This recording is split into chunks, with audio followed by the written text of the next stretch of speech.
Chapter 114. Bihurl, in the Ailu Empire, was a relatively high-class area. Although it couldn't be compared to Mafaes, where the number one family of the empire, the Lori family, was located, it was still a well-known area compared to other small areas with only one or two families. It has to be said that the floating airships of this world, with the help of those invisible large-scale teleportation circles in the air, were extremely efficient. In Wu Yan's world, who knows how many days it would take to get there by plane, but in the Spalier world, it took less than half a day to get there.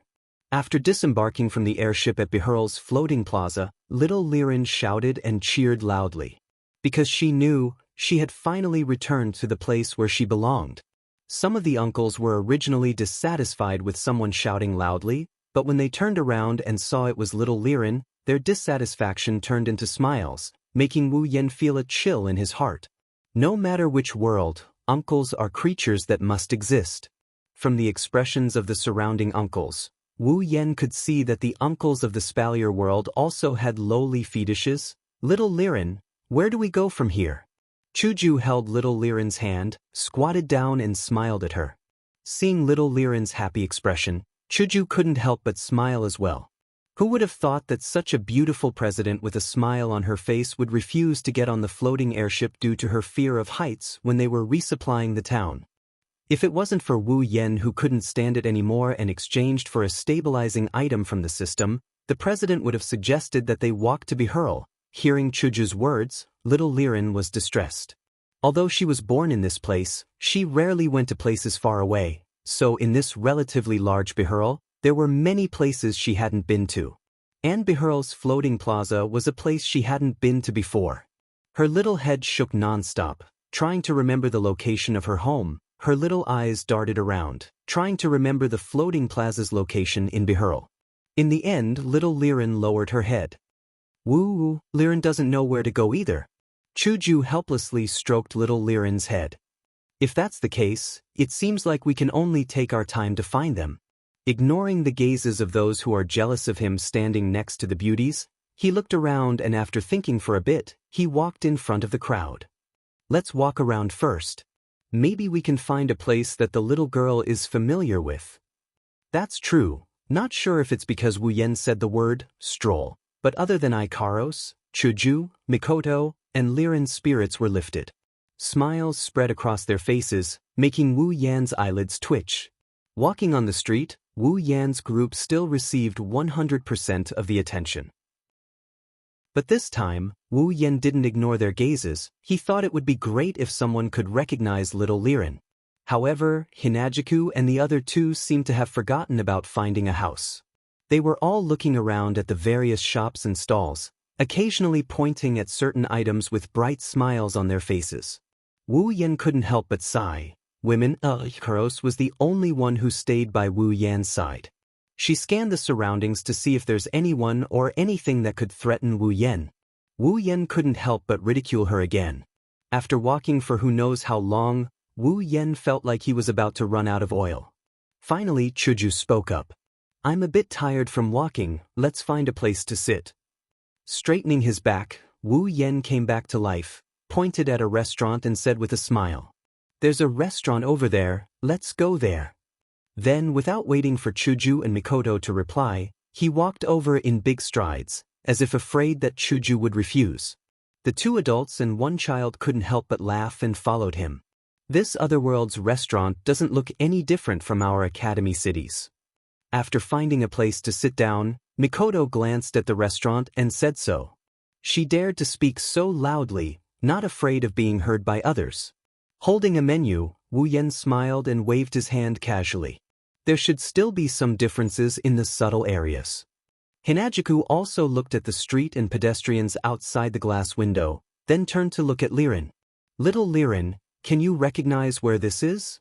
Hearing that, little Liren's face fell and she whimpered. Ugh, I still don't know. Well, take your time, no need to rush. Since we're already here, what's there to be afraid of? Pinching little Liren's face, Mikoto said with a smile. That's true, since we're already at the right place, what's there to be afraid of? Although with little Liren's silly look, it's still a bit difficult to find, under the gaze of everyone in the restaurant, the 5 of them started chatting, completely unaware that they've become the center of attention. Or maybe they know, they're just used to it and couldn't be bothered. With a straw in his mouth, drinking something similar to fruit juice, Wu Yan leaned back in his chair and looked out the window in boredom. At this time, Wu Yan frowned. What's wrong? On the surface, they've been chatting, but in reality, whether it's Chuju, Mikoto, or Ikaros, they're all focused on Wu Yan, paying attention to his every move. That's why Wu Yan's frown naturally fell into their eyes.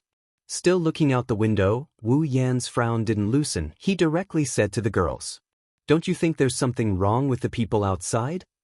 Chuju and Mikoto looked out the window. Soon, the scene of people rushing in a certain direction fell into their eyes. Wu Yan pondered for a bit and said, "Let's go check it out." Nodding in agreement, the group quickly got up and walked out of the restaurant. Seeing the pedestrians whispering to each other and rushing in a certain direction, Wu Yan quickly grabbed one of them. "Brother, what's going on in front of us? Why are you all rushing in that direction?" You don't know." When the pedestrians saw Wu Yan, he felt that he's a bit of a beast. Using the tone of a pimp, he bragged to Wu Yan as if he's some big shot. Because there are 2 major forces in Bihurl, the Midobia family and the Iron Dog's mercenary group there. Midobia family. Iron Dog's mercenary group. When he first heard the names of these 2 forces, Wu Yan was stunned. Not only Wu Yan, even Chuju and Mikoto had the same expression. Iron Dog's mercenary group, isn't that the mercenary group that raised the disgusting dog and kidnapped little Liren to Supply Town? That mercenary group is also here? What does this have to do with you guys running around like this? You guys don't know. Again with this sentence, Wu Yan resisted the urge to punch him. He put on a smiling face and continued to listen. In front, the Midobia family and the Iron Dog's mercenary group are fighting over there. Fighting? Wu Yan slightly stunned, he frowned again. These 2 forces don't seem to have a good relationship.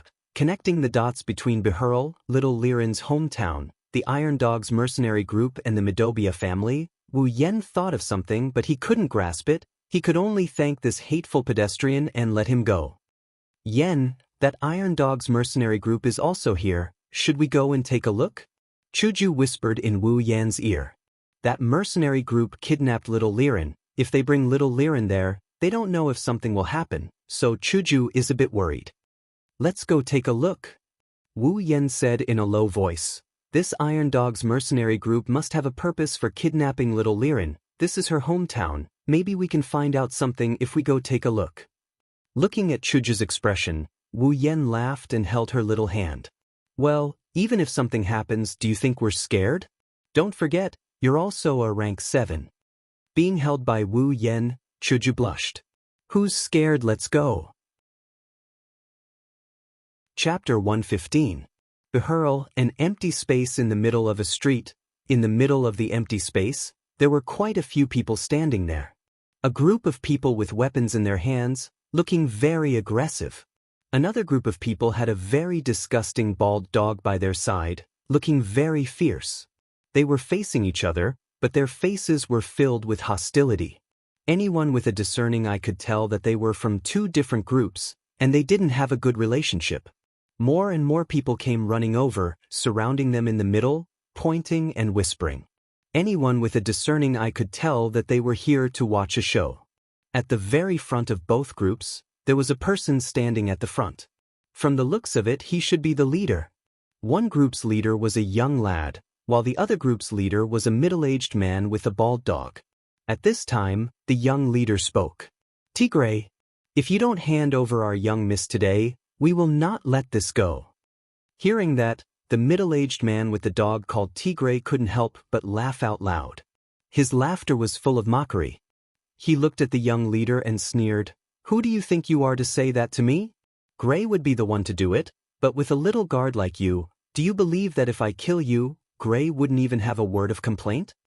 The young leader tightly gripped the sword in his hand, fiercely gritting his teeth, then firmly said, "As long as I can save our young miss, I, Della, am willing to die." So touching, so admirable. Spitting a mouthful of saliva on the ground for his dog to lick, Tigray waved his hand. The people behind him all took a step forward, including their dogs. Just based on what you said just now, I can kill you. Which eye of yours saw your young miss in my hands? How dare you slander me? I'll kill you right now. As long as you're in Behurl, who doesn't know that the leader of the Iron Dog's mercenary group, Tigray, hates our patriarch Gray to the bone. Every day, you're thinking of swallowing our Midobia family. Other than you, who else would have ideas about our young miss? Hearing Della's words, Tigray's face turned gloomy. Originally, he was afraid that the Midobia family would come knocking on his door, so he wanted to let this kid go, but he didn't expect this guy to be so ungrateful. That guy is dead for sure. A mercenary beside Tigray looked at Della and gloated. He actually dared to touch Commander Tigray's scar. Now, even if Midobia's patriarch comes, he won't be able to save him. Of course, this sentence was just a bluff. His companions standing beside him all knew this, but they were also sure that unless the Gray family head came, the kid in front of them wouldn't be able to escape. Tigray looked at Della and said coldly, "Since you're courting death, I'll fulfill your wish. Everyone has one." "Yes. Since you dare to slander me, no matter what, I am still a company leader. If I don't kill you, wouldn't anyone else be able to climb on top of my head? Where would the dignity of my Iron Dog's mercenary company be? Let's see what Gray can do to me." Tigray still said this in a dignified manner. It seems like he's still afraid of that so-called Gray family head. After he finished speaking, he waved his hand. "Kill him." Just as the Iron Dog's mercenary group was about to make their move, a wave of messy footsteps came from the side. Even in such a crowded place, the sound of footsteps could still be heard clearly. Just by listening to it, one could tell that there were definitely a lot of people. Tigray obviously heard it as well. He hurriedly yelled, "Stop," and looked towards the source of the sound. He saw that the surrounding people opened up a path. Then, a strong middle-aged man walked in with a group of people. Seeing this person, Tigray's face sunk while Della's face was filled with joy. "Patriarch, the person who came is the Midobia family's patriarch, Gray Midobia." Tigray saw Gray walking in front of Della. His eyes flashed with a trace of hatred, but he quickly hid it. He raised his hand to signal the mercenaries not to act rashly. Then he remained silent. Gray glared at Della and scolded, "Do you know what you're doing? Who told you to do this?" Della's face was full of grievances. He knew that even though the patriarch was scolding him, it was actually a show of concern. It's also because of this that he was willing to follow him. But he still wanted to refute. "But patriarch, the young miss must have been—" "You shut up." Gray rudely interrupted Della's words. When he heard Della's words, his eyes were also filled with hatred. "Stand aside." "But patriarch." Before he could finish, Della saw Gray's expression and could only step aside. Yes, after settling Della's matter, Gray turned to Tigray. Before he could say anything, Tigray spoke first. "Gray, looks like you didn't manage your family's dog well." Gray was stunned for a moment before he couldn't help but laugh out loud. His laugh was especially cheerful. He pointed at Tigray and laughed. "Tigray, aren't you afraid of being laughed at by others? Everyone knows that only you Iron Dog's mercenaries raise dogs. Our Midobia family raises humans. You." Tigray's expression was dark as he stared at Gray. Gray's words were obviously mocking their mercenaries for being dogs. But he couldn't refute and could only laugh coldly. "Stubborn Gray, you should know that your family's guard is slandering me. Let's settle this score." Gray stopped laughing and looked at Tigray. "How do you want to settle this?" "Very simple." Tigray laughed sinisterly and pointed at the stunned Della. "Just hand him over to me. Don't even think about it." Gray immediately shouted loudly, causing Tigray to jump in fright. Della, on the other hand, was moved. "You want me to hand him over? Dream on." "Not handing him over?" Tigray smiled triumphantly as if he had expected this. "He's slandering me. If you don't hand him over, does it mean that your Midobia family is protecting him? If so, then let's prepare for war. Otherwise, there's no reason left." "Reason? You think Tigray would care about that?" Normally when your Iron Dog's mercenary group is acting like a tyrant outside and you're protecting them, why aren't you talking about reason? Almost 90% of the people present felt disdain towards Tigre's words. Of course, they didn't say anything on the surface. After all, compared to the Iron Dog's mercenary group, they're just small fries. Gray also clenched his fists tightly. He's not afraid of war, but he's afraid of Tigre's words. Right now, Tigre is in the right. If he really makes a move, then the reputation that Midobia family has accumulated over the years will be completely destroyed. Change the condition, Tigre, Gray said in a low voice. You should know that I will never hand my people over to you. Tigre obviously knows that Gray won't hand Tigre over to him. That's why he purposely said that. How could Gray not know? When he heard Gray's words, Tigre laughed and pointed at Gray. Since you're Gray, I'll be a little more lenient. As long as you apologize to me, I'll let this matter go. What? Della cried out. He quickly walked to Gray's side and loudly objected. Patriarch, you can't do this. Gray raised his hand and stopped Della from speaking. His face was cloudy and uncertain. How could he not know what Tigre is planning? It wasn't just because Tigre wanted to take advantage of him, but also because if he apologized, the whole of Bihurl would know tomorrow that the patriarch of the Midobia family had apologized to the leader of the Iron Dog's mercenary group. At that time, their family would be at a disadvantage in their confrontation with the Iron Dog's mercenary group. Big powers are all about face. If this face is lost, it'll chill the hearts of many people. But, to ask him to hand over his most loyal bodyguard, how could Gray do it? Just when Gray was about to apologize, a childish voice called out. The owner of the voice is a little girl, but it's this voice that made Gray's whole body tremble. Daddy!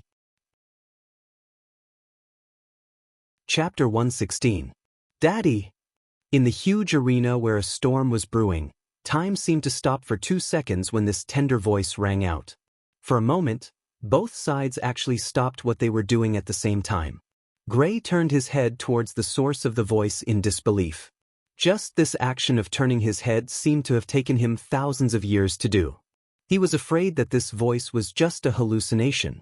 Along with this call, along with the sound of cheering, a small figure leaped out from the crowd and pounced onto Gray, who was trembling uncontrollably. Daddy! Little Liline hugged Gray and giggled happily. She was like a child who had just returned home. She was innocent, cheerful, and lively. Gray finally realized that this wasn't an illusion. Lirin, it's really... Where did you run off to? Don't you know Daddy is worried? Gray's eyes were slightly moist, but his mouth was still scolding her. He hugged the petite body in his arms tightly. Only the heavens knew how he managed to survive the days when little Lirin was missing. Only Della, who was beside him, knew that these days, the usually astute clan leader Gray had been sitting in his seat in a daze. The situation that was originally tit for tat, at this moment, suddenly turned into the scene of a reunion between father and son. This caused the crowd to be stunned. Gray's side was in a state of joy, but Tigre's side was completely shocked. How is this possible? Looking at the little girl in Gray's arms, Tigre was completely stunned.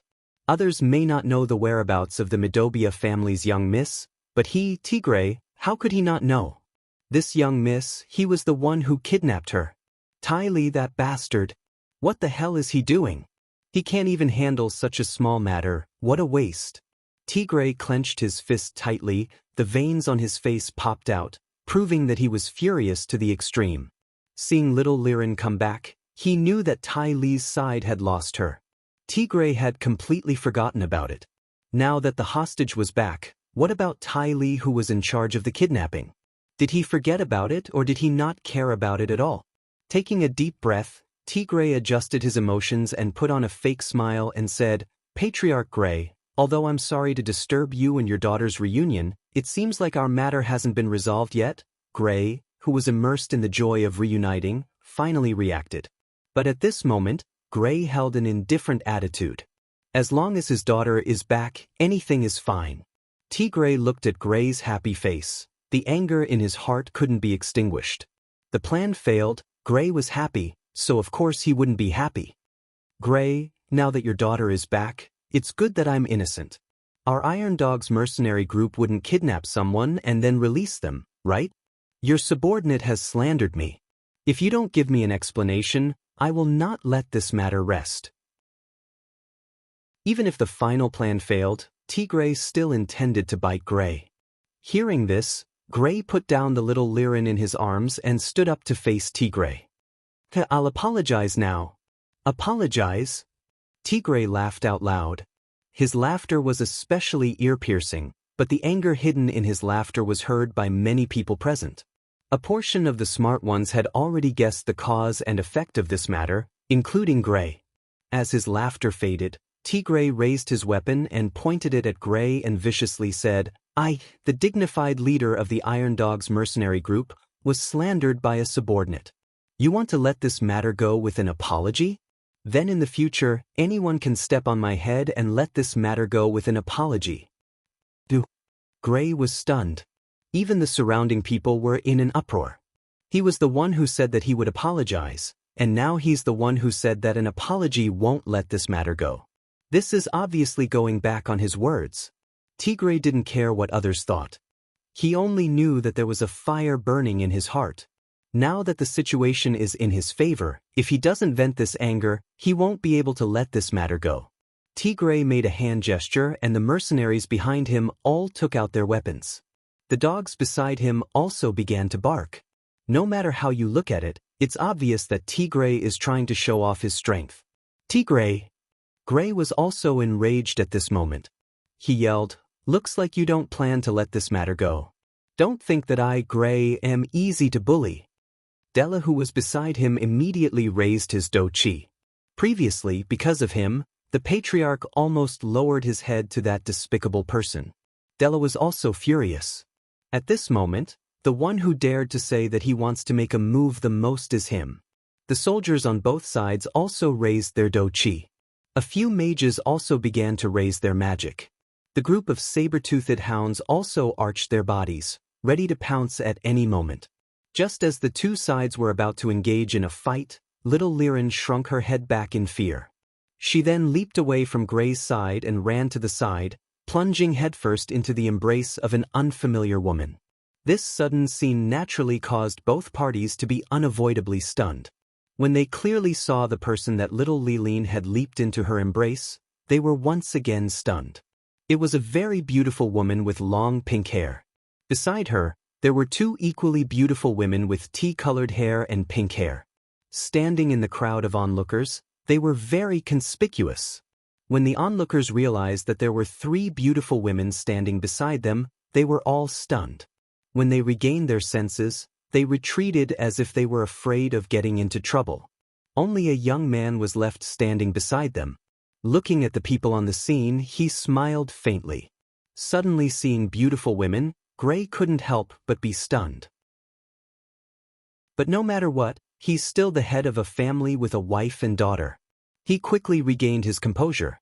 On the other hand, Tigray's eyes were filled with amazement. Seeing that his daughter was seeking shelter from Wu Yan's group, how could Gray not know little Lirin's relationship with Wu Yan's group isn't shallow? Hesitating for a moment, he asked, "And you are?" Chuju, Mikoto, and Ikaros didn't answer Gray's question, because they were all looking at Wu Yan. From the looks of it, they want Wu Yan to step in. Wu Yan laughed and shrugged. Glancing at Gray, he smiled faintly. "Well, we're just passers-by." "Then passers-by, that's right." For a moment, Gray didn't know how to answer. Chuju and Mikoto couldn't help but roll their eyes at Wu Yan. How could they not know that Wu Yan was being naughty again? Gray has been interacting with people his whole life and he's never seen such an answer like today. For a moment, he felt a little awkward. Then this Mr. "How should I address you?" Hearing that, Wu Yan lowered his head and seriously thought for a moment. Suddenly, he hit his own head as if he suddenly realized something. Right? Passers-by don't have any sense of existence. Things like names, authors shouldn't give passers-by. Why am I seriously thinking about what I'm called? I really shouldn't. At this moment, not only Gray, even the real passers-by and Tigray who had their eyes on Hinajiku's trio couldn't help but lose their composure. If it weren't for Gray's good temper and the other party's good relationship with his daughter, even if Gray didn't hit him, he would have ignored him. Chuju and Mikoto both lowered their heads at the same time and moved a few steps to the side, trying to distance themselves from Wu Yen and pretend not to know him. Afraid of losing face, Wu Yen, on the other hand, just wanted to play and have a little bit of revenge. When Liren threw herself into Kaishisama's embrace, everyone was looking at Chuju, Mikoto, and Ikaros. Standing beside them, he was completely ignored. Even though Wu Yen enjoyed this kind of treatment from the supply town to Beherl, but this little bit of resentment still pierced into Wu Yan's heart. At this time, if he doesn't vent it properly, he'll feel uncomfortable. That's why Wu Yen is very petty. Chapter 117. Maybe she's unhappy that Wu Yen bullied her papa. Liren lifted her head from Hinajiku's embrace and looked at Wu Yen before saying in a sweet voice, "Onien, don't bully my papa, okay?" Hearing that, the surrounding passers-by couldn't help but laugh. This situation is indeed a bit like that, to the point that Gray's expression is one of awkwardness.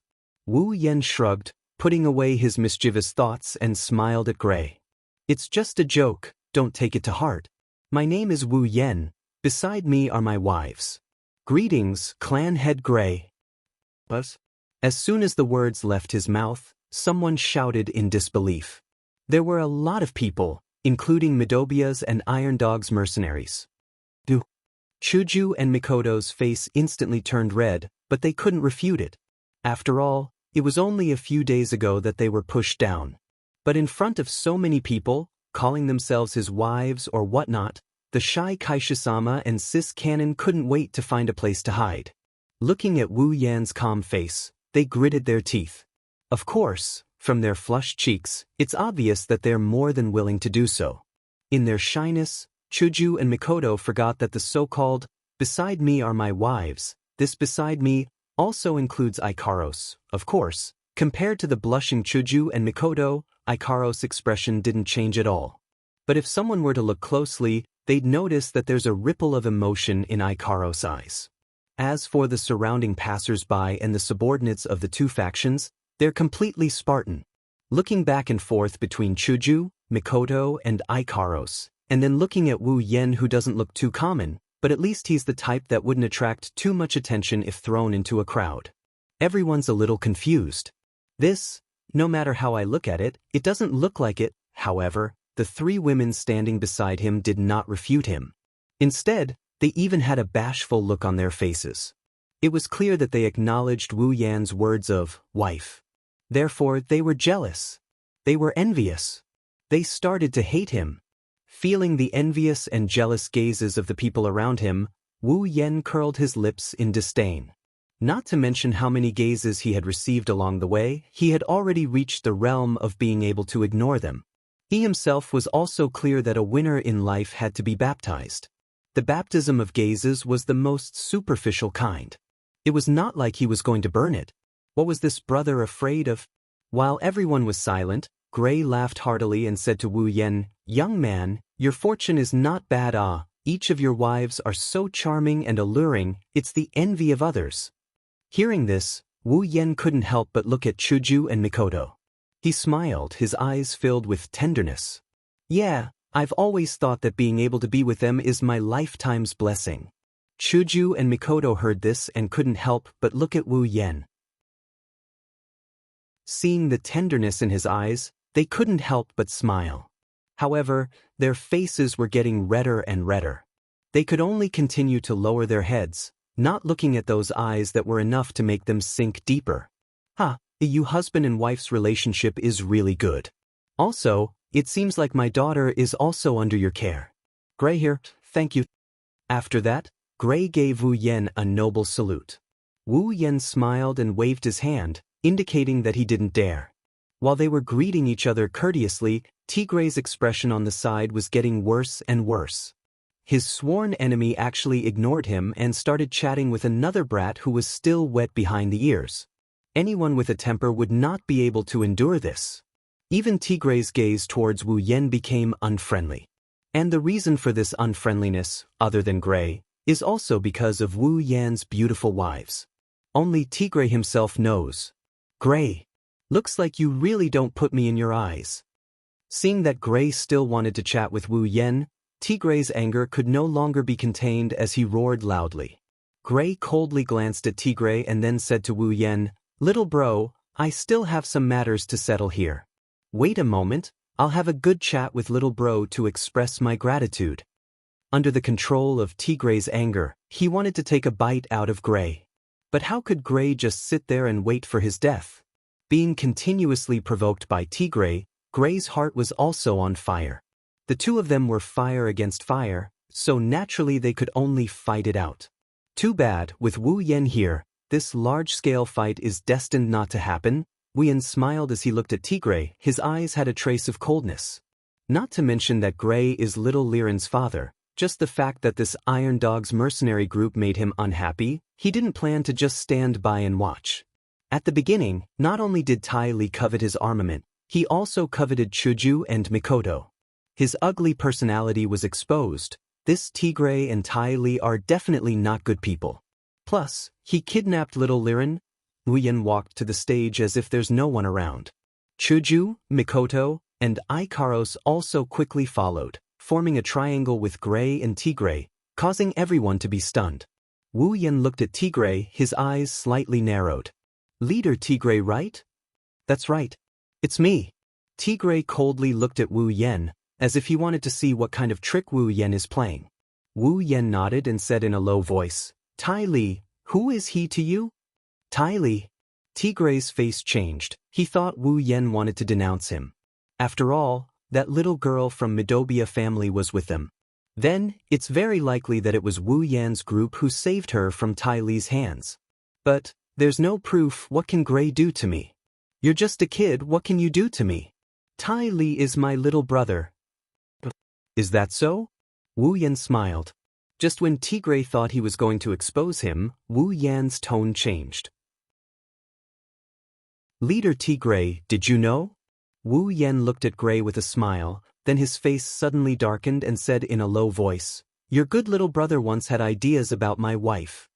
Everyone present was slightly startled. They looked at Tigray in surprise, but Tigray only laughed loudly and said, "Oh?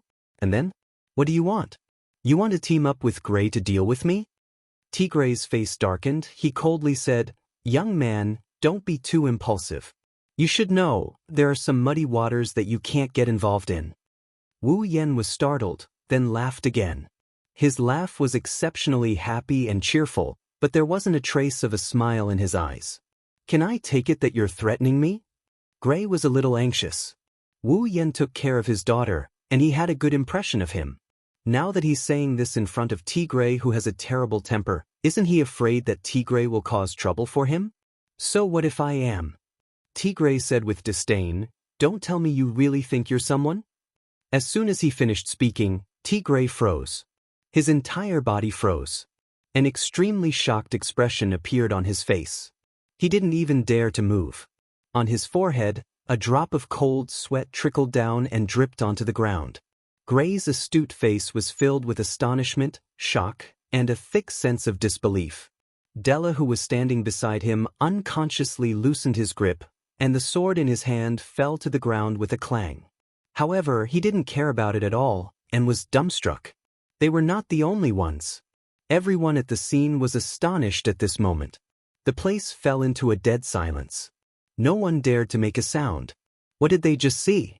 They saw that the harmless and smiling Wu Yen had unknowingly appeared in front of Tigray, the incomparably arrogant leader of the Iron Dog's mercenary group. In his hand, he pulled out a thin long knife from who knows where and placed it on Tigray's neck.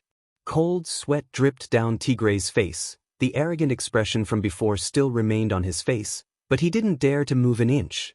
Feeling the cold sensation on his neck, and the faint killing intent coming from the smiling Wu Yen, Tigray could only maintain his stiff appearance and stand there. He's scared. The scene was so quiet that you could hear a pin drop. Chapter 118. Under the gaze of everyone present, Tigray was so ashamed he wanted to die. Anger and resentment rose in his heart at the same time, but he didn't dare to voice it out. Face or life, which was more important? Perhaps to some people, face was far more important than life, but unfortunately, Tigray was definitely not one of them. If he lost his life, what was the point of saving face? Therefore, even though the gazes directed at him made him feel extremely embarrassed, he still did not dare to move an inch. He could feel the sharpness of the weapon against his neck. It was so sharp that he could feel the pain on his skin just by pressing it against his neck. He could feel the killing intent of this guy called Wu Yan standing in front of him. If he didn't cooperate, then he definitely wouldn't be merciful. When that time comes, what face, what Iron Dog's mercenary group, what leader, none of these would be able to protect him. Under the threat of death and the control of the anger in his heart, Tigray had completely lost his ability to judge. So much so that he couldn't see the meaning behind those gazes. What Tigray didn't know was that the gazes of everyone present didn't have any intention of mocking or ridiculing him. There was only shock and disbelief. Behurl, there were many big and small factions, but there were only two of the biggest, and that was the Midobia family and the Iron Dog's mercenary group. These two factions, in a region with hundreds of factions in Behurl, were still able to stand at the top. One could only imagine how strong they were. And among these two strongest factions in Behurl, the leader of the Midobia family, Gray, and the leader of the Iron Dog's mercenary group, Tigray, were undoubtedly the strongest existences in these two factions. In other words, Gray and Tigray were the two strongest people in Behurl. But today, the incomparably strong leader of the Iron Dog's mercenary group, Tigray, was taken down by a youth who looked to be in his 20s in a single exchange. Are our eyes playing tricks on us? This was the thought that rose in the minds of countless people present. Of course, if Wu Yan knew of this thought, he would definitely laugh out loud and very happily. Incomparably powerful? If it was me a few days ago, it might have been a bit troublesome, but it definitely wouldn't be a problem to take him down, let alone now that I'm at the 7th step. The so-called strongest faction in Behurl is just that they have a lot of strong people under them. After the trip to the treasure room and seeing the tens of thousands of stone spiders and humans, Wu Yan didn't even put them in his eyes. Even if they can't, he wouldn't mind letting them play with Ikaros for a while. Looking at the sweaty Tigray standing in front of him, Wu Yan curled his lips in disgust. Even Chuju, Mikoto, and the others who were still normal were disgusted. Just a moment ago, he was still so arrogant. But now, with a knife on his neck, his performance was so unbearable. Sure enough, with such an elder brother, there would be such a younger brother. If the upper beam is not straight, the lower beam will be crooked. Those who came from the same nest were really not good people. Commander! Recovering from their shock, the group of mercenaries behind Tigray finally realized what had happened. They held their weapons in their hands as they cried out in alarm, accompanied by the barking of the sharp-toothed hounds. Don't act rashly! Tigray hurriedly shouted at the mercenaries behind him. Hearing their commander's words, the mercenaries could only take a few steps back, helplessly accepting the fact that their commander was being held hostage. Commander, hang in there, we're coming to save you. Tigray didn't feel relieved hearing that, instead he was furious. Why didn't you guys shout so loudly when the enemy charged over? I'm being held hostage and all of you were stunned, only reacting after the sun came up. I'd rather count on Gray to put in a good word for me than count on you guys to save me. Tigray was making things difficult for them. Other than Chuju, Mikoto, and Ikaros, no one else could see Wu Yan's movements clearly. Even he himself couldn't react, let alone these mercenaries who only have a few 5th tier. Wu Yan very elegantly waited for them to finish chatting before he moved the shana in his hand. Looking at Tigray, who was shocked by his own actions, Wu Yan smiled. What's wrong? Commander Tigray, didn't you say that I'm not a big deal? Why aren't you continuing? Tigray secretly sighed in relief. Since Wu Yan didn't make a move immediately, it meant that he didn't intend to do anything to him. This more or less calmed him down. But when he heard Wu Yan's words, he pursed his lips and forced himself to say, Lu, what do you want? How could Wu Yan not see through Tigray's act of calmness? Disdainful and amused, he tilted his head and said, It's not what I want, it's what you want, isn't it? You were the one who said it yourself, so what if you threaten me? Tigray choked and glared at Wu Yan hatefully. the situation was beyond his control, he could only say, "It's my bad luck that I'm not as good as you." He was just threatening Wu Yan not to get involved in this mess, and now he's compromised under Wu Yan's threat.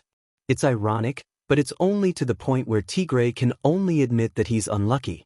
It's impossible for him to say, "It's my fault," to Wu Yan. Unless Wu Yan really threatened Tigray directly, Tigray could only compromise in order to save his life. But Wu Yan didn't intend to push him too hard. A dog would jump over a wall when cornered. This dog-rearing mercenary group must have understood this principle. Wu Yan smiled and waved his empty hand at Tigray.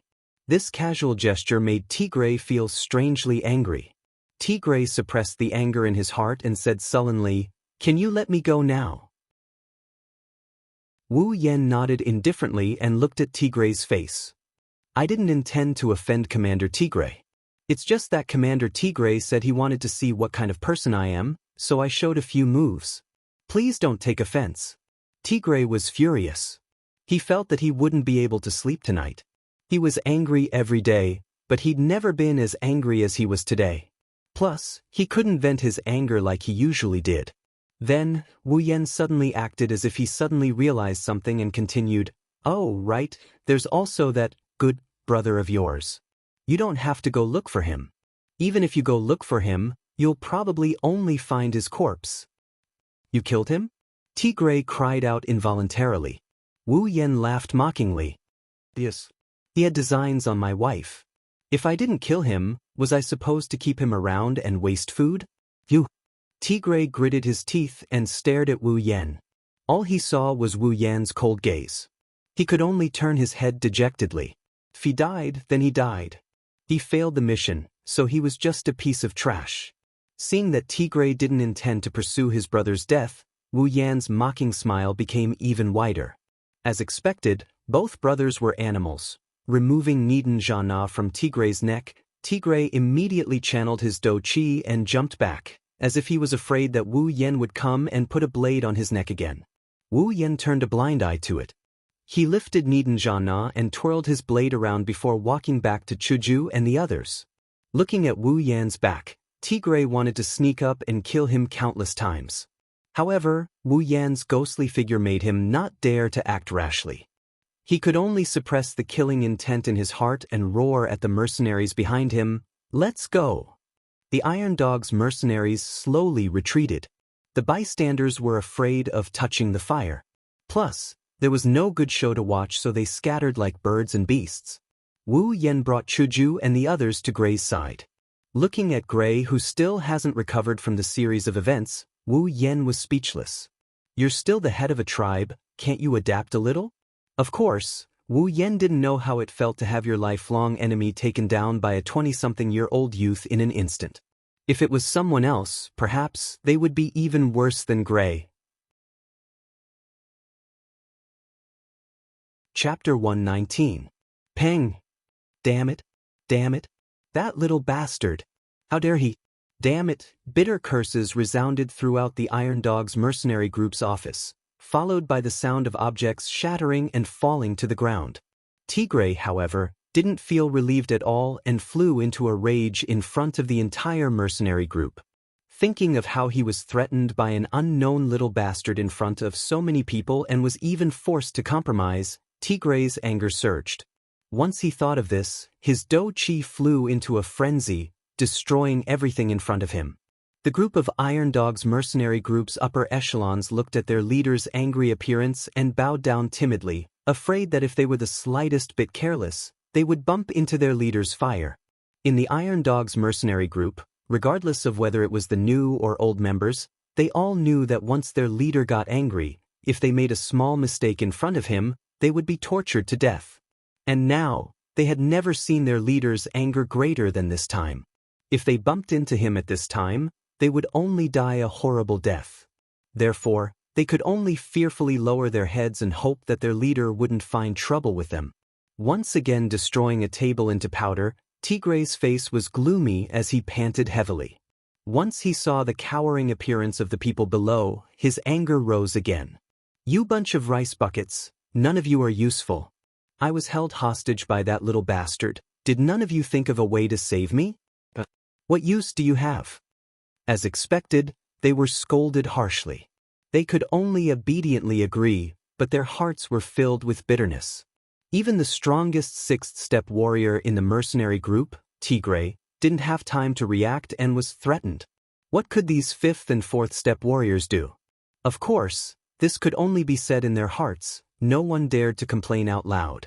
They could only face Tigray's saliva and be fiercely scolded by him, hoping that this period of time would pass quickly and not let them suffer anymore. After venting his anger on his subordinates, Tigray finally felt a bit better. However, his expression is still as dark as ever. Without a doubt, he's holding a grudge against Wu Yan. Sitting at the head of the table, Tigray took a sip of water to quench his thirsty throat. He said in a low voice, "How is it? Have you found out the background of that brat?" Hearing this, the group of higher-ups looked at each other and looked at one person. This person could only brace himself and take 2 or 3 steps forward. "See, Commander, we tried everything we could think of to find out where he came from, but not a single person was able to find out where he came from. It was as if he appeared out of thin air. There was no trace of him at all. We could only find out that he had lived in the supply town for 2 or 3 months, and then recently came to Behurl." The more Tigray listened, the darker his expression became. In the end, he simply waved his hand and sent him flying with a palm strike. He crashed into the wall and coughed out a few mouthfuls of blood before fainting. Tigray didn't even look at him as he coldly snorted. "Rice bucket." The higher-ups swallowed their saliva and laughed bitterly.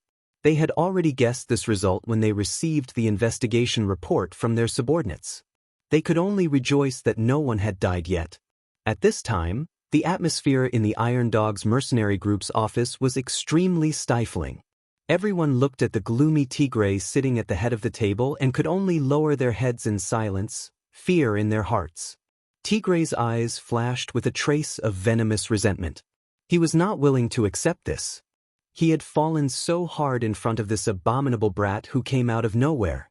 By now, the entire Behurl probably knew that he, a warrior of the sixth step, had become a powerless character. With Tigray's temper, of course he wouldn't let it go so easily. If he didn't vent this anger, he felt that he would never be able to eat or sleep well for the rest of his life. But what could he do? Even if he was furious, he had to admit that he hadn't discovered the opponent's strength. He had been taken down in the blink of an eye. From this, it could be seen that the opponent was definitely stronger than him. Tigray was confident that even if a peak 6th rank warrior was in front of him, he would still have the confidence to fight him. He himself was only a little bit away from the peak 6th rank. And since the opponent could take him down in an instant, even if he had been careless and the opponent's sneak attack, there was no doubt about the opponent's strength. Then that brat was most likely a 7th rank warrior. Tigray's face turned extremely ugly at this thought. He didn't want to admit that a 20-something-year-old had actually reached the level he himself hadn't reached yet. But he had to admit that to be able to take him down in an instant, a 6th rank warrior was definitely impossible. It could only be a 7th rank. 7th rank? Why couldn't a 20-something-year-old 7th rank warrior's origin be investigated? To be able to reach the 7th rank at such a young age, it was impossible for him to be unknown in the Ailu Empire. If he was a descendant of a big family, then it was impossible for him to not investigate his origin. How many of the children from the big families could reach the 7th order at such a young age? Now that there was such a genius in their family, they couldn't wait to push him out and fiercely promote him to strengthen their family's reputation, expand their influence, and expand their sphere of influence, developing and growing stronger. Therefore, Tigray concluded that the opponent was definitely not someone from a big family. Not someone from a big family? Then he must be a commoner. A commoner who reached the 7th rank in his 20s? Tigray felt that it was inconceivable. But other than this explanation, there was no other explanation. Tigray could only accept this fact. But even if he was a commoner, to have such talent, it was impossible for him to be unknown. He needed to gain experience, he needed to travel around. Those who came in contact with him, there was definitely someone who noticed his talent. Even if some big family saw him, they would definitely try to recruit him. But Wu Yan was just like that. No origin, no trace, only a report of him living in a supply town for 2 to 3 months. Could it be that he only came to this world 2 to 3 months ago? Tigray didn't know that the thought that flashed through his mind was the truth. The more Tigray thought about it, the more he couldn't understand and the more irritated he became. He angrily slammed the table, leaving a palm print on the hard surface. He roared, "Could it be that I, Tigray, can only admit defeat and do nothing?" Even though his Iron Dog's mercenary group has a lot of manpower and influence, and even if they were to face a 7th-rank warrior, he was confident that he would be able to overwhelm him. However, the problem was that the other party was so close to the little girl from the Midobia family. The Midobia family would definitely not let the other party be bullied by them. Moreover, even if this relationship wasn't taken into account, Gray wouldn't mind adding insult to injury when he was facing a 7th-step warrior. With the help of a 7th-step warrior, when the time comes, the Iron Dog's mercenary group's chances of surviving against them would be nil. It's because of this that Tigray couldn't decide whether to fight or not to fight. That's why he was so angry. When the higher-ups heard Tigray's words, they could only remain silent. Only one of the higher-ups' eyes suddenly lit up, smiling mischievously as he came to Tigray's side. "Leader, actually, it's not like there's no way to deal with them." Tigray looked at him suspiciously. "What method can you think of?" That person respectfully said. "Leader Tigray, according to the report from our subordinates, not long later, a disciple from a big family will pass by our Bihurl. At that time, he should be resting in Bihurl for 2 to 3 days. If we can get close to this big family, then they will definitely help us vent our anger." "You're telling the truth?" Tigray's eyes lit up. "That big family, is it worth it for us to get close to them?" "Definitely. Leader, the opponent is our Ailu Empire's #1 family, the Lori family." "Lori family?" Tigray laughed excitedly. "Ha, with the #1 family's help, what's a 7th rank? What's the Midobia family? Great, let's do it." Chapter 120. Just when the Iron Dog's mercenary group was happy that they found a way to deal with Wu Yen and the Midobia family, a sneaky silhouette appeared in the Midobia family. It was already night time. There were people patrolling everywhere in the Midobia family. However, this silhouette seemed to have entered a deserted area, dodging one patrol after another with extreme speed and hiding in the shadows. Very quickly, he arrived at a room not far from the Midobia family. Hearing the faint sound of breathing coming from the room, he smiled with satisfaction and walked out from the shadows.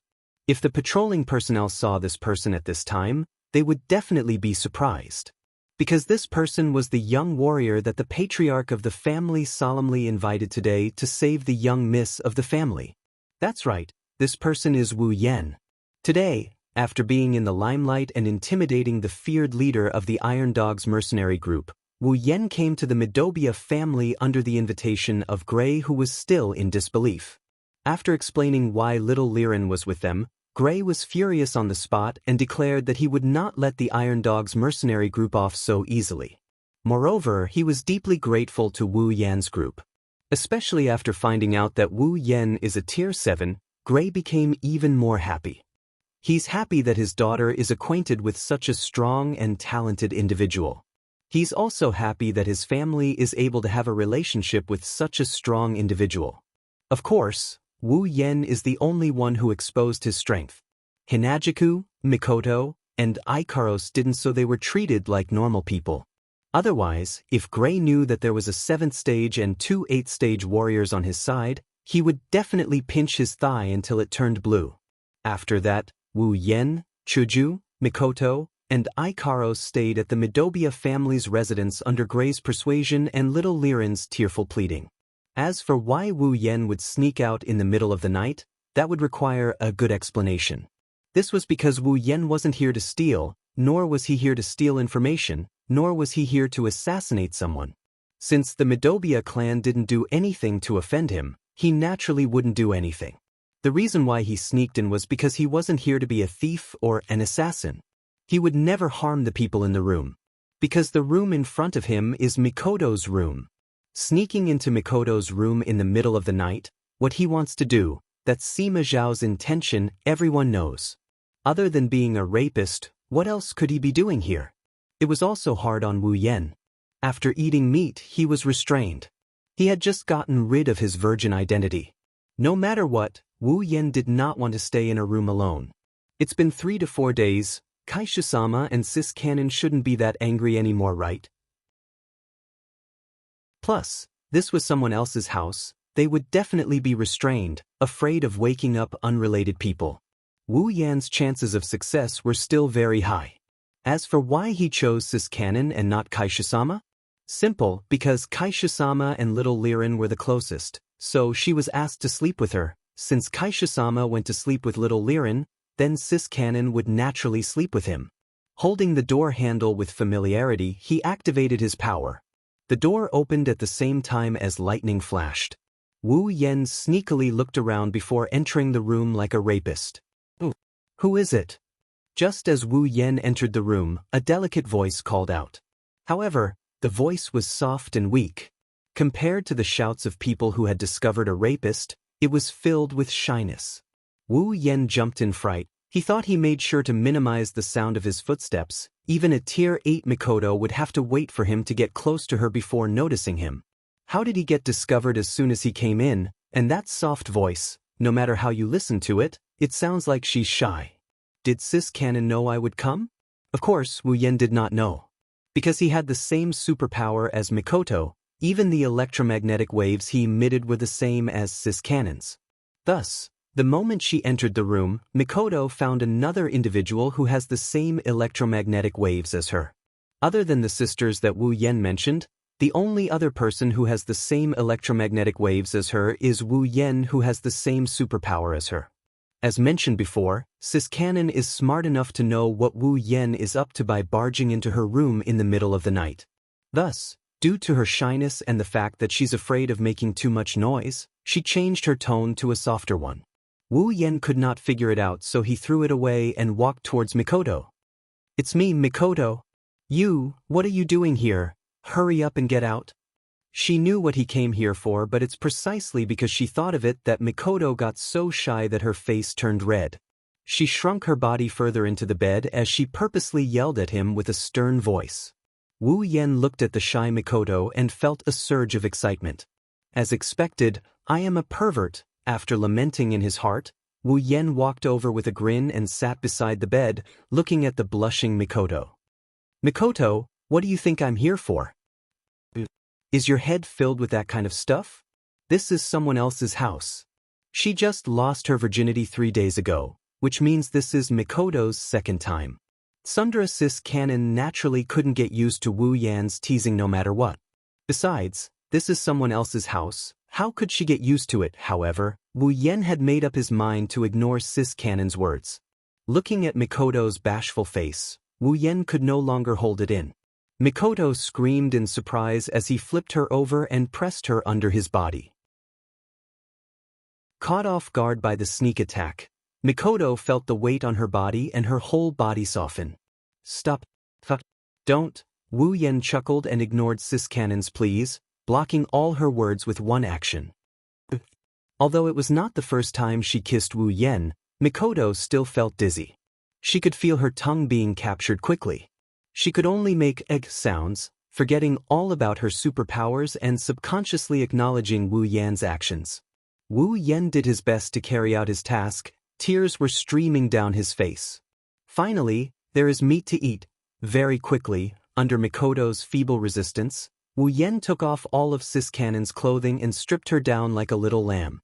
Then, under her feeble resistance, he caressed her soft breasts and started massaging them. Mikoto couldn't help but moan when her private parts were being grasped. She was so embarrassed that she wanted to die. She could only raise her hands to cover her face, but her moans continued. Wu Yan practiced Tai Chi on Mikoto's body while taking off his own clothes. He smiled and teased, "Mikoto, did you notice that this part of yours is a little bigger?" "Really?" Mikoto discreetly put down the hand that was covering her face. She blushed and asked in a small voice.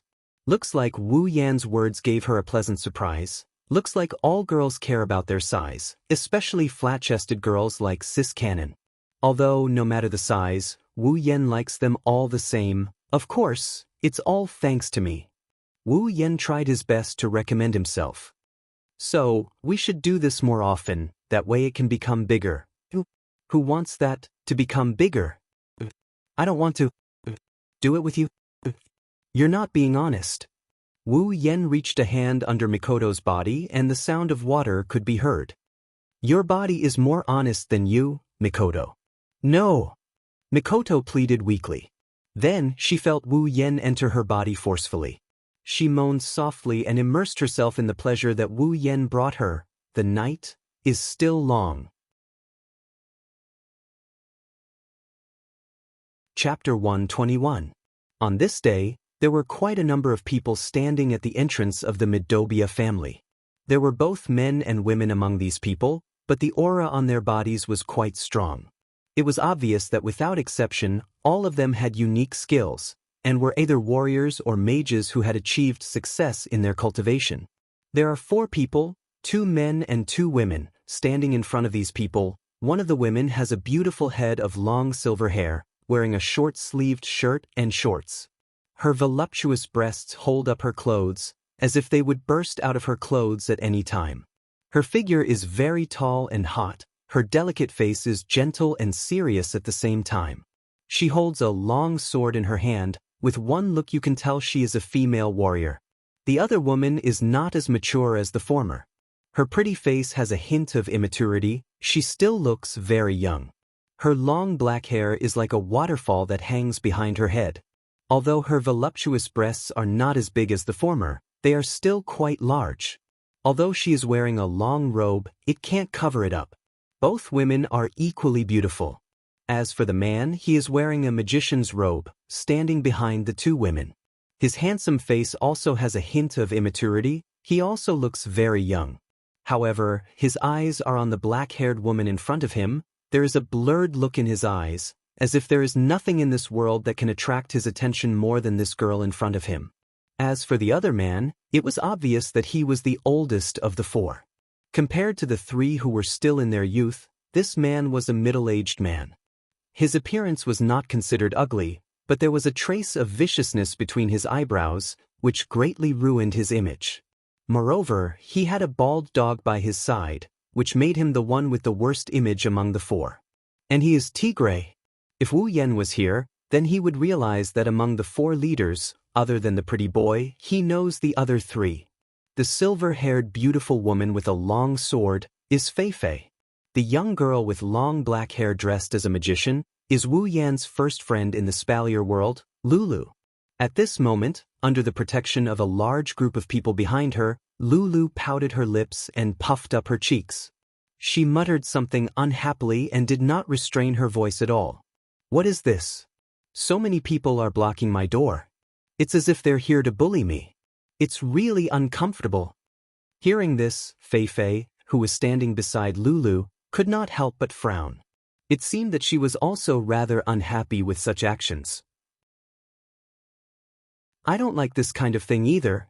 Hearing Lulu and Fei Fei's words, the young man standing behind them could only helplessly say, I know that Miss Lulu and Miss Fei Fei don't like such big movements, but in any case, they did fulfill their duties as the host yesterday and treated us in every possible way. Since that's the case, it's only right for us to help them with a small request. Anyway, it's just a small family. If the 2 misses don't like it, it's fine if you don't participate. You said it. Lulu immediately said happily, then I won't participate. That's only natural. At this moment, Tigray, who had been sneering at the Midobia family's door, finally spoke up.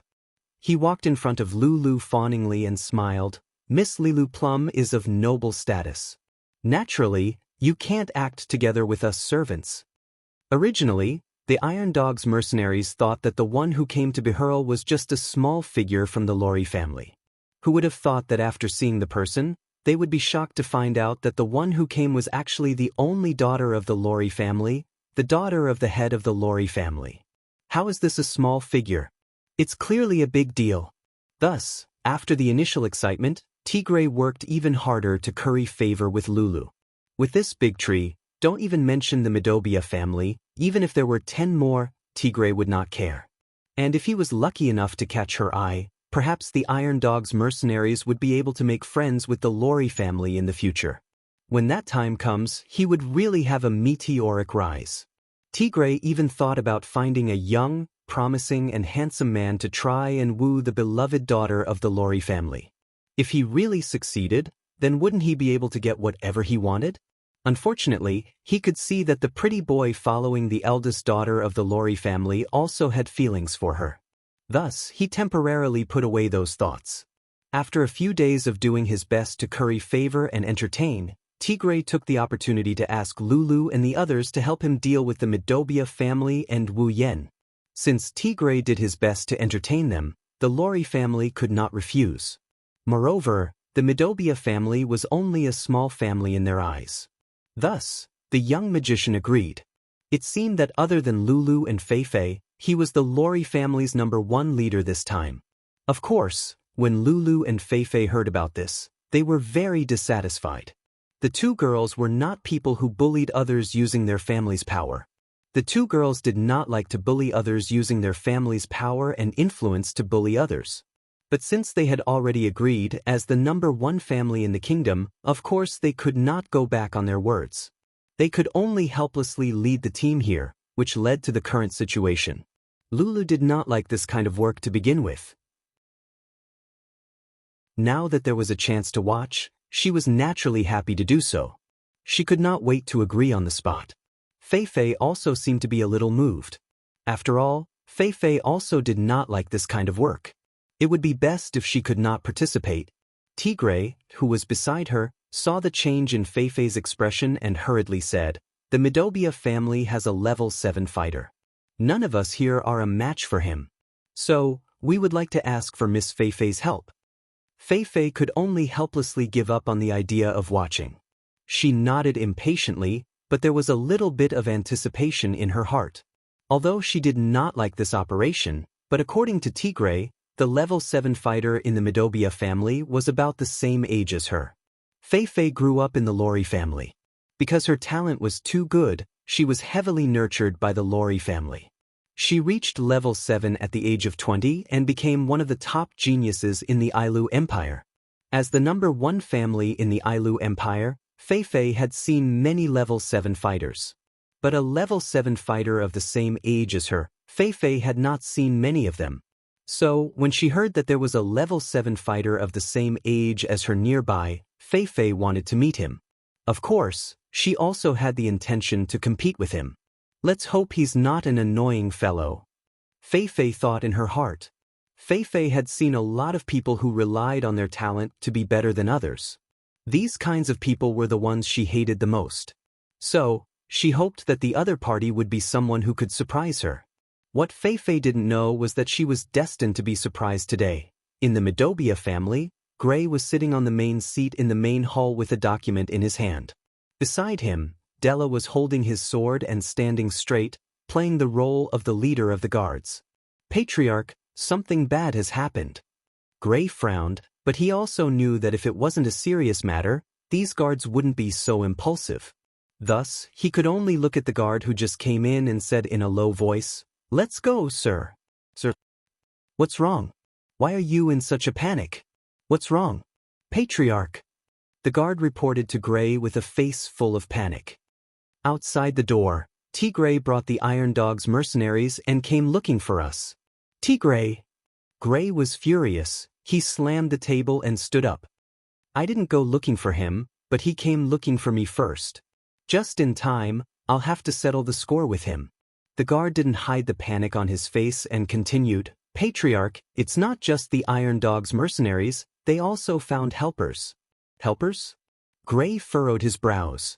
It wasn't like he didn't have this kind of helper before, but those small clans didn't have any effect on him. Tigray should be aware of this as well. What kind of helpers did they find? The guard looked at Gray and swallowed a mouthful of saliva.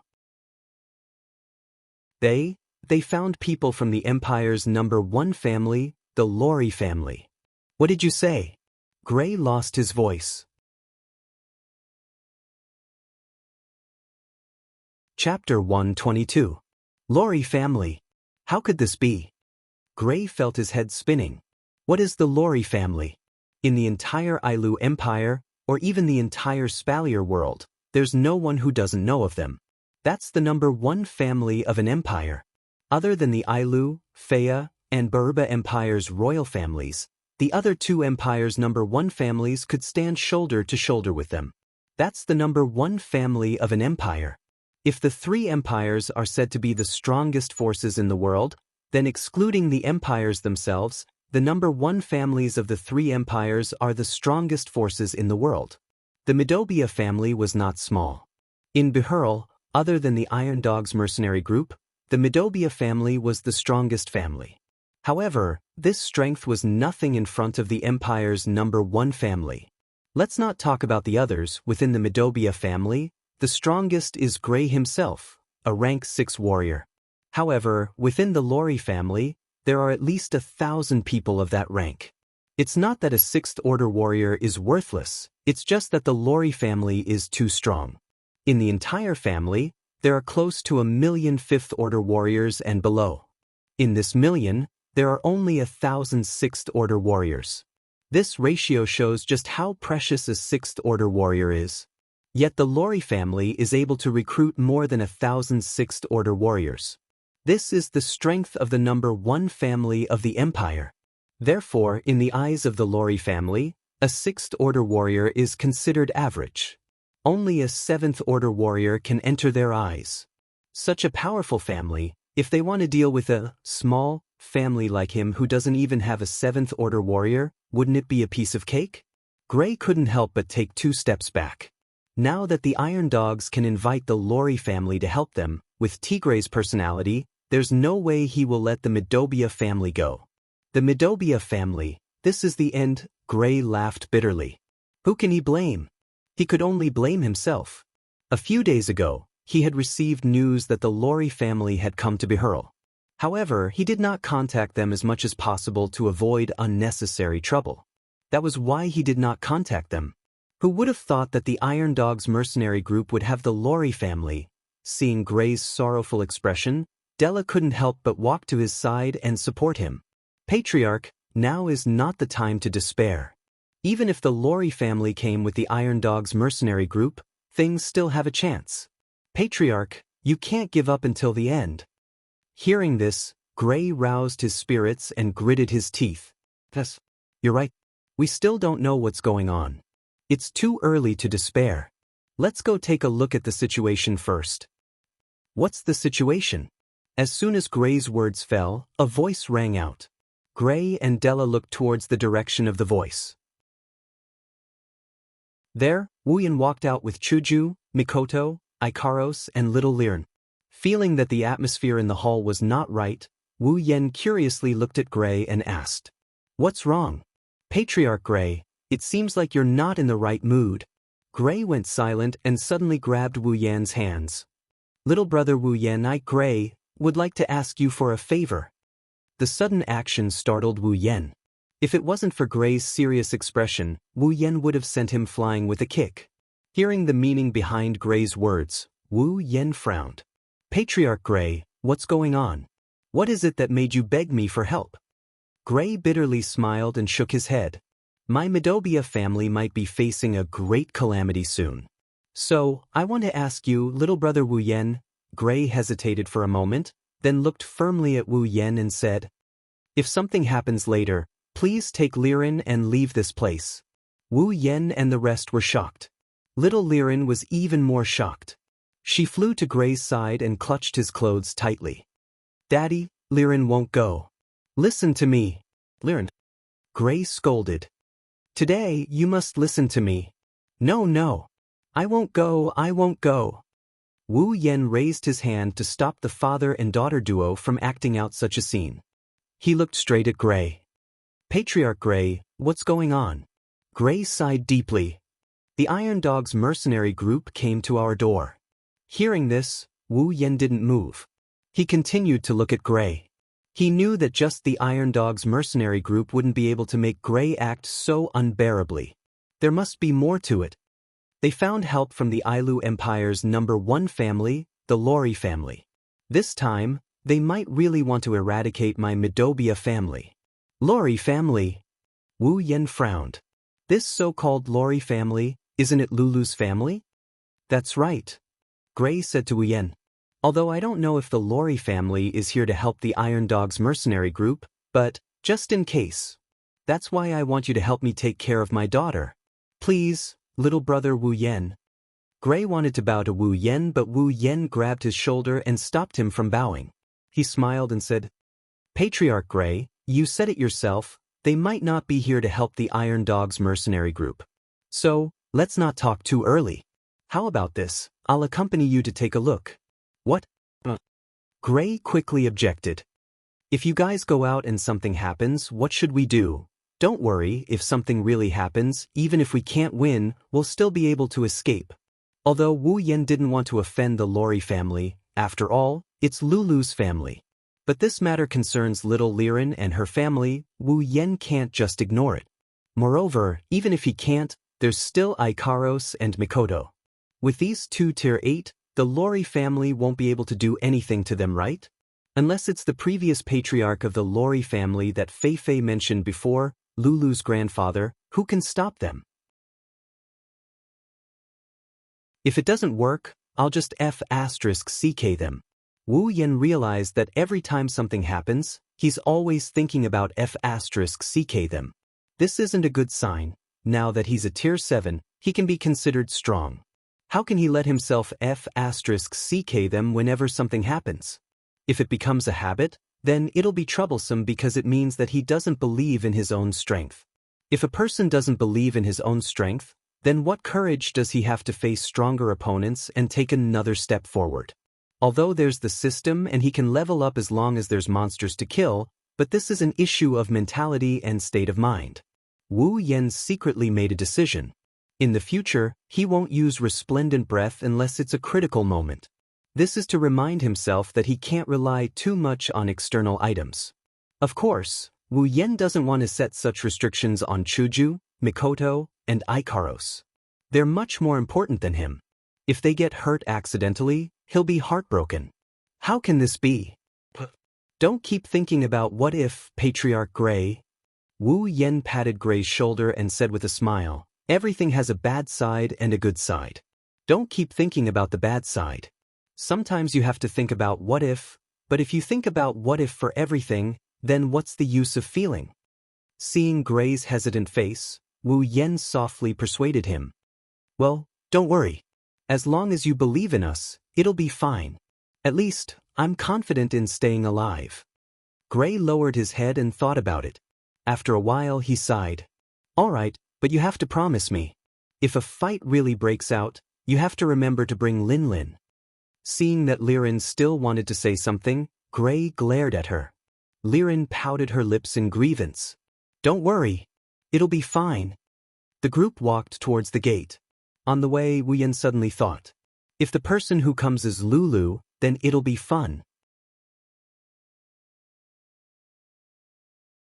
Chapter 123. Midobia Clan's main gate. Perhaps the news of the Iron Dogs mercenary group coming to the Midobia clan was leaked. Originally, there were only the Iron Dogs mercenary group and the Lori family here, but now, there's a crowd that's no less than the former. From time to time, cries of surprise could be heard from the crowd. That's because they knew that the number 1 family of the empire, the Lori family, was among the people who came to the Midobia clan. Hearing the cries and whispers from the crowd, Tigre's face couldn't help but reveal a proud expression. As long as today's news reaches the entire Bihurl, then the Iron Dogs mercenary group's reputation will be even greater, even stronger. Contrary to Tigre's proud expression, Lulu and Fei's faces were tense. They already hated this job, and the more people know about it, the more they hate it. As for the young gigolo, he just stood there indifferently, as if he didn't care about anything. His eyes were still on Lulu. At a certain moment, the Midobia clan's main gate finally opened. Seeing this, the crowd quieted down. Because they know, what's coming next is the climax of the matter. Not long after, the scene of Gray leading his tribesmen and guards appeared in front of everyone's eyes. But what surprised everyone was that standing at the front, it wasn't just Gray, there was also a young man, 3 beautiful girls, and a cute little girl. When they saw the young man, Lulu and Feifei were stunned. Tigray saw this and retracted his proud expression, turning it into a cold smile. Gray, you're finally willing to show yourself. I thought you wouldn't dare to come out. Gray didn't say anything, but Wu Yen, who was standing beside him, noticed. He clenched his fist tightly. Looks like Gray's heart isn't as calm as he looks. If it was anyone else, the result would be the same, as long as they see the lineup in front of them. As for the number of people, there's no need to count. Using his Do Chi and magic senses, Gray can feel that in this group of people, other than Tigray, there are 10 others who are about the same level as him. In other words, what he had to face next were 10 Stage 6 powerhouses who were as strong as him, or even stronger than him. Not only that, among the 4 people standing at the front, there was a beautiful woman with silver hair, Gray. Since he couldn't sense her exact strength. Under normal circumstances, if a person couldn't sense the specific strength of another person, then there were only 2 situations. One was that the other person cultivated some special method that concealed his own Do Chi and magic power. The other was that the other person's strength far exceeded his own and he didn't have the ability to sense it. Gray could feel a sense of danger from the beautiful silver-haired woman. Therefore, he concluded that the situation of this person before him should be the second type. That was also to say that the other party was a Tier 7 powerhouse. Gray laughed bitterly in his heart. Although he had already expected such a situation, how could the Lori family not have a Class 7 powerhouse? But when he really faced it, he realized that he had been hoping for a fluke all along. What he didn't know was that fluke was completely unnecessary.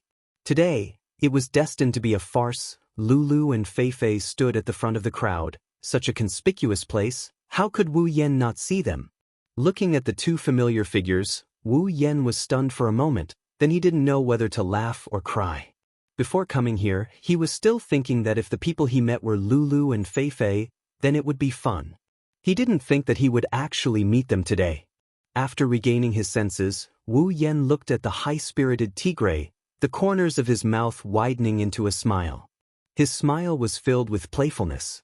If Tigray knew that he was acquainted with Lulu and Feifei, what kind of expression would he have? Wu Yen was suddenly filled with anticipation. Thus, his eyes turned and an idea came to his mind. He quickly put on a serious expression and followed behind Gray, walking towards Tigray and the others. Looking at the 4 people in front of him, Gray directly ignored Tigray and asked the other 3, "You 3 are?" Gray's disregard angered Tigray. Hearing Gray's words, Tigray sneered a few times and said, "The identities of the lords are honorable. Although it's not something you can know, let me tell you. I just hope you won't be scared." After saying that, Tigray pointed at the young pretty boy. This one is the direct disciple of the Lori family head. He's also a genius that the head of the Lori family personally bestowed with the surname Lori, Lord Hughes Lori. Gray's body trembled slightly. At first, he thought that the one who came was just a small figure from the Lori family. He didn't expect it to be the direct disciple of the head of the Lori family. On this point, he had the same thought as Tigray. Gray's expression changed. Of course Tigray saw it. After a triumphant smile, he pointed at Feifei. This one is also the direct disciple of the head of the Lori family. She entered the family earlier than Lord Hughes. She's also the guardian of the head of the Lori family's only child, Lord Feifei Lori. Tigray continued to point at Lulu. The smile on his face widened. As for this one, she's the only daughter of the head of the Lori family, the eldest daughter of the Lori family, Lilu Mei Lori. As Tigray introduced them one by one, Gray's heart started to feel bitter. When he heard the words "the only daughter of the Lori family," the bitterness in his heart intensified. The direct disciple of the Lori family? Only daughter? Forget about him. Even if it was any other family in the Ailu Empire, they wouldn't dare to offend her. This kind of person wants to touch the Midobia family. Gray felt bitter inside, but he still bowed to Feifei, Lulu and Hughes. The head of the Midobia family, Gray Midobia, greets the 3 of you. Tigray was about to use Gray's authority to scold him for not addressing them as Lord when Feifei and Lulu noticed that the Wu Yen standing beside Gray was the Wu Yen they knew. Whether it was Lulu or Feifei, both of them were overjoyed to see Wu Yen. Especially Lulu. As the only daughter of the Lori family, Lulu could be said to be the center of attention. In the entire Ailu Empire, other than the princesses of the royal family, who else could compare to her life? But it was this kind of life that allowed Lulu to transcend the ranks of the commoners. The people around her, regardless of gender, all of them had some sort of interest in them, especially the men. Lulu may be a little young, but her looks are truly devastatingly beautiful. Even Chuju and Mikoto paled in comparison to her. Only Ikaros could surpass Lulu in terms of looks. With this kind of appearance and background, who wouldn't want to embrace Lulu in their arms? As long as they could win Lulu's heart, then not only would they would also gain the Lori family. After all, the Lori family only has one direct descendant. In the future, if Lulu doesn't become the head of the Lori family, then it would be Lulu's husband becoming the head of the Lori family. The head of the empire's #1 family, just thinking about it is enough to make people drool, right?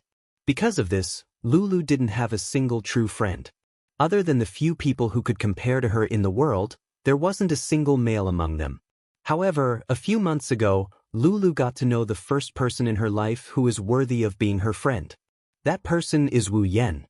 Lulu will never forget that day in the Behemoth Forest, when she met Wu Yen for the first time. In his eyes, other than admiration, there wasn't any greed or lust that other men have. That's why Lulu treated Wu Yen as a true friend. Of course, it's only at the level of a friend. Seeing Wu Yen again, Lulu's surprise is unimaginable. Seeing Lulu's expression, Wu Yen suddenly jumped out, pointed at Lulu and shouted, "Which? Are you the one who wants to mess with our Midobia family?"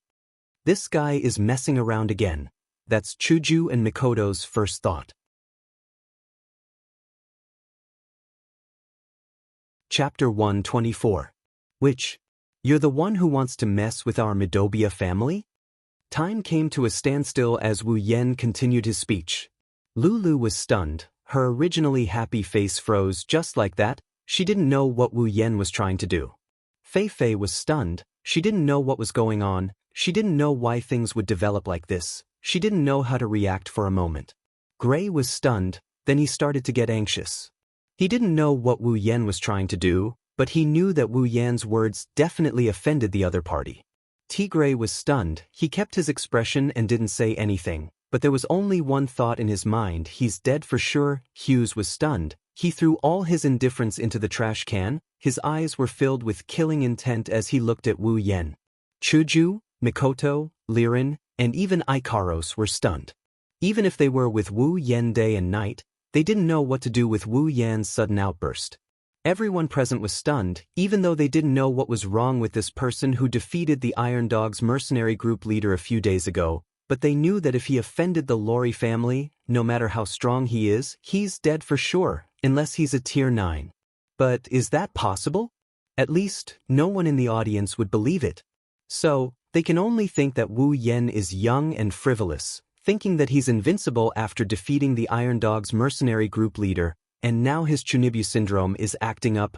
Lulu, who didn't react for a long time, even though she didn't know why Wu Yen acted like this, but when she heard Wu Yen call her a witch, she got angry. Lulu put her hands on her hips and puffed out her chest. Her pair of full breasts became even more prominent, blinding Chuju and Mikoto's eyes. But she didn't notice. She pointed at Wu Yen and loudly retorted, "What witch? How do I look like a demon?" Wu Yen sneered and waved his hand. He pointed at Lulu and said confidently, "Then tell me, which part of you doesn't look like a demon?" "I don't look like a demon in any way. I'm a real human," Lulu shouted angrily. Wu Yen suddenly felt a sense of powerlessness. Not only him, but everyone present felt the same way. This is not the place to refute, is it? No one doubts that you are not human. Wu Yen smiled embarrassedly and shrugged. "All right, let's just say you're a human. What do you mean by, even if?" "I am a human, a real human," Lulu immediately retorted loudly as if the so-called, which was a great insult to her. Wu Yan coughed and continued with a straight face. Then, are you the human who wants to make a move on our Midobia family? Who wants to make a move? Lulu pouted and said unhappily, I don't like to bully people. It's all his fault, he forced me to come. After saying that, she pointed at the stunned tigre and pushed all the responsibility away. She even said it in a righteous manner. She didn't have any self-awareness that she dragged Tigre down with her. Wu Yan's face fell. He rolled his eyes at Lulu and said unhappily, Aren't you the one with the most authority here? You're blaming others like that, aren't you a little too undisciplined? What? It's the truth. Lulu said angrily, I didn't want to bully people here at all. Then what are you doing here? Wu Yan looked at Lulu suspiciously. To be honest, this was the question in his heart. He really didn't know why Lulu would appear here. As for Lulu leading the way to Midobia family to pick a fight, it's not that Wu Yan looked down on her, but Wu Yan felt that if she was sold one day, he wouldn't even be able to find her, let alone pick a fight. Lulu directly opened her mouth and said 5 words. Wu Yan's face turned awkward and the others were stunned. I'm just passing by. Wu Yan looked at Lulu speechlessly and sighed. All right, then young lady passing by, what are you doing here? Hearing Wu Yan's question, Lulu started explaining to Wu Yan. She talked about how she's trying to please him, how she's trying to be a good host, how she's too embarrassed to refuse. She spilled everything out as if she's venting her dissatisfaction. While Wu Yan blushed with shame, it also confirmed another thought in his mind. Lulu was sold to help count the money, that's right. On the other hand, Tigre's face turned ugly. Let's not talk about the harmonious atmosphere between the young miss of the Lori family and that little bastard. Just the fact that Lulu told them about how he fawned over them was enough to embarrass him. In Bihurl, he was considered a person of status. Even though it wasn't something to be despised for currying favor with the Empire's #1 family, but in an instant, the fact that he tried to curry favor with them to get their hands on the Midobia family was completely exposed. At the same time, when he saw how Lulu and Wu Yan were conversing with each other, as if they knew each other, Tigre had a bad premonition. Hughes also had a bad premonition. When he saw how familiar Wu Yan and Lulu were, he frowned and didn't let go for a long time. When Wu Yan finished listening to Lulu's explanation, he finally understood. Lulu really was just passing by and wanted to rest here. In the end, she tried to curry favor with them and acted as a host. Therefore, when Tigre asked the Lori family for help, they naturally couldn't refuse and came here together. In other words, you were tricked here. Wu Yan rubbed his chin and said with sudden realization. Lulu nodded repeatedly, then suddenly thought of something and shook her head furiously. No, it's not a trick, it's not, it's a trick, it's not. I'm so confused. Lulu's face was distressed. Her pondering look immediately made everyone laugh. Of course, it was a very kind laugh. Only now did they realize that the high and mighty young miss of the Lori family in their hearts was actually just a cute little girl. Of course, in Wu Yan's words, she was just a little naive and muddle-headed, but could also be said to be natural. I think you should stop thinking about it. Just take it that you were really tricked. Wu Yan looked at Lulu and smiled. How can I just let it go? Lulu wrinkled her little nose. I don't want to admit that I was tricked. It's like I'm stupid. When Wu Yan heard this, he couldn't help but laugh. It's not like you're stupid, you're really stupid. You're the stupid one. Lulu shouted in dissatisfaction. The two of them quarreled as if there was no one around, but no one jumped out to stop them. How should I put it? Although they were quarreling, no matter how one looked at it, the two of them were so familiar with each other that even if they quarreled, there wasn't the slightest bit of tension. So much so that even though Wu Yan is being so unreasonable in front of their family's Missy, none of the Lori family members reacted in time to deal with the guy who offended their Missy. Fei Fei is the only one who is bitterly smiling at the side. Back when they were still in the supply town, back when they were still working with Wu Yan, this kind of scene happened almost every day. Fei Fei didn't object because even though it seemed like Lulu was being bullied by Wu Yan every time, Fei Fei, who raised Lulu since she was a child, How could she not know that Lulu was actually very happy to be able to communicate with Wu Yen like this?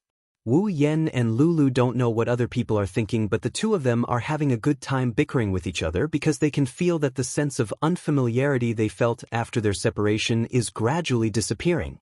The sense of familiarity from before is returning to them. At this moment, Gray finally recovered from his stupor. He thought that Wu Yan's offensive words towards the young miss of the Lorry family would cause irreparable damage, but in the end, the situation developed in such a dramatic way. Just a moment ago, he was seen as a formidable foe, but now, he's happily chatting with Wu Yan. The bystanders can see that the two of them are very familiar with each other. Gray can also see that. Do they know each other? Gray looked at Wu Yan suspiciously and asked softly, Do you know each other?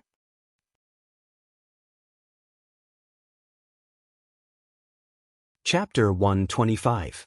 After hearing Gray's words, Wu Yan and Lulu looked at each other. After a moment of silence, they replied in unison, Don't know. Gray's mouth twitched as he looked at the two girls who seemed to know each other very well. Suddenly, he felt a slight pain coming from a certain part of his lower body. After Wu Yan and Lulu said, Don't know, at the same time, they couldn't help but laugh. Even Fei couldn't help but burst out laughing. For a moment, Wu Yan's laughter and Lulu's and Fei's soft giggles echoed in the unusually silent room. What a familiar scene. When Wu Yan first met Fei also asked him and Lulu the same question. At that time, he and Lulu also replied that they didn't know each other. The three of them recalled that day at the same time. Although only 2 to 3 months had passed, whether it was Wu Yan who had experienced the instance dungeon or Lulu and Fei who hadn't experienced it, they all felt that they hadn't seen each other for a long time. After a while, Fei stopped laughing and turned to look at Wu Yan suspiciously. Yan, you said, our Midobia family, just now. Are you from the Midobia family? That's right. Lulu had the same doubts. Didn't you say that you don't have a family and that you're a barbarian from the mountains? Although I did say that, why do I feel displeased when I hear it from your mouth? Wu Yan sighed and waved his hand at the two girls with a smile. Well, I was just joking. However, I do have a good relationship with the Midobia family. If you want to find fault with me, I'm afraid you'll have to go through me first. You think you're worthy of going against our Lorry family? An untimely voice sounded after Wu Yan finished speaking. Hearing this voice, Wu Yan narrowed his eyes and looked behind Lulu and Fei. He saw that the handsome guy named Hughes who was standing with Lulu, Fei and Tigray appeared in front of Wu Yan. He crossed his arms and looked at Wu Yan indifferently. His eyes were filled with disdain and disgust as if he was a refugee. Wu Yan looked at him and then turned to Lulu and asked, Lulu, who is he? Before Lulu could answer, Hughes's expression changed, and a hint of gloom appeared between his brows. Impudent! What did you call me? The young miss of our Lorry family is not someone you can call. Hearing this, Wu Yan finally understood. No wonder he felt a sense of déjà vu. It was another slime. Hughes Lorry, level 42. His strength is much stronger than that slime. He's at least rank 5. Hey Hughes, what's the meaning of this? Lulu frowned and looked at Hughes with a trace of displeasure. She said to Hughes, What does it have to do with you how my friend likes to call me? Friend? Hughes paused and pointed at Wu Yan in disbelief. You said he's your friend? Is there a problem?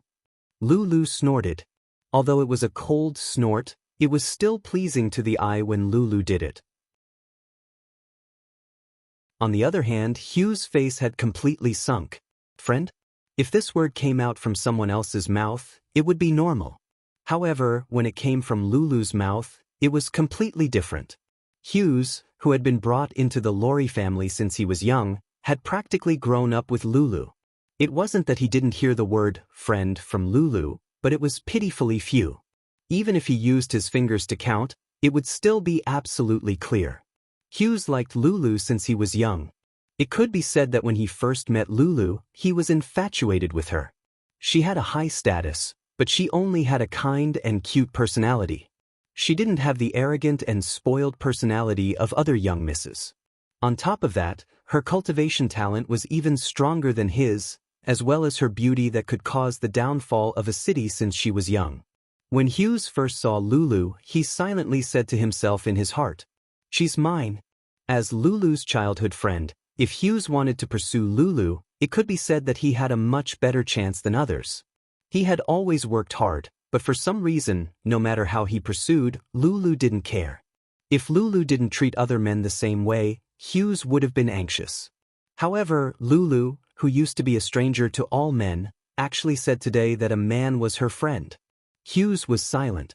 When he turned to look at Wu Yen, his gaze carried a shocking murderous aura. Tigray, who was standing beside him, was also shocked. Fei Fei frowned and fixed her gaze on Hughes. As for Wu Yen, he smiled and didn't say anything else. This caused Hughes' face to twist a little. This commoner with average looks, compared to him, low status, deduced from Lulu's words about coming from the mountains, and no strength, no do chi or magic, so he couldn't sense it. What right did he have to make his beloved young miss recognize him as a friend? When he thought of the family drama that Wu Yen and Lulu just put on, the murderous aura in Hughes' heart couldn't be retracted. Everyone present could feel Hughes' murderous intent. Ikaro's pupils shrunk. She wanted to change into her Sky Queen form. For her, anyone who wanted to harm Wu Yen must be eradicated. Chuju and Mikoto pulled Ikaros back and shook their heads at her, indicating that she shouldn't move. Ikaros hesitated for a moment and stopped what she was doing. Of course, Hughes, who only had eyes for Wu Yen, didn't know that just now he had taken a trip around the gates of hell. In his heart, he only wanted to torture Wu Yen to death. But when he saw Lulu standing beside him, Hughes suppressed the impulse in his heart. "Commoner, if you know what's good for you, leave the young miss side. She's not someone you can associate with." Hughes fixed his gaze on Wu Yen. His tone was full of threat. Wu Yen was about to say something to Hughes' threat when Lulu's face turned angry. She stood in front of Wu Yen and said loudly, "Hey! What right do you have to say that? If I say Yen is my friend, then he's my friend. It's not like I can't associate with him." Hughes didn't say anything. He only looked at Wu Yen with eyes full of anger and murderous intent.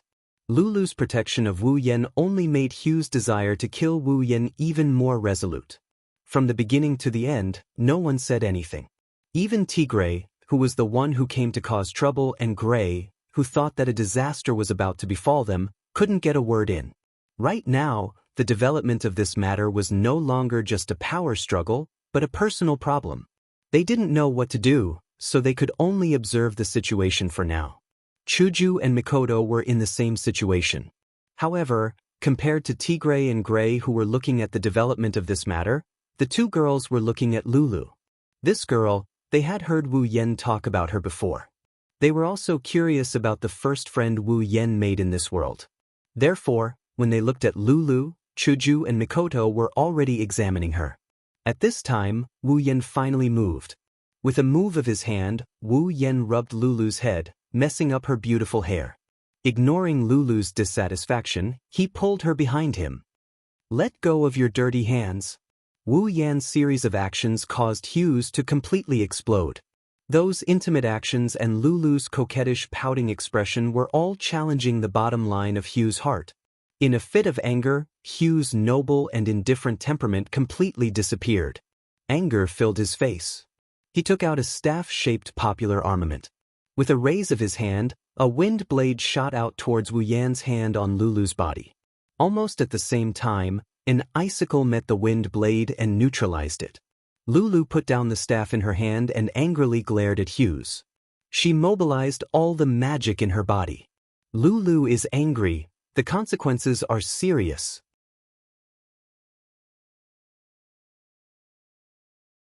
Chapter 126. Lilu Mei Loli, Level 44. As Lulu mobilized all the mana in her body, Wu Yen also activated the system perception. When he saw Lulu's current level, Wu Yen couldn't help but be shocked. When Wu Yen and Lulu separated 2 to 3 months ago, Lulu was only level 35 at that time. He didn't expect that in just 2 to 3 months, Lulu's strength would directly increase by 9 levels, almost an entire rank. Although it was said that a mid-rank promotion from rank 4 to rank 5 wasn't as difficult as a high-rank promotion, it still wasn't something a low-rank promotion could compare to at this time. Even someone like Wu Yan, who rose from nothing to rank 7 in less than half a year, couldn't help but praise Lulu's talent. After all, Lulu wasn't like him. Even if she had the support of the Empire's #1 family, she still couldn't compare to Wu Yan, who was using cheats.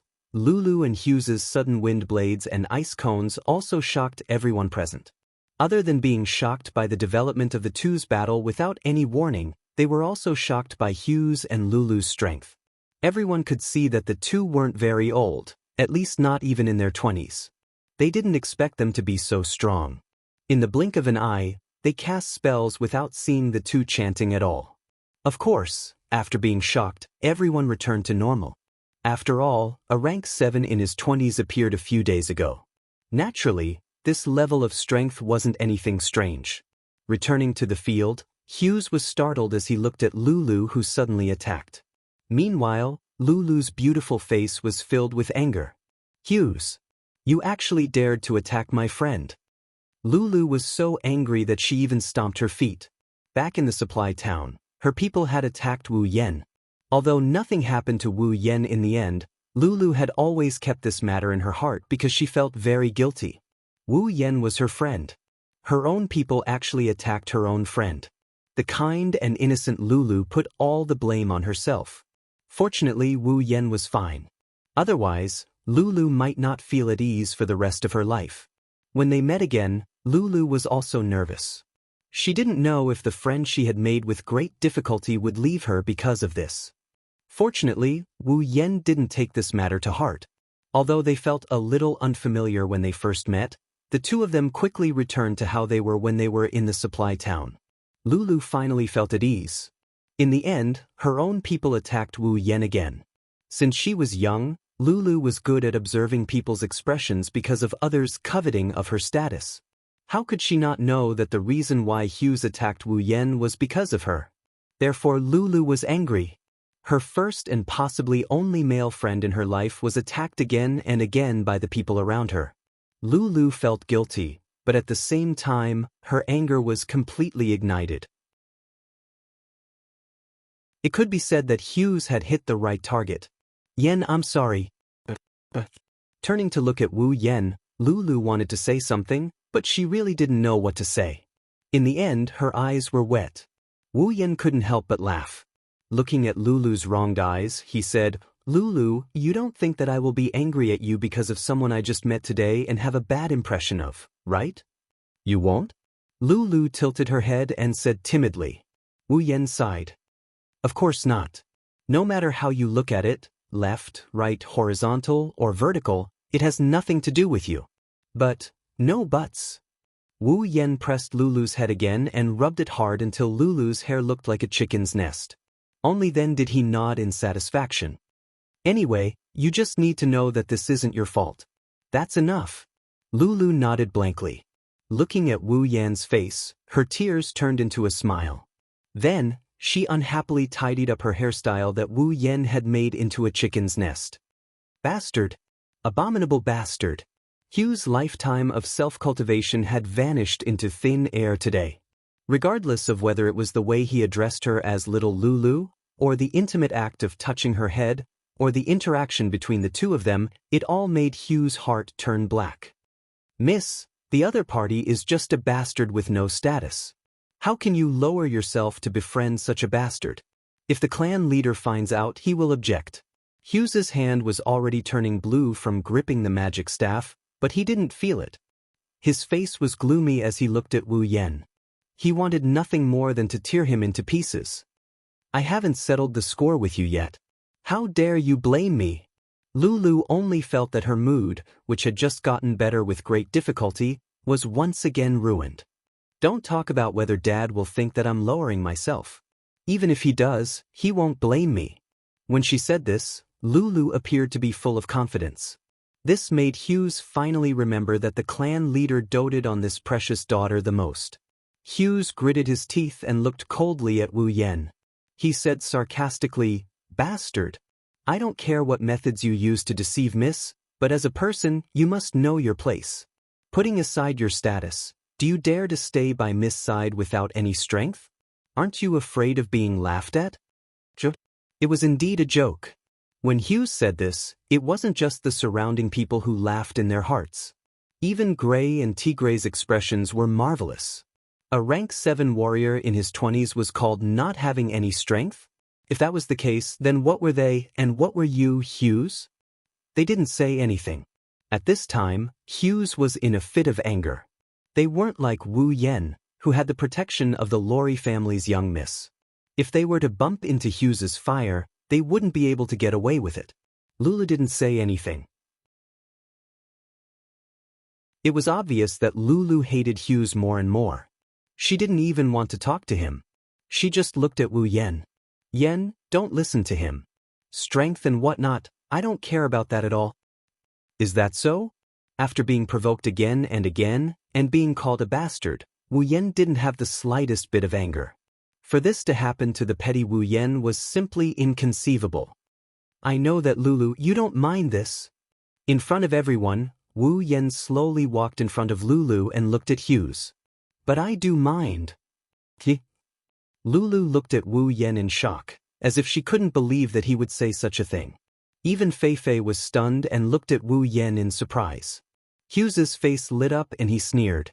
At least you know what's good for you. Know what's good for me? Wu Yen spread his hands helplessly and said with a smile, Sorry, people of my generation don't know what's good for them. Hey, gigolo, what did you call me? Hughes was so angry that he laughed. At this moment, he had already decided that no matter how the young miss treated him after this matter, this guy had to die. Whether it was because of her calling him a gigolo or because of his threat to himself, Wu Yen closed his eyes. When he opened them again, his gaze had completely changed. There was no longer any banter, no longer his usual playfulness, but a serious look. Just like you said, staying by Lulu's side in terms of status and talent, if I don't have a bit of strength, then not only would I be laughed at, I'm afraid even I would feel pressured. Yen. Lulu was already anxious. Yen can't be planning to cut ties with me because of this, right? Looking around at the expressions on everyone's faces, Wu Yen smiled faintly and spoke softly. Although his voice was soft, it resounded through the entire scene, as if it came from the horizon, calm and clear. So, in order to prevent any accidents from happening and to reassure Lulu, I'll let you all see if I, Wu Yen, have the qualifications to stand by Lulu's side. Ignoring the dumbfounded crowd, as well as Hinajiku and Mikoto behind him who are grinning, Wu Yen looked straight at Hughes and said with a smile, Make your move. As long as I take a step back, my life is yours.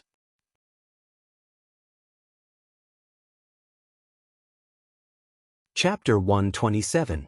Silence. A deathly stillness. Everyone present, except for Lulu, Fei Fei and Chuju, held their breaths, not daring to make a sound. Because they could already see the ending.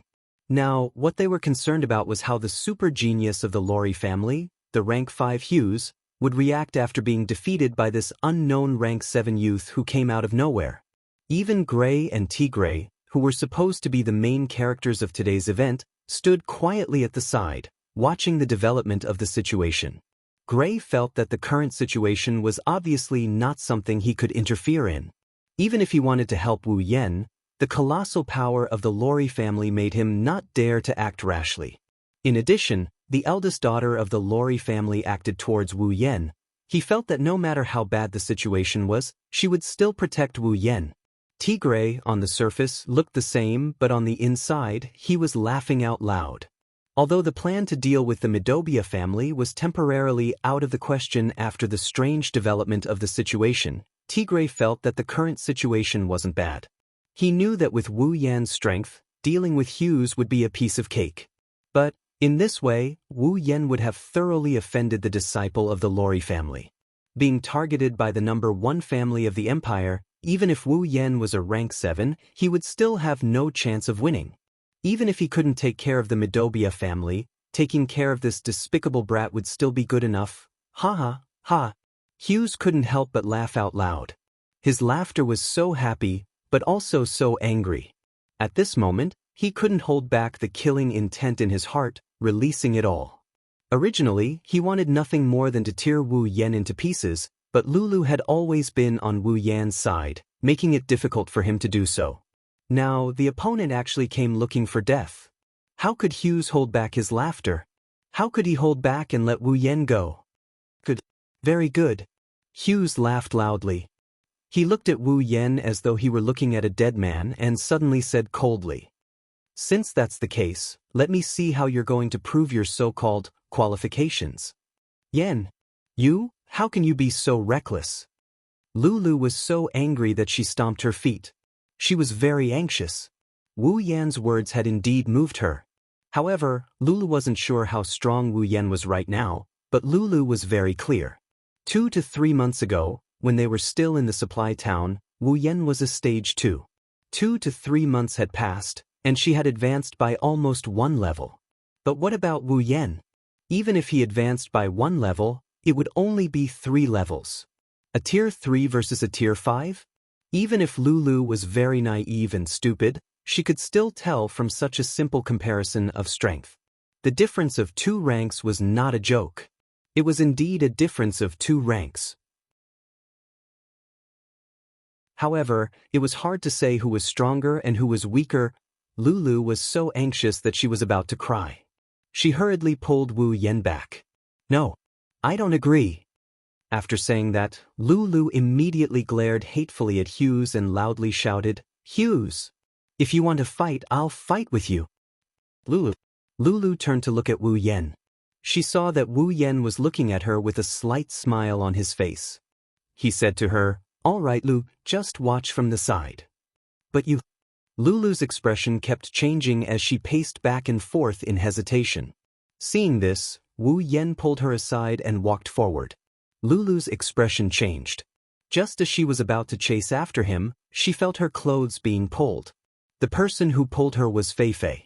Fei Fei held Lulu's hand, but her face was always looking at Wu Yan. She said, "Lulu, let's just watch, Fei Fei." Lulu looked at Fei Fei worriedly. "Aren't you going to stop him?" Fei Fei smiled and said, "Don't worry. Even though I haven't known Yan for long, I feel that he's not the kind of person who would make a foolish decision. So, let's just watch the situation first." Seeing that Lulu's expression was still very worried, Fei Fei sighed in her heart. It seemed that Lulu really treated Wu Yan as a very important friend. She then said to Lulu, "Don't worry, if necessary, I'll go up and stop him." Lulu finally let go of some of her worries and nodded. She looked at Wu Yan in front of her and Hughes, who was facing Wu Yan. She muttered to herself, "If you can win, I'll treat you to ice cream." On the other side, Chuju and Mikoto. It seems that girl named Lulu really cares about Yan. Mikoto smoothed her hair and said with a hint of jealousy, "It seems that this jealous girl is jealous of Lulu." Chuju shook her head. "That pretty girl really cares about Yan, but I don't think it's to the extent that she likes him." "How do you know?" Mikoto turned to Chuju and asked in confusion. Chuju smiled. "Because when she looks at Wu Yan, there's no love or affection in her eyes." "How can you tell?" Mikoto laughed dryly as if she was surprised by Chuju's opinion. Chuju suddenly blushed and rolled her eyes at Mikoto. She didn't say anything. Did she have to say that she looked at Wu Yan like that?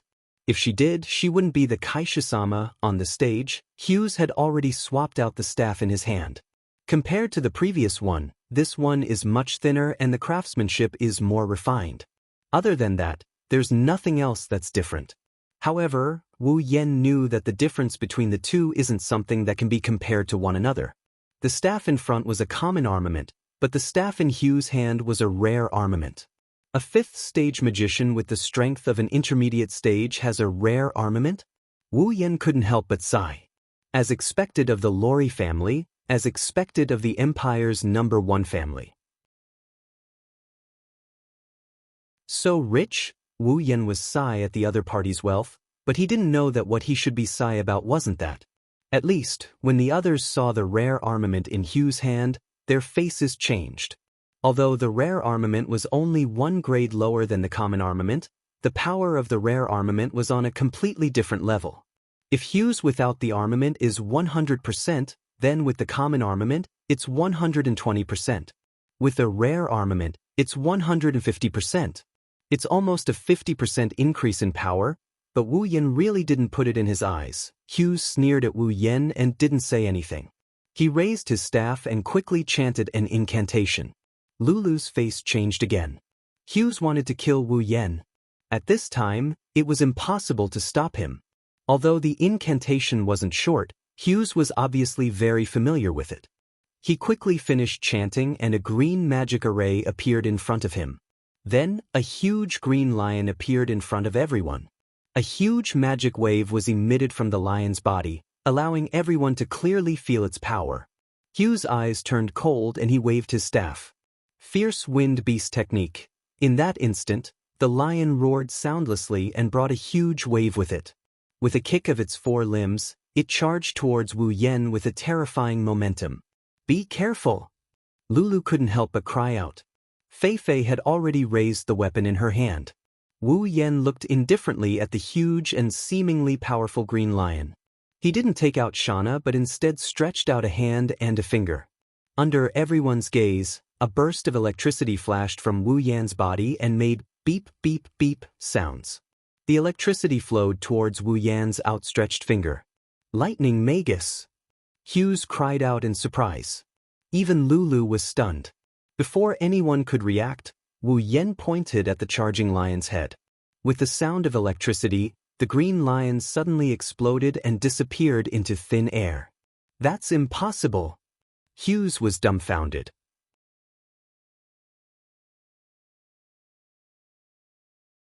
Chapter 128.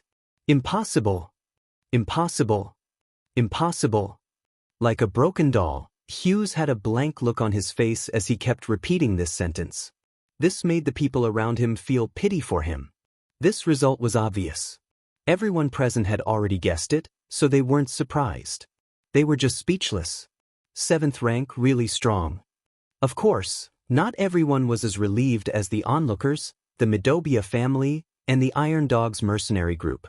The people from the Lori family were all in a daze like Hughes. Even Lulu and Fei Fei were the same. Is this really Yen? Lulu looked at Wu Yan who was still surrounded by lightning in a daze. She didn't know where her thoughts had flown to. Compared to the dazed Lulu, Fei Fei was much better. Seeing Wu Yan break the Wind Strike B spell, Fei Fei's pupils shrank for a moment before returning to normal. Not for anything else, but because she, Fei Fei, is also a 7th rank. This scene may seem inconceivable to others, but to Fei Fei, it was nothing. If she wanted to do it, she could do it too. Just like Wu Yan, it would be as easy as blowing off dust. Therefore, Fei Fei stood there calmly. But from her trembling hands, it was obvious that her heart wasn't calm. She had too many questions in her heart. For example, 2 to 3 months ago, Wu Yan was only a 2nd rank. How did he become so strong after 2 to 3 months? Another example, as long as you're from the Spalier world, you know that magic and battle energy can't coexist. But Fei Fei still clearly remembered that Wu Yan was a warrior who used swords and sabers 2 to 3 months ago. But now Wu Yan is using lightning magic. This is another question in Fei Fei's heart. And many. But after thinking about it, everyone has their own secrets. Even Fei Fei herself was no exception. So, even though she had many questions, Fei Fei didn't think about it anymore. As long as she was sure that Wu Yan wouldn't harm Lulu, then it didn't matter. At this moment, Fei Fei had already guessed that the young 7th rank powerhouse that Tigray mentioned was probably Wu Yan. Rising from the 2nd rank to the 7th rank in 2 to 3 months, Fei Fei just thinking about it, she felt that it was unbelievable. But this trace of incredulity quickly turned into an endless battle intent. Wu Yan and Fei Fei's age were actually about the same. To be able to reach the 7th rank at this age, all of them were geniuses that could be counted on one's fingers. It wasn't that Fei Fei hadn't seen other 7th rank geniuses of the same age, but they gave Fei Fei a very bad feeling. Proud of their talents, that was probably how they were described. Fei Fei hated people like this very much. So, before coming, she was incomparably anticipating that this 7th rank genius wouldn't have such a detestable personality. This expectation had now become a reality. Without a doubt, Fei Fei, who had interacted with Wu Yan before, knew that Wu Yan wasn't that kind of person. This made her very happy in her heart. At the same time, she was very happy. She was happy that there was finally a genius of the same age that she didn't hate to have a battle with her. Fei Fei's lips curled into a smile. Her hands were still trembling uncontrollably. She only hoped that Wu Yan on the field would quickly finish off Hughes so that he could battle with her. By the way, Hughes was also among the so-called detestable people Fei Fei mentioned, even if the other party was from the same sect as her. On the field, Wu Yan had already retracted the electric current in his body. Looking at Hughes, who had a face full of shock, he laughed. "Young Master Hughes of noble status, are you satisfied with my ability?" Hearing that, Hughes was still in a daze. He didn't come back to his senses for a long time before answering Wu Yan's question. This was also understandable because the fierce wind beast technique was Hughes' strongest magic. In order to make sure that Wu Yan couldn't be more dead, Hughes could be said to have used all of his power. The full strength of a 5th rank rare armament, strongest magic, all of these were brought out.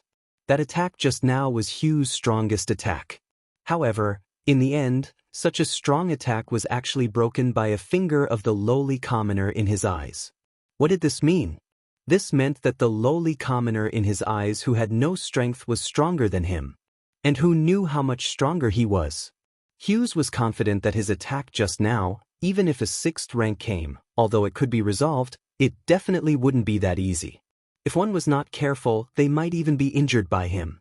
However, an attack that could possibly injure a 6th rank was broken by Wu Yan with a single move. Didn't this mean that Wu Yan's strength was much stronger than a 6th rank? Stronger than a 6th rank, without a doubt, he was only a 7th rank. Wu Yan was a 7th rank? That lowly commoner who he looked down on so much, who made him so angry, who intended to taint his beloved woman, was a 7th rank? Impossible. Impossible. This is absolutely impossible. Hughes roared crazily. His dazed expression had already become distorted. His eyes became incomparably red, just like an injured wild beast. However, there was no difference. The current Hughes was a severely injured wild beast. It was just that his pride had been hurt. He had completely gone crazy. The mana in his body was adjusted to the maximum limit. A huge mana fluctuation rose from his body, causing the air around him to become thick and heavy. Suddenly, Hughes waved the armament in his hand again. 5 wind blades formed around him. With another wave, they advanced dauntlessly and cut at Wu Yan's body. Their speed was incomparably fast. With regards to Hughes' sudden attack, Wu Yan only frowned and ignored him. He stood on the spot without moving, waiting for the 5 wind blades to arrive. Only when the wind blades were about to reach him did Wu Yan move. He reached out and snapped his fingers. Instantly, countless iron sand rose from the ground and rolled into a black wave that reverberated around Wu Yan. The wind blades hit the iron sand wave and only created a few sparks before disappearing. Everyone was stunned when they saw this. What was this black wave? To the people of this world, using electromagnetic force to control iron sand was definitely something that they wouldn't even think of. They would only think of it as another method of Wu Yan's. His attack sank like a rock into the ocean and did not cause any damage to his opponent. Hughes's twisted expression deepened. He waved the armament in his hand again and 5 wind blades shot out. Hughes did not stop because of this. Instead, he waved it again and shot out another 5 wind blades. His armament waved continuously and 5 wind blades flew out one after another, hitting the iron sand wave. However, no matter how many wind blades came at him, Wu Yan did not move at all. He only surrounded himself with the iron sand wave and blocked all the wind blades. The wind blades kept hitting the iron sand wave, producing crisp sounds. In an instant, the entire scene was filled with crazy crisp sounds that resounded in every corner. At this moment, the onlookers, including the people from the 3 factions, looked at Hughes with pity in their eyes. Between Wu Yan and Hughes, one has a calm expression, blocking all of the other's attacks without even moving an inch. The other is in a frenzy, attacking non-stop but to no avail. As long as one isn't an idiot, one can see the final result. As time passed, The frequency at which Hughes waved his magic staff slowed down. The mana fluctuations on his body also gradually calmed down. The wind blades also became fewer and fewer. In the end, Hughes directly knelt on the ground, dazed. Exhaustion once again covered his entire face. It was obvious that such a crazy spree of magic had exhausted his mana long ago. He could no longer continue the battle. From beginning to end, Wu Yan did not move at all apart from extending a finger, snapping a finger, and saying a sentence. It just so happened to confirm Wu Yan's words before the battle started. As long as you take a step back, I'll give you my life. In the end, of course, Wu Yan did not even move a single step. Wu Yan's overwhelming victory had ended this duel. The black wave had already calmed down. Wu Yan walked in front of the dazed Hughes and said in a loud voice, "I won.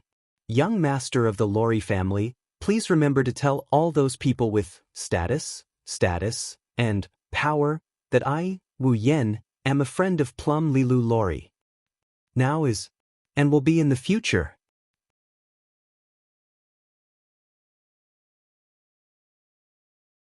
Chapter 129. Lulu stared blankly at Wu Yan. Her nose turned sour and tears almost flowed out. However, she quickly wiped her eyes and tried her best to hold back her tears. It wasn't that Lulu didn't have any friends. Although she only had a few, she still had them. However, there had never been a day when the simple word, friend, could move her to tears. As a descendant of a great clan, Lulu's life was both fortunate and unfortunate. She enjoyed all the extraordinary things, but all the ordinary things were far away from her. In the past, she had longed for a friend who could treat her seriously instead of her family. However, time and time again, she saw the word benefit in those people's eyes. Time and time again, she was disappointed. She no longer had extravagant hopes for a friend. Even though she still had a few female friends, each of them had the same troubles as her. Therefore, their friendship was not heart to heart. It could be said that no one could walk through the door of friendship in her heart. Fei Fei could, but Fei Fei was her guardian. It was more like family than friendship. However, it didn't matter anymore. The past had become the past. Now, there was someone who had enough weight to walk through the door of friendship in her heart. Of course, whether or not he would walk through this door and enter another door in the future, that would depend on the future. Looking at Wu Yan straight back, Lulu smiled. Her smile was so moving and so beautiful. Even Fei Fei, who was standing beside her, could say with certainty that this was the most beautiful moment of Lulu's first half of her life. Big brother is so handsome. Outside the arena, little Lilin's eyes were full of stars as she looked at Wu Yan. Obviously, for a child, being strong and handsome was indeed very attractive. "Tiske, you only know how to act cool," Chuju muttered in dissatisfaction. However, she quickly sighed. Because she had to admit, Wu Yan at this moment was indeed very attractive. Still using someone else's ability to act cool? Damn it, I suddenly feel like beating someone up. A bolt of electricity similar to the one on Wu Yan's body flashed through Mikoto's forehead, illuminating its owner's face that is tense due to her displeasure. "Master? This is Ikaros, who has no sense of presence." On the stage, Hughes glared at Wu Yan, who is standing in front of him with a venomous expression. Due to the depletion of his mana, he didn't have the strength to stand up anymore. He could only look up at Wu Yan like a stray dog. Seeing Hughes defeated, Tigray smiled sinisterly. This time, Wu Yan has thoroughly offended Hughes. Based on the tolerance Hughes showed just now, Tigray is sure that he will madly retaliate against Wu Yan. Wu Yan smiled indifferently. Of course, he knew he had thoroughly offended this pretty boy. However, he really didn't care. If Hughes wants revenge, Wu Yan is looking forward to it. If Hughes wants revenge, then he must borrow the power of his family. However, that so-called power, in Wu Yan's eyes, is nothing but experience delivered to his doorstep. As for scheming in this world, he has no relatives, no family, only himself. What's there to be afraid of? Even if he set his sights on Chuju, Mikoto, and Ikaros, it's useless. In the face of absolute power, scheming is the most useless method. Therefore, in Wu Yan's eyes, the colossal existence of the Lori family, other than the old patriarch of the 9th rank, there's nothing else to care about. And can Hughes ask the old patriarch to take action? Even if he can, at that time, Wu Yan's side might already have a 9th rank powerhouse. Well, it's finally over. Let's all go home and find our mothers, Wu Yan said with a grin. Once the matter is over, the seriousness also disappeared. Wu Yan's face became frivolous again, making Chuju and Mikoto, who were not far away, feel helpless. The people around them also smiled kindly and were about to disperse. However, one person's action made them stop in their tracks and surround them again. Looking at Fei Fei standing in front of him, Wu Yan didn't know whether to laugh or cry. Fei Fei, what are you doing now? Hearing this, Fei Fei raised the katana in her hand and said seriously, Lori family. Fei Fei, Lori challenges you. Challenge? Wu Yan looked at Fei Fei in surprise and then frowned. Fei Fei's challenge at this time made him wonder if she wanted to avenge Hughes. Lulu also shouted in surprise. Whoa, Fei Fei, what are you doing? Why did you suddenly challenge me? Fei Fei didn't say anything, she just raised the katana and looked at Wu Yan with a serious and determined face. Lulu knew that Fei Fei wasn't joking. This made Lulu anxious. Her friend was fighting with her family, how could she not be anxious? Wu Yan originally thought that Fei Fei felt that he had tarnished her family's reputation, so she wanted to get back at him. But when he saw the intense fighting spirit in Fei Fei's eyes, he didn't think so anymore. The Fei Fei he knew wasn't that kind of person.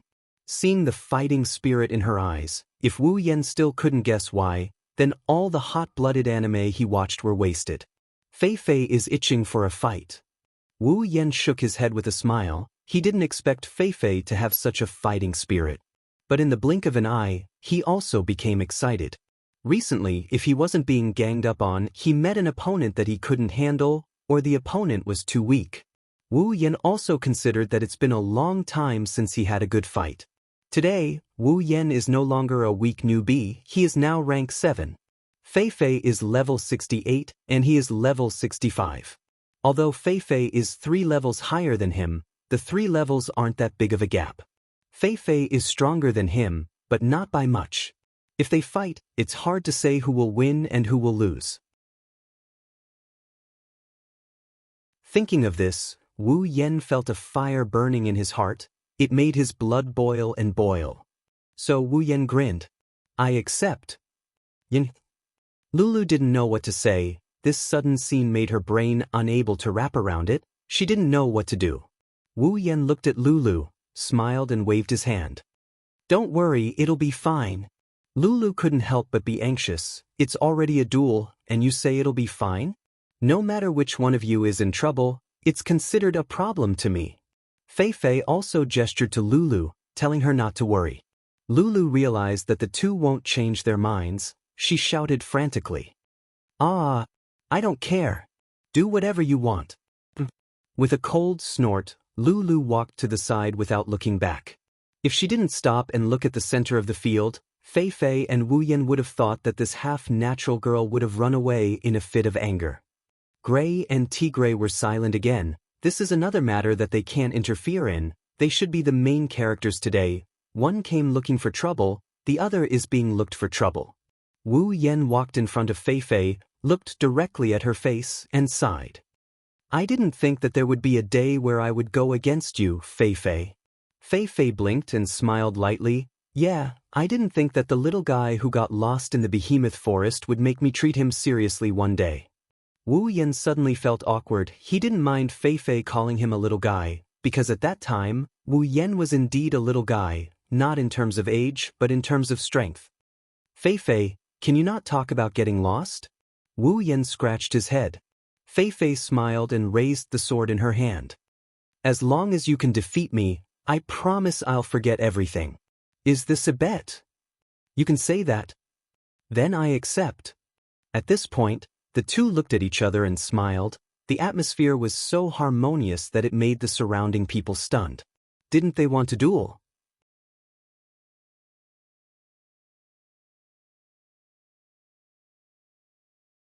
Chapter 130. The distance between them wasn't too far, but it wasn't too long either. The two of them stared at each other and didn't make any movements. However, anyone with a bit of strength could feel a surge of aura rising from the two of them and attacking each other. A clash of auras. In a place where the crowd couldn't see or hear, the two of them had already begun their duel. Perhaps to the man and woman on the field, the duel had already begun.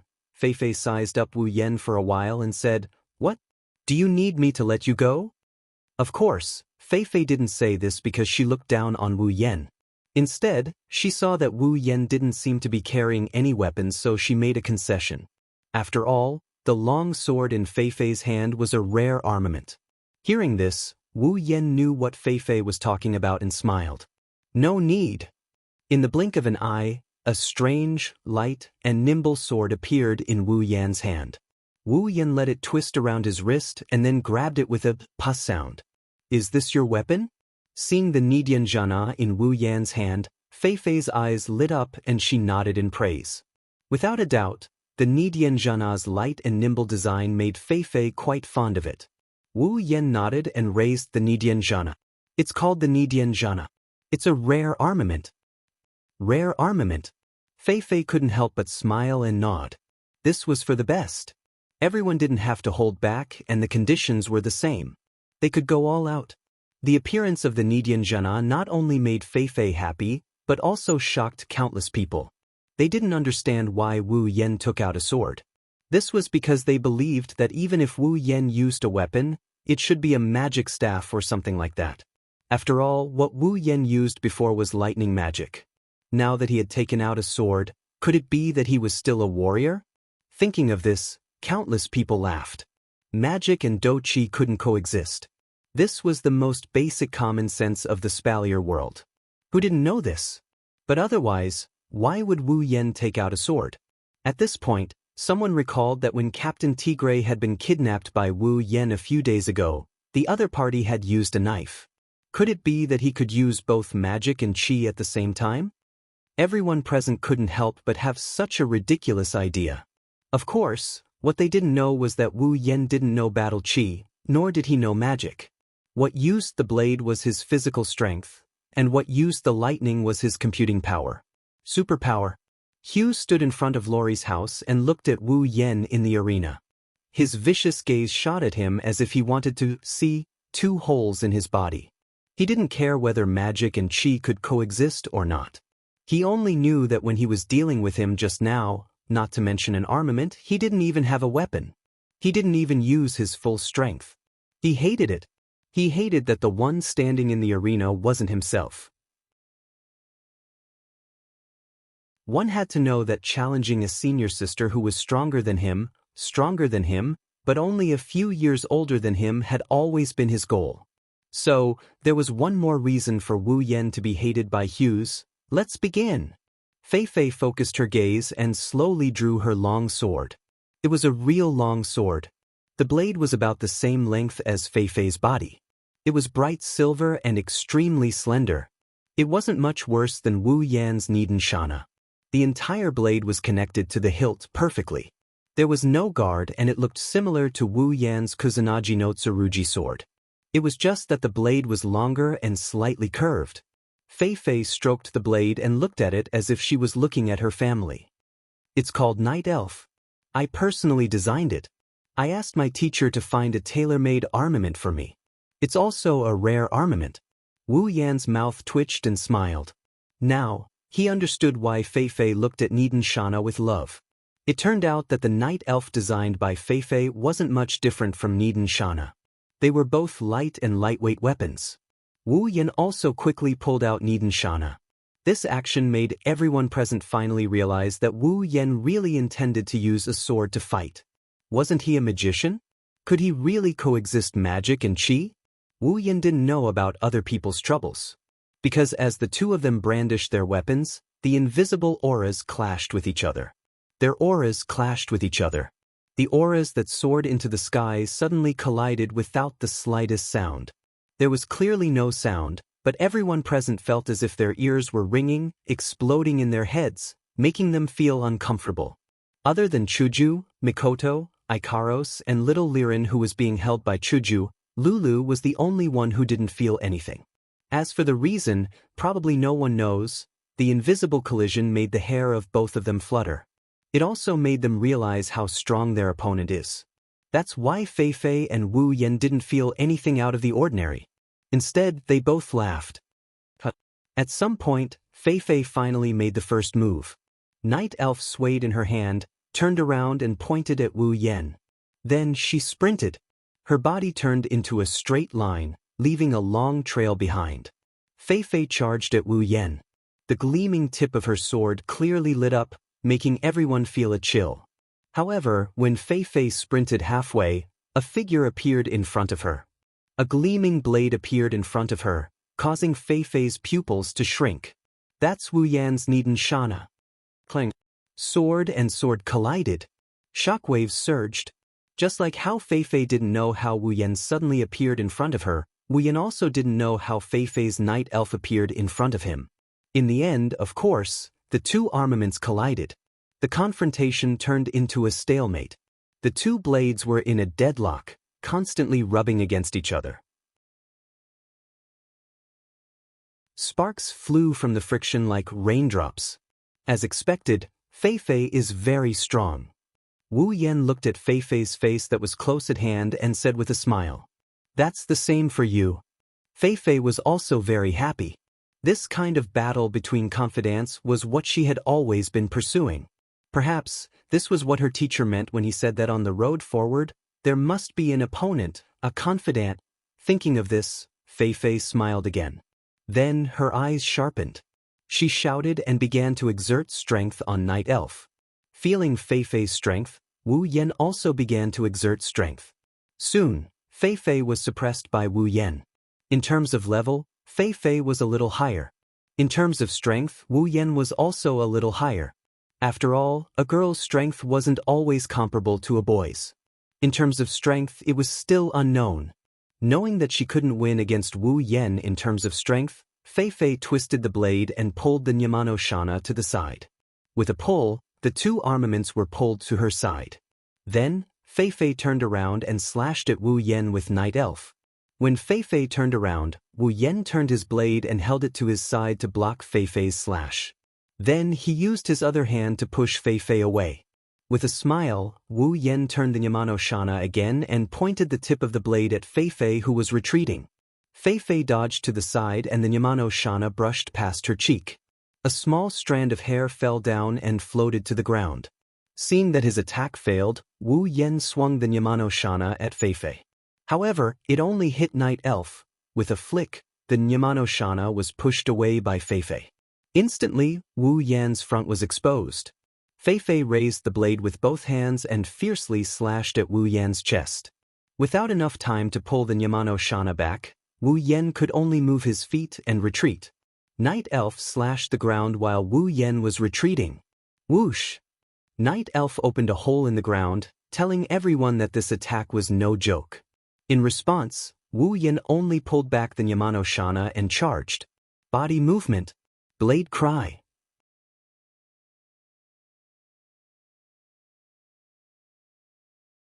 Chapter 131.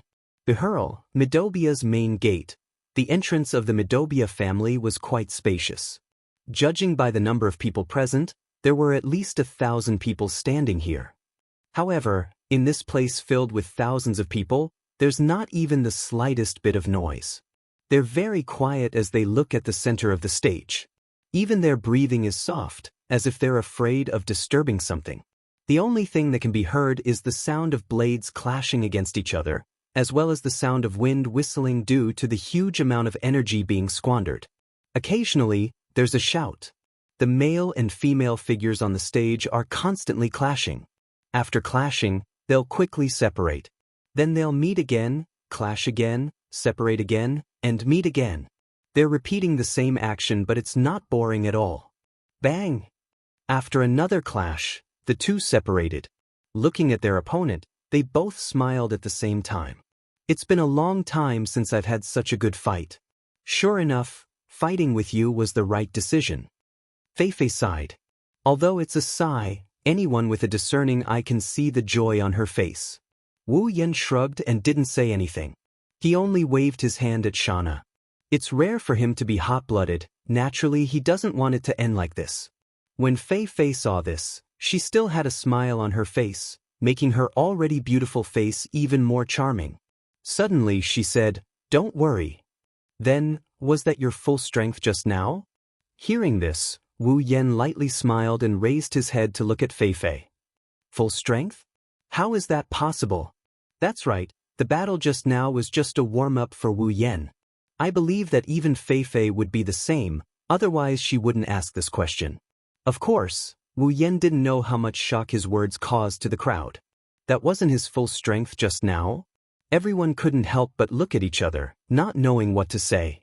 To them, the battle just now was already enough for them to look up to.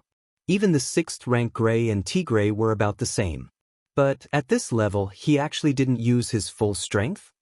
Regardless of whether everyone believed it or not, for Fei Fei and Wu Yan, this kind of battle was only a warm-up. Really?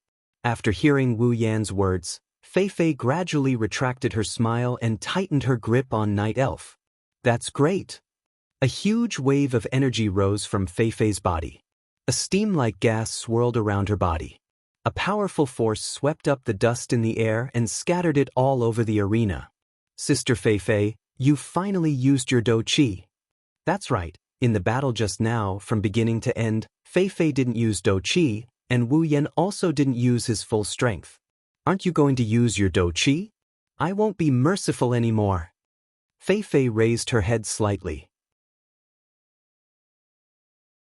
Such a small movement could be accompanied by a strong surge of Do Qi, causing the surrounding people to be shocked. On the other hand, Wu Yan could only smile. There was no other way, he didn't have any Do Qi to use. What he cultivated wasn't Do Qi, so how could he use it? Fei Fei, what I learned is a bit special, and it's hard to explain, but I won't disappoint you. Wu Yan tilted his head. There wasn't such a huge phenomenon like Fei Fei's, but when Fei Fei's Duki hit Wu Yan's body, it didn't cause any waves at all.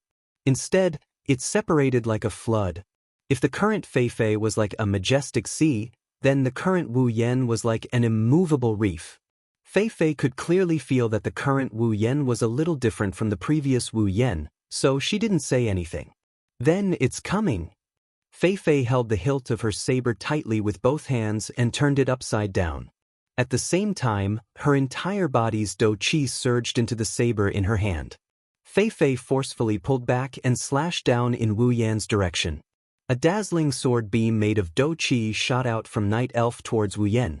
In the blink of an eye, it arrived in front of Wu Yan like a hot knife through butter. Wu Yan's expression changed. He shouted and raised Nidianjiana to meet the attack instead of retreating. Nidianjiana slashed at the saber with a loud bang, and the saber slammed into Nidianjiana's saber. An indescribable force came from Nidianjiana's saber and pushed Wu Yan back. Instantly, Wu Yan could only be pushed back passively, his feet leaving 2 scratches on the ground. Wu Yan gripped the saber so hard that his veins were bulging. His eyes flashed fiercely as he shouted again and swung Nidianjiana fiercely. Under the guidance of Nidianjiana and Wu Yan's swing, the saber was sent flying into the sky by Wu Yan. It shot into the sky like a rocket and disappeared before everyone's eyes. The surrounding audience had already gradually opened their mouths, forming an O shape. Without a doubt, they were all frightened by the terrifying combat chi blade aura. Yan, what do you think of my move? Fei Fei slightly raised the corner of her mouth and revealed a smile. Wu Yan also let out a sigh of relief. He opened his hands that were holding the saber to release some of his strength and smiled slightly. Not bad, it's quite powerful. Then, take another move from me. Do Qi once again surged towards Night Elf. A thin light appeared on Night Elf's body, illuminating Fei Fei's beautiful face. With a raise of her hand, a second saber beam shot towards Wu Yan. This time, Wu Yan didn't wait for the saber beam to get close to him. Instead, he directly stepped on the ground and leaped towards the saber beam. He raised Nidianjiana and stabbed towards the center of the saber beam. A burst of light came from the tip of Nidianjiana's saber when it came in contact with the saber beam. Following that, a muffled sound rang out. That was the sound of the saber beam being scattered. Beautiful! Even Fei couldn't help but praise Wu Yan. She naturally knew the power of her Do Chi saber beam. With Wu Yan's strength, although there was no doubt that he would be able to block it, it would be quite difficult for him to do so. However, she didn't expect Wu Yan to actually use a single point to break the surface, greatly increasing the power of his attack and neutralizing it. After breaking the saber beam, Wu Yan didn't retreat. Instead, he used the remaining force to continue rushing towards Fei. After all, he wasn't someone who could only take a beating. Clang. Nidian Zhanna and Night Elf clashed once again. However, this time, Wu Yan had no way of suppressing Fei. Fei had the help of her Do Chi and her strength had increased by a lot. Even if Wu Yan had also held back earlier, just relying on strength alone wouldn't allow him to gain the upper hand. Looking at Night Elf wrapped in Do Chi, Wu Yan's expression turned solemn. However, he quickly relaxed. If Fei continued to be suppressed by him, she wouldn't deserve to be level 68. However, now that he was close to her, then, are you thinking that if I get close, I won't be able to use my Do Chi saber beam? Fei's voice rang in Wu Yan's ears, startling Wu Yan. He saw a mysterious smile on Fei's face as she slowly said to him, "If that's what you're thinking, then you'll be surprised." As soon as she finished speaking, Night Elf in Fei's hand lit up, causing Wu Yan's pupils to shrink. Fei coldly shouted and Night Elf suddenly shone brightly. The familiar Do Chi saber beam appeared on Night Elf and instantly exploded. Boom! Light flashed and dust rose. Following the explosion of the Do Chi saber beam, Wu Yan and Fei's figures were enveloped by the dust and completely disappeared. Fei. Lulu anxiously shouted towards the center of the dust cloud, hoping that someone would answer her. She was most afraid that someone would get hurt. Unfortunately, no one answered her. This made Lulu even more anxious. However, soon, a slender figure flew out from the dust cloud, causing her to relax a little. Fei forcefully stopped herself and stood on the ground. She raised her head and looked at the dust cloud with a stunned expression. A silver-white saber extended out from the dust cloud. With a wave of the saber, the dust cloud was dispersed, and Wu Yan was standing there unharmed. Seeing Fei's stunned expression, Wu Yan smiled. "Fei, what do you think of my move?" Fei stood up, smiled, and nodded seriously. "Not bad, it's quite powerful."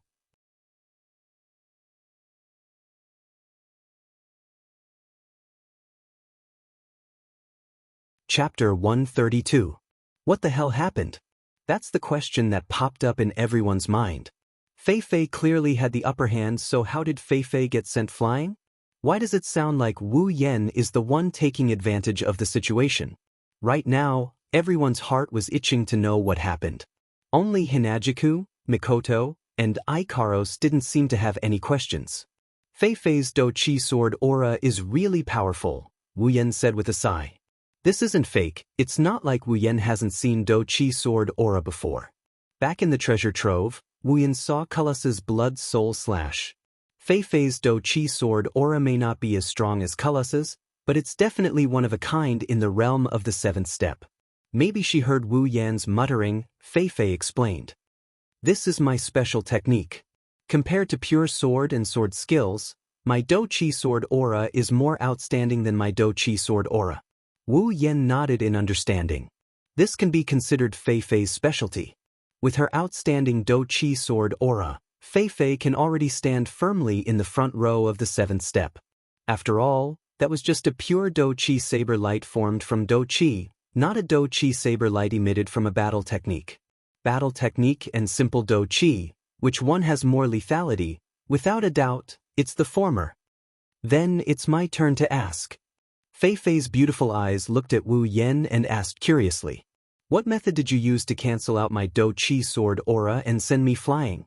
That's right, when Fei released her Do Chi sword aura, Wu Yan used some unknown method to cancel out her Do Chi sword aura and even send her flying.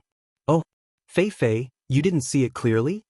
Wu Yan pretended to be surprised and then smiled wickedly.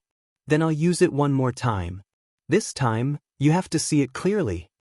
As soon as his words fell, the wind started to blow and everyone saw that the atmosphere around Wu Yan suddenly became clear. It turned into streams of air and rushed towards the Nipponese temple Shana in Wu Yan's hand. Fei Fei's expression tightened.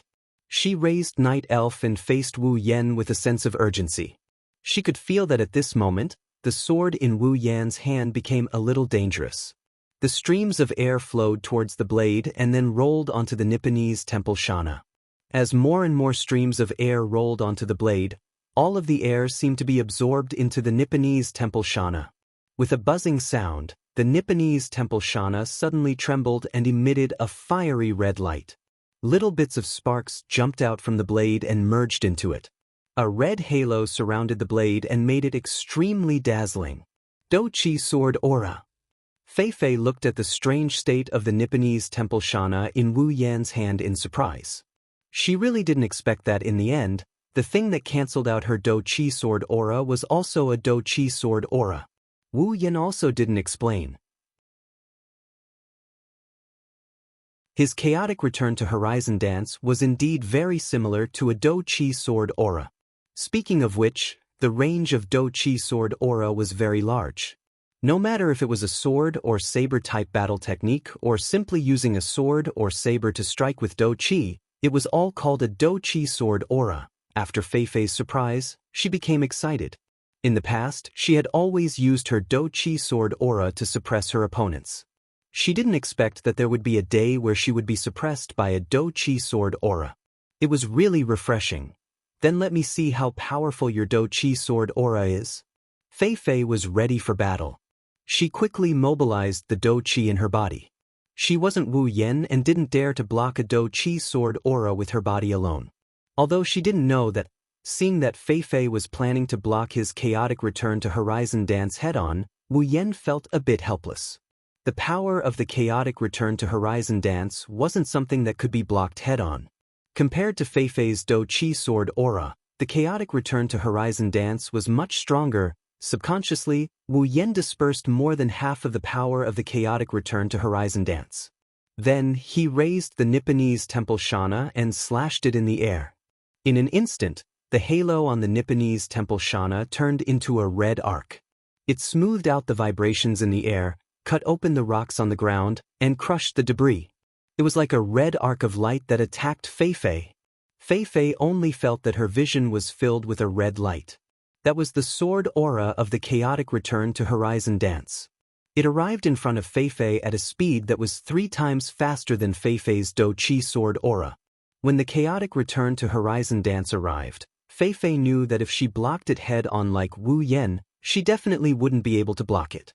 She gritted her teeth and the familiar light on Fei Fei's night elf shone again. Do-Chi sword aura. Facing Wu Yan's chaotic return to Horizon Dance, Fei Fei could only use her Do-Chi sword aura to attack the red arc of light. Boom! The Do-Chi sword aura and the arc of light collided. A loud boom sounded.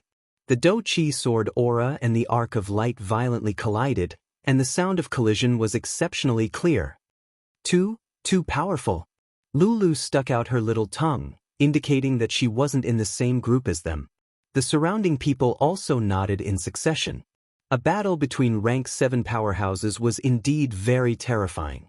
Even standing far away, they could feel how intense the battle between the two people on the battlefield was. The stalemate between sword aura and sword aura didn't last for long.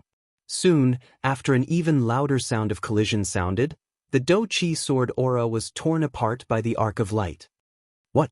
The sword aura didn't dim in the slightest. With a thunderous momentum, it swept through everything in front of it, and then, without slowing down, it blasted towards the dazed Fei Fei. Seeing such a terrifying attack heading towards Fei Fei, and Fei Fei's helpless appearance, many women outside the battlefield couldn't help but cry out. Even some men closed their eyes as if they were afraid of seeing a bloody scene, and couldn't bear to continue watching. The victor has been decided. Some people who were barely passable watched this scene and secretly thought in their hearts. At this critical moment, Fei Fei's eyes flashed with determination, as if she had made a decision. Under the watchful eyes of the crowd, she closed her eyes. The surrounding people had already started to clamor. To them, Fei closing her eyes at this moment meant that she had accepted her fate. Only 2 people were shocked after seeing Fei's action. That is, Lulu was stunned. She cutely opened her little mouth and had an expression of super disbelief. Other than her, there was another person who had the same expression, and that was Hughes. Could it be, senior sister is going to use that move? When he said this, Hughes's eyes were filled with shock, envy, unwillingness, disbelief, and an extremely complicated expression. In addition, there was also a malevolent look towards Wu Yan. What is she doing?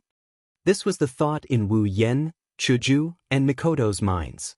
Under the sword aura of chaotic return to horizon dance, Fei's body was extremely relaxed. It was as if what was about to come wasn't a fatal attack, but a light breeze. She completely ignored it. She held the sword in one hand, and the other hand drew an arc in the air, as if she was dancing.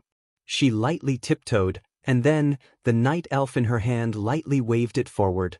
The sword swung down. The world was silent. At this moment, the world seemed to have suddenly darkened, losing all color. Everyone's eyes darkened, and then, everything turned black. Only the red arc of chaotic return to horizon dance was left shining, and it continued to slash towards Fei. At this moment, a brilliance like the Milky Way, and even more like moonlight, suddenly appeared in this dark world. It carried a beautiful silver brilliance, and it welcomed the red arc of sword aura. When the moonlight and sword aura met, it didn't cause any sound, nor did it cause any energy. It was like water meeting water. They merged, intersected, and merged. Everything seemed so natural. Chaotic return to horizon dance was like salt in water, slowly being dissolved by the moonlight. In the end, it directly turned into specks of starlight, and together with the moonlight, it disappeared from this world.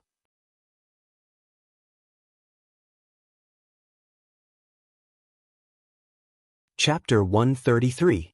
Everyone couldn't help but be immersed in the beautiful scenery, unable to return to their senses for a long time. Wu Yan's eyes almost popped out of their sockets. Even though the chaotic return to horizon waltz didn't even have half of its original power, it was still dissolved in an instant. It's night moon flash. Outside the arena, Lulu exclaimed. She looked as if she saw a ghost, as if Fei using this skill was something unbelievable. Damn it. I didn't think that lowly commoner could force Senpai to use night moon flash. Hughes hatefully glared at Wu Yan for a while, even his teeth were chattering. What an unbelievable attack. Chuju praised. After all, she's also someone who fights with swords. Mikoto nodded beside her. Night moon flash. Hearing Lulu's exclamation outside the arena, Wu Yan muttered a few words and remembered the name. Fei opened her eyes and looked at Wu Yan, who still hasn't recovered from the shock. She sighed softly. Yan, you're really strong. That Do Chi sword slash was also very powerful. If I hadn't used Night Moon Flash, I really wouldn't have been able to do anything other than admit defeat. Night Moon Flash, is that a battle skill? Wu Yan muttered hesitantly, as if he was still thinking about the attack from before. Fei nodded. Night Moon Flash is my strongest combat skill. Other than my teacher, there has never been anyone who could make me use this move before. Of course, it has finally appeared today. That's an honor. Putting on a fake smile, Wu Yan realized that he lost his composure a little. He quickly adjusted his expression and put on a serious face. But that's really a powerful battle skill. Wu Yan calmed himself down and suddenly laughed. It really makes me want to destroy it. Fei was stunned. Not only her, but even Lulu, Hughes, and everyone else present were stunned. They never thought that Wu Yan's first words after seeing such a powerful combat skill would be this. Hughes quickly retracted his dazed expression and revealed a mocking expression. Humph, how arrogant. You can still say such words after seeing senior sister's Night Moon Flash. Should I say you're bold or arrogant? Do you think you're so great just because you want to move? It was understandable for Hughes to think this way. After all, even his and senior sister's teacher had praised senior sister's Night Moon Flash. How could a lowly commoner like you be able to withstand it? much less defeat it. Even Lulu was looking at Wu Yan with a hint of suspicion. But she had to admit that after hearing Wu Yan's words, Lulu was also looking forward to it. Fei Fei looked at Wu Yan with a different expression. She seemed to be praising him, affirming him, and disbelieving at the same time. She parted her lips and she started speaking. Can you do it? Hearing this, Wu Yan smiled but didn't say anything. However, the air around him shook at this moment, as if it had shattered, turning into a frenzied flow of air. Wu Yan raised the sword Xianxia lightly. Instantly, the frenzied flow of air flowed towards the sword like bees that had seen honey. How would you know if you don't try?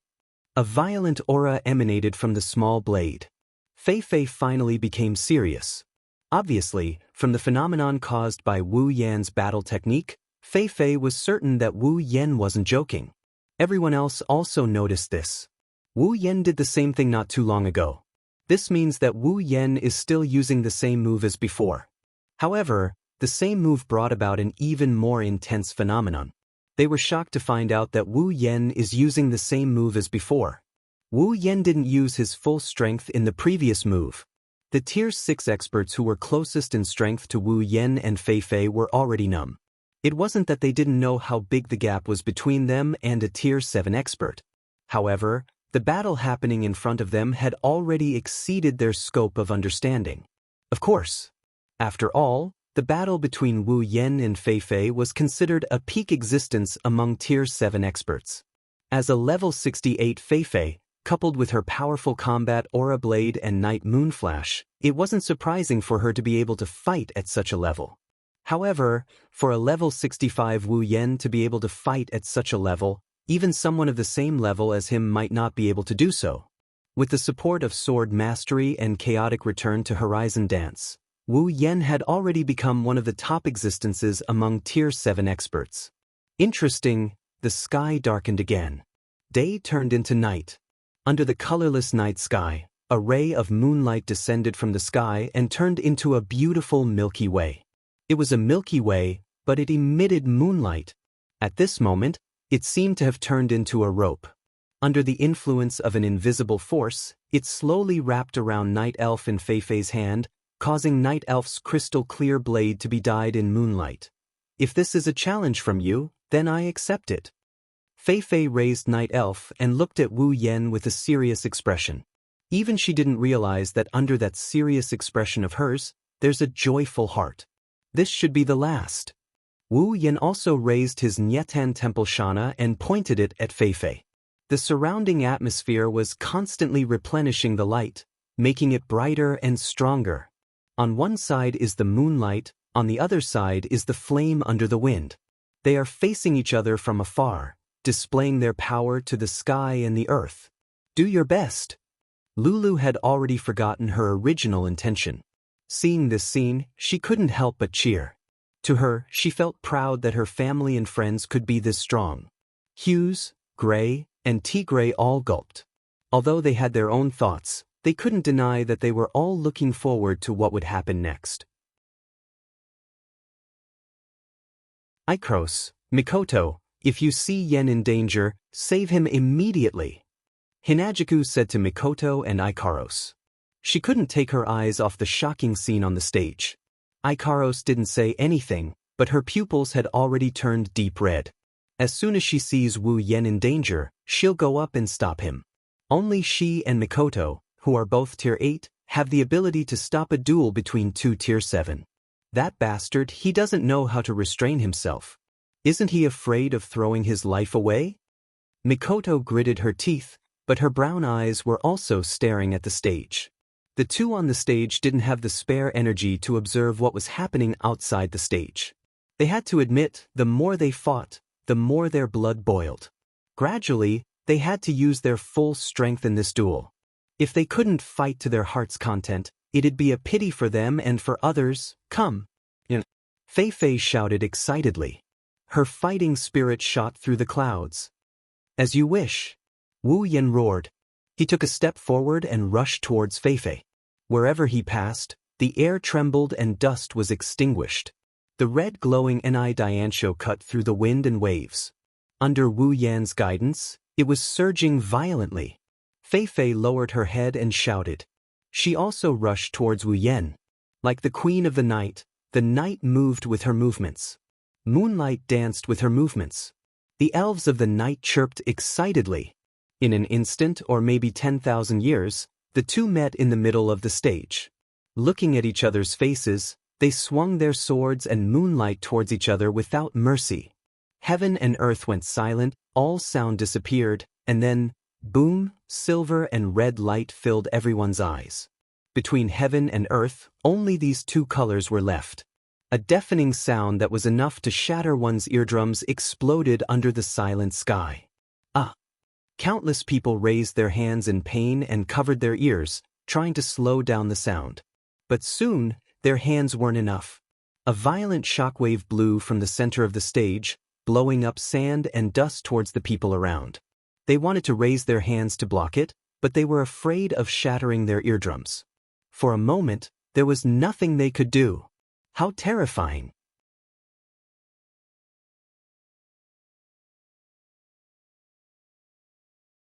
Chapter 134. The sky was no longer blue and the ground was no longer covered. At this moment, there were only red and silver lights shining between the heavens and the earth. The sandstorm blew on everyone's bodies, causing them to sway from side to side. When the sandstorm hit their bodies, they howled in pain. However, there was nothing they could do. They still had to cover their ears with their hands. The sound of the collision between the chaotic return to horizon dance and the night moon flash was simply too frightening. It was so frightening that if one didn't cover their ears, their eardrums would definitely burst from the vibrations. Only those warriors and mages who had cultivated warrior energy and magic power could mobilize some of their warrior energy and magic power to protect themselves from the loud noise, the sand, and the wind. However, they couldn't stop the shock in their hearts. After an unknown amount of time, the howling wind gradually calmed down. The loud noise no longer ravaged their ears. Only then did they slowly straighten their battered and exhausted bodies. They raised their heads with lingering fear and opened their eyes to look at the scene. At the same time, shock and horror climbed up their faces. In the field, the people disappeared. The ground also disappeared. Countless rocks and sand were lying on the ground. The only thing left was a nearly 5 meters deep hole. Everyone looked at each other in dismay. Those who were closest to them, or those who were close to them, looked at each other in tacit understanding. Their faces and eyes were filled with dumbfounded expressions. It was unknown what method Lulu had used, but compared to the battered and exhausted people around her, her body was in perfect condition. Even her clothes were not disheveled. However, at this time, she was staring blankly at the scene in front of her with a frightened expression on her face. Where are they? Where's Yan? Where's Feifei? Where did they go? Lulu was like a puppet that lost its soul. She didn't know what to do. She was afraid. She was most afraid that the two people who were very important to her would be smashed into pieces under the terrifying attack just now. Nothing was left behind. Beside her, no one wanted to go up and comfort her. Perhaps, even they thought that Wu Yan and Feifei were already dead under such a terrifying attack. Lulu clenched her teeth and kept looking around, trying to find the two figures. As time passed, the silence and despair began to creep into her heart. Don't worry, they're fine. A voice as gentle as a breeze suddenly sounded in Lulu's ears. The content of the voice made Lulu's eyes light up. She looked over with a face full of hope. She saw a very beautiful girl with long pink hair. She was holding the hand of a cute little girl with blonde hair. She came in front of her and said to her, "Really? Then where are they?"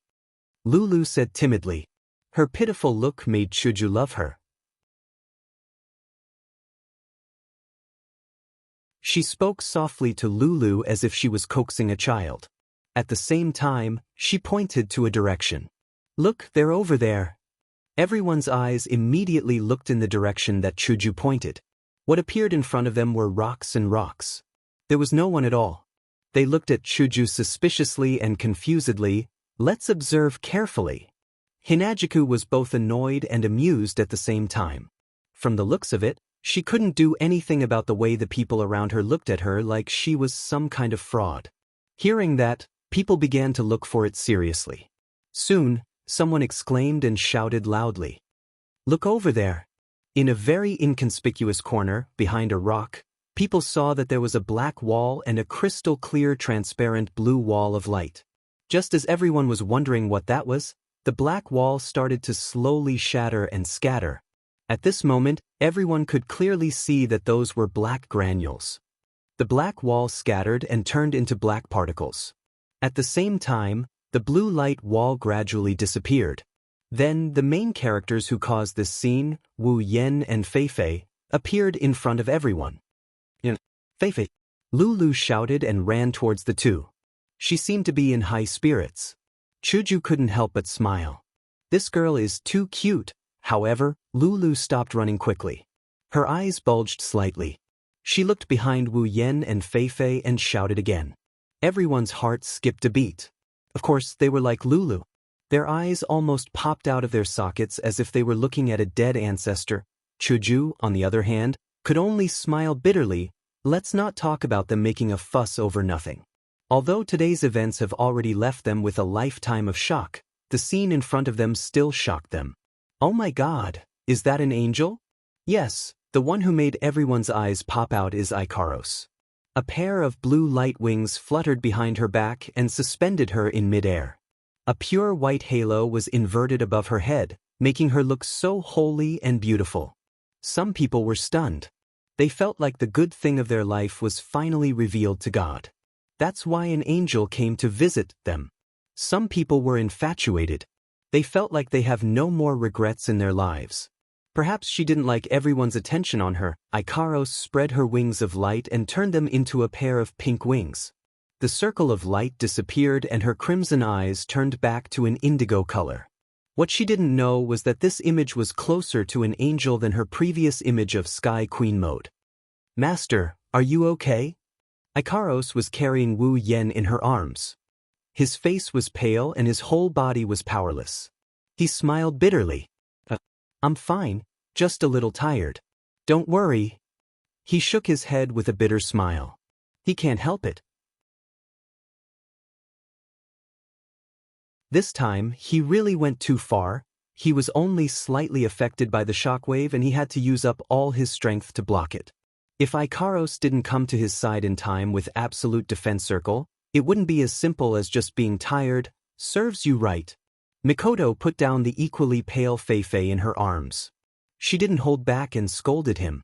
Seeing Wu Yan is fine, she sighed in relief. "Fei Fei."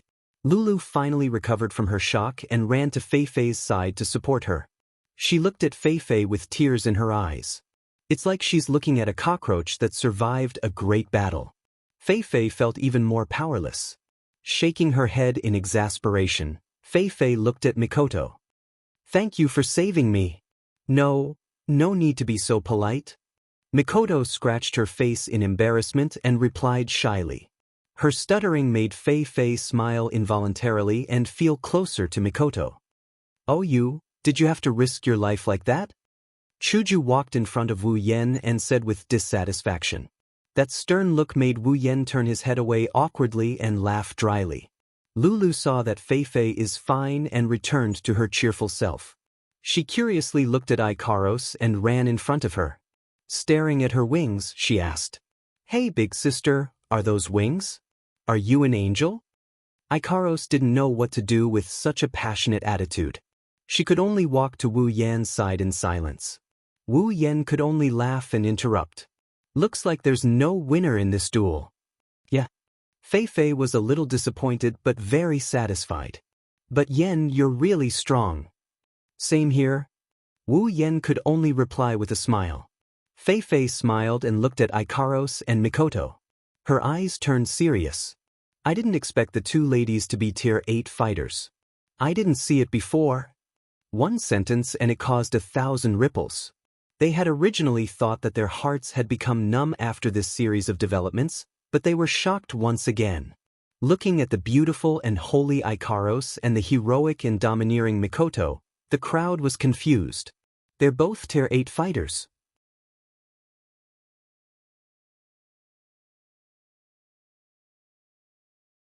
Chapter 135. There's no way they wouldn't be suspicious. One had to know that for Fei Fei to reach the 7th level at her age, she was already an amazing genius.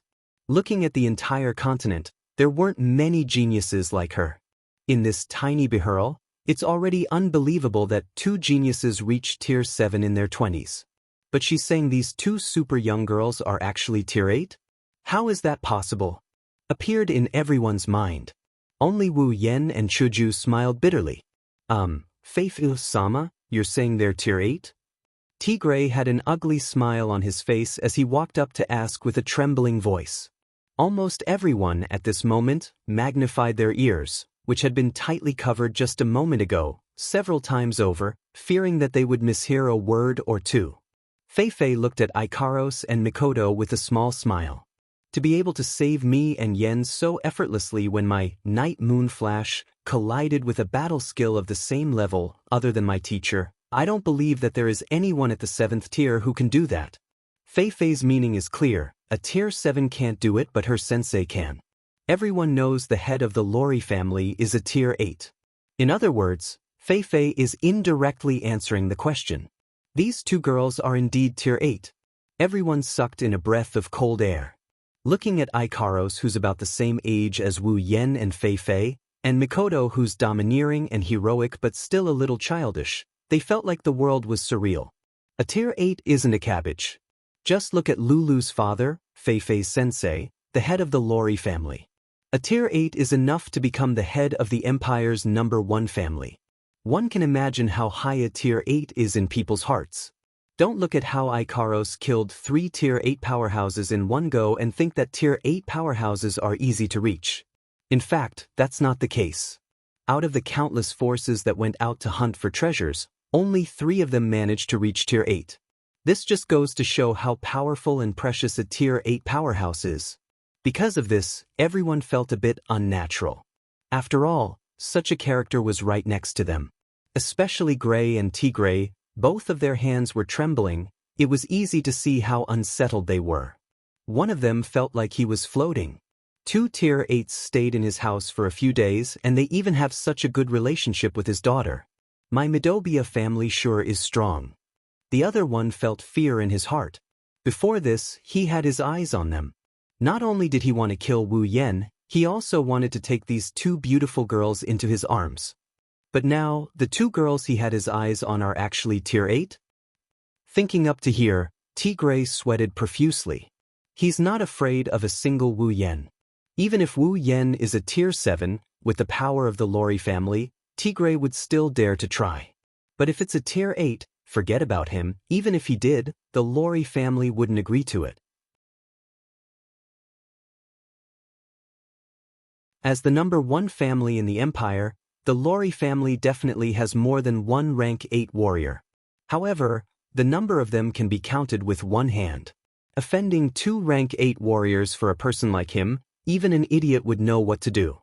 Someone that even the #1 family doesn't want to offend. If Tigray had any ideas, wouldn't that be courting death? In his fear, Tigray could only try his best to reduce his presence and not let anyone notice him. Aside from him, there's another person who had some strange thoughts in his heart. That person is Hughes. Of course, he's not afraid. Even though he can't afford to offend a Tier 8, if they want to touch him, his sensei would never agree. So Hughes isn't afraid of himself, he's just jealous. Based on what? Based on what can that lowly commoner get the attention of 2 such beautiful Tier 8s? Looking at Mikoto, who's younger than him but full of charm, and Ikaros, who's older than him but prettier than the Missy in his heart, Hughes's face was full of jealousy. How could Hughes not see that the feelings of these 2 exceptionally beautiful Tier 8 women in front of him towards that lowly commoner were definitely not ordinary? Such beautiful and powerful women, why don't they belong to me, Hughes, but to that lowly commoner instead? Under the influence of this thought, Hughes's hatred for Wu Yen increased by a few notches. Of course, even if you hate, people look down on you. So strong. Lulu's eyes were practically sparkling as she looked at Ikaros and Mikoto. She doesn't have as many complicated thoughts as the others, she only knows that they're as strong as her father.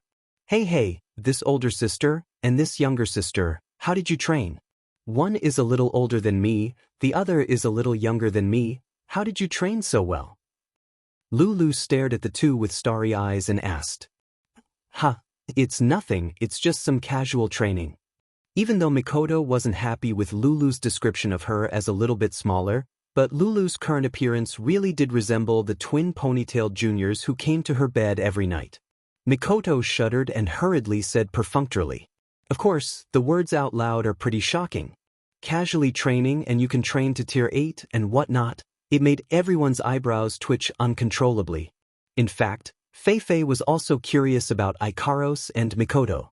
They're more talented than her, but she didn't feel any jealousy. She's just curious about how these two girls could train to her sensei's level at such a young age. But seeing Mikoto's perfunctory answer to Lulu, Feifei knew that this kind of training is an absolute secret. Of course, it's not something that can be casually mentioned, so she didn't ask. She just made up her mind to train harder in the future. Hearing Mikoto's words, Lulu could only pout and look at Chuju. Yen is so strong, so is this little sister, and that big sister over there is also very strong. Don't tell me this little sister is also a tier 8? This sentence is purely a joke, Lulu said. What she didn't know is that her words made everyone's heart jump to their throat. The way they look at Chuju changed. Chuju can only bitterly smile at this. I'm not as strong as Ikaros and Mikoto. I'm only a tier 7. Another tier 7. Feifei bitterly smiled. The rest of them compared themselves to the others. Everyone here numbly realized that they've wasted so many years of their lives. As for Tigray and Hughes, one is more afraid and the other is more jealous. Wu Yen, who's been sitting on the ground all this time, sighed helplessly at the girls who've fallen into a daze because of their strength. Alright, let's stop chatting over there. Let's go back, I don't want to sit here and chat. Ikaros quickly helped Wu Yen up. Chuju and Mikoto also hurried to Wu Yan's side. Seeing this scene, if the people here didn't realize that Wu Yen is the center of attention, then they're not very smart. This scene also made Tigray's heart drop. Looking at the person he's been trying to get rid of for the past few days, Tigray's heart is filled with fear. So, he quietly retreated, planning to leave without saying goodbye. Wu Yen, who's being supported by Ikaros, saw this scene. So, he suddenly thought of something. All right, Commander Tigray, you're here to look for us, right? Is there anything you need? With a swoosh, everyone's gaze landed on Tigray. Tigray's face stiffened. Under everyone's gaze, he stuttered. I am just here to pay a visit. Oh, a visit, of course. Wu Yen grinned as he said this in a weird tone. Then Commander Tigray, why don't you come in and have a seat? I still have things to do, I'll take my leave first. After saying that, he ran away with a swoosh. Wu Yen, Chuju, Mikoto, Lulu, Feifei and Gray looked at each other and laughed out loud.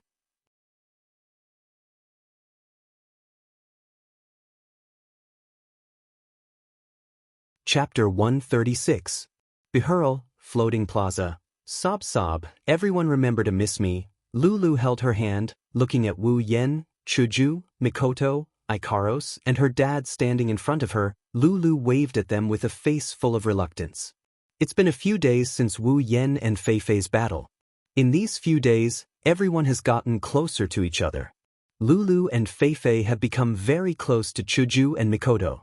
Even Ikaros, under the lead of the other girls, is getting closer to Lulu and Feifei.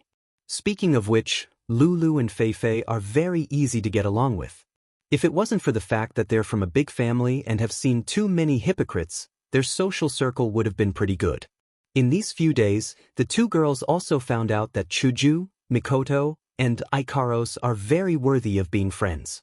So in a short time, the girls became familiar with each other and are just short of calling each other sister and sister. Now, it's time for Lulu and Feifei to leave. After all, they're just passing by Behurl. If it wasn't for the Iron Dog's mercenary group's hospitality, they would have left long ago and none of this would have happened. Under the two girls' explanation, Wu Yen and the rest found out that Lulu and Feifei were originally going to bring the rest of the Lori family back to the academy. Wu Yan's expression was weird when he heard this. It's hard for him to imagine that people like Lulu and Feifei still have to go to school. Only later did he find out that the so-called academy doesn't teach books, but do qi and magic. Of course, after hearing this, Wu Yan's expression became even weirder. He kept sighing.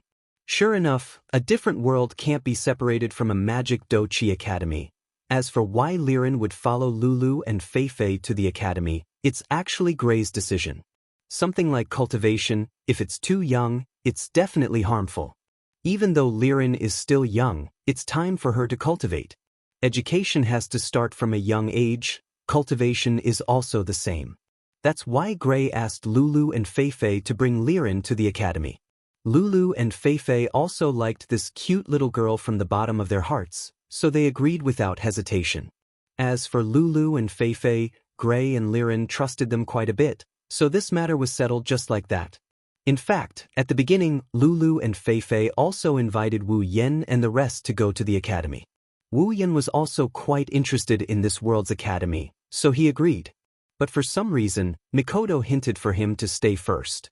This made Wu Yan confused, so he could only agree to go after a period of time. Liren, when you get to the academy, remember to listen to Miss Lulu and Miss Feifei, okay? Gray couldn't help but walk in front of Liren and give her a hug. I know, Dad. Liren rubbed against her dad's chest, then turned to look at Wu Yan and the rest. Big brother, Chujeja, Mikoto Jeja, Os Jeja, you must remember to come find me. Chuju ruffled Liren's hair and said with a smile, N will come find you soon. Little girl, I hope that by that time, you'll already be a great warrior or magician. Wu Yan glanced at Liren and said with a chuckle. Liren nodded vigorously, then ran to Feifei's side and grabbed her clothes. Lulu watched Liren run away, dissatisfied, then looked at Wu Yan. Hey, I'm also leaving, why don't you talk to me about something else?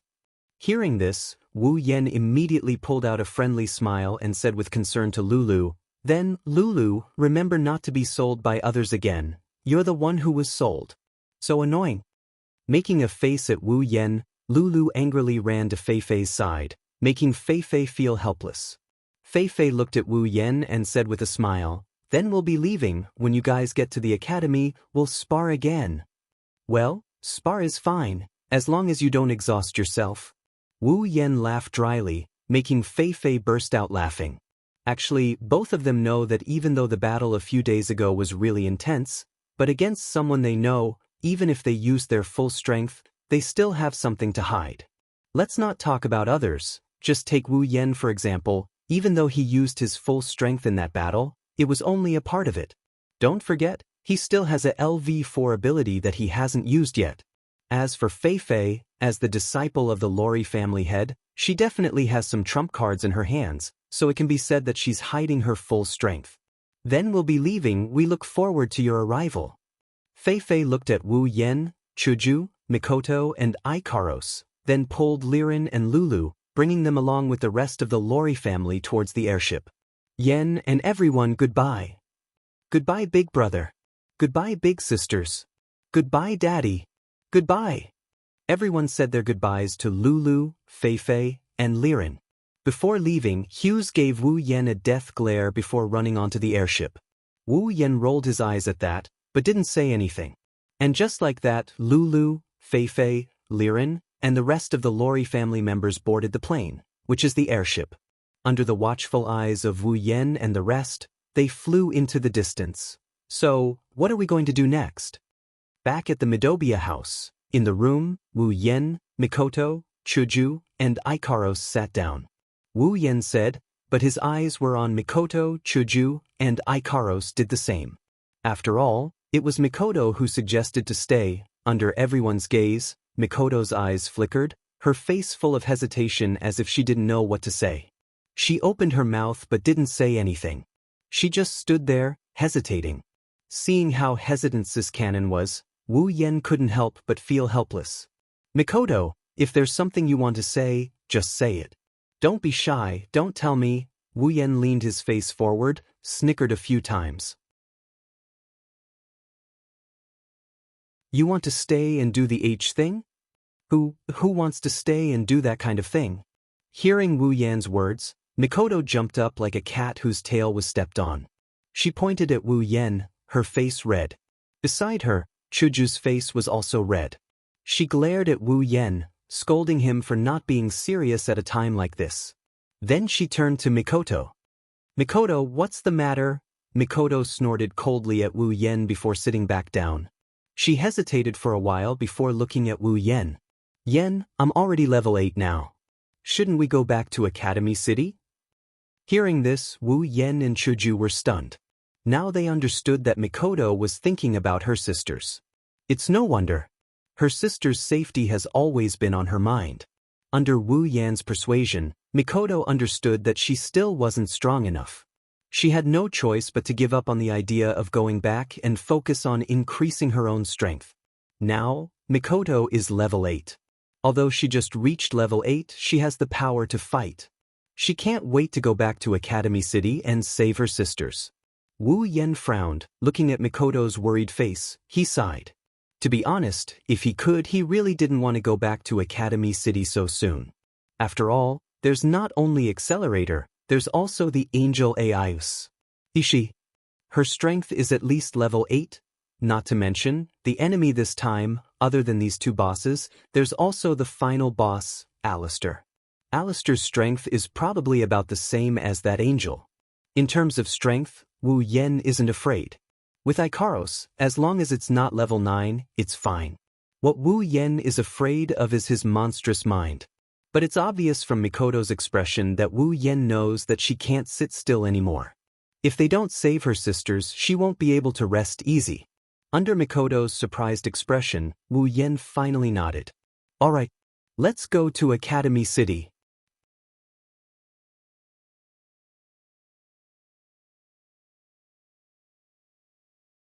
Chapter 137. Night. In a room in the Midobia residence.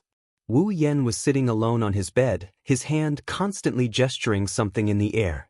Only Chuju, Mikoto, and Ikaros knew that Wu Yan was looking through the system list. Too bad they weren't there.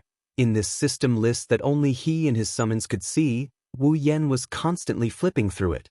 He flipped to the ability list, then to the item list, then to the equipment list, and sometimes to the summons list, looking for anything he could use. As long as he felt that it would be useful for his upcoming trip to Academy City, he would exchange it without hesitation. Of course, only items can be so open-minded. Like equipment and abilities, they don't have as many points as item points, so he can only choose carefully. Even though he's decided to bring Mikoto back to Academy City to save his sisters, it's not that easy to break into Academy City. If he isn't fully prepared, even if Wu Yan has the confidence to stay alive, Alistair still has the ability to toy with him to death. If possible, Wu Yan doesn't want to come into contact with that monster with an IQ that breaks through the sky. So without enough assurance, Wu Yan doesn't want to rush in like an idiot. Now he's looking through the system list to see if there's anything he can use. But very quickly, he closed the equipment list and turned to study the ability list. After all, if it wasn't a B-grade gold armament, it wouldn't add much to his strength. He already had 2 rare armaments, so adding another one wouldn't be of much use. As for the ability list, he had no choice but to give up on it. If it's cheap, nothing good will come out of it. If it's not cheap, he can't afford it. At his level, normal abilities don't have much use for him. The same goes for talents and bloodlines. Cheap things don't have much use for him. Looks like he'll have to wait a while before he can exchange abilities. Wu Yan sighed and closed the list of abilities. Instead of exchanging them for cheap and practical abilities, he would rather keep the points and exchange them for more powerful abilities in the future. Until now, Wu Yan hadn't exchanged for any innate ability or bloodline ability. His superpowers were obtained through trickery from Mikoto. Therefore, Wu Yan chose his first innate ability or bloodline very carefully. He didn't want to put them in a useless position in the end. Having given up on equipment and abilities, Wu Yan could only turn his attention to the item list. Speaking of which, item points were the points that he did not lack the least. It was all thanks to the monsters and magical beasts that contributed points. Needless to say, in the list of items, there were all kinds of magical things, which made Wu Yan's eyes light up. Biological storage device. A storage device that can store living beings. Living beings that enter it will fall into a deep sleep and become unable to move. Cost, 300,000 item points. Genetic life supplement. When used on genetic life forms, it can restore them to their original state of life. Note: unable to use on life forms above level 30. Cost: 1 million item points. Genetic life supplement. When used on genetic life forms, it can restore the defective parts of their life to a perfect state. Cost: 100,000 item points. Character placement card. A dungeon-specific item. When used before the user enters the dungeon, it can arrange a suitable identity for the user to be placed into the dungeon world. The placed character is a character that doesn't exist in the dungeon world. Unable to be placed into a storyline character. Cost: 20,000 item points. Electromagnetic shield. An electronic item that can block the effects of all electronic machinery. Cost: 10,000 item points. Biodimensional device. Genetic life replenishment fluid, gene perfect replenishment fluid, character insertion card, and electromagnetic barrier. These 5 items could be said to be quite useful in this trip to Academy City. Previously, Wu Yan had been having a headache because he didn't know how to deal with his sisters. Even if he saved them, who could guarantee that they would be safe in the future? It must be known that in the original work, the existence of his sisters was something that everyone wanted to take a bite out of. The biological storage device solved this problem and could be used to settle his sisters. Although they would fall asleep after entering, compared to having to put out fires from time to time, Wu Yan would rather have them by his side. The use of the genetic life supplement was even more important. The Absolute Aptitude project was definitely in progress before the storyline started. Otherwise, even if 10 sisters died in a day from the start of the storyline to the appearance of the sisters, there would definitely be less than 10,000 deaths. In other words, when the storyline started, many sisters had already died. Therefore, this genetic life supplement could be used to save his dead sisters. Even if the genetic life supplement was a little expensive and required 1 million item points, if it could save his sisters, not to mention 1 million, Wu Yan would even throw in 10 million. The gene recovery fluid was also meant to be used on his younger sisters. His younger sisters' lives had been accelerated in the first place, so they had a huge flaw and could not live for more than a few years. This gene recovery fluid was just right to treat his younger sisters. The character insertion card was also very necessary. In a place like Academy City, without an ID, there would definitely be problems. Even if there were no problems, it would still be noticed by Alistair. Therefore, it was necessary to prepare an ID. As for the electromagnetic shield, of course, it was used to protect the right to privacy. Who in the 21st century didn't know that Alistair was a voyeur? The thought of those ubiquitous suspension loops made Wu Yan's hair stand on end. Therefore, the electromagnetic shield was absolutely necessary. Wu Yan's hand tapped the void a few times. After a while, a black bracelet, 2 bottles filled with golden and green liquid, for cards, and 2 necklaces appeared in front of him. Wu Yan took them into his arms. The black bracelet was the biostorage device, the golden bottle was the genetic life supplement fluid, the green bottle was the genetic perfection supplement fluid, and the card was naturally the character insertion card. As for the 2 necklaces, they were naturally the electromagnetic shield. Because Ikaros was an omnipotent angel, her body was originally equipped with a system that could block electronic devices. Therefore, the electromagnetic shield was enough for Wu Yan and Chuju to use. As for Mikoto, there was no need to use it. Wu Yan and Chuju's characters were not from the original novel. Alistair definitely didn't have the free time to observe everyone. Therefore, if Wu Yan and Chuju blocked the suspension loops, it wouldn't attract any attention. But Mikoto was different. As one of the only 7 LV5 in Academy City, and the original version of his sisters, how could Alistair not use the suspension loops to observe Mikoto? If Mikoto suddenly disappeared from the suspension loops, it would definitely attract Alistair's attention. Then, everyone would be exposed. In order to not alert the enemy and to not fall into Alistair's trap, Wu Yen had no choice but to let Sis Cannon suffer a little. After spending 1.5 million item points to exchange for these items, Wu Yen put them all into the infinite space ring. He flipped through the item list again. If there was something useful, there was no such thing as too much. However, although there were many items that were useful, there was also a possibility that they would become useless. After all, each item had their own uses and he hadn't thought of using them yet. As for the items that would definitely be useful, if they weren't exchanged before, they were extremely expensive.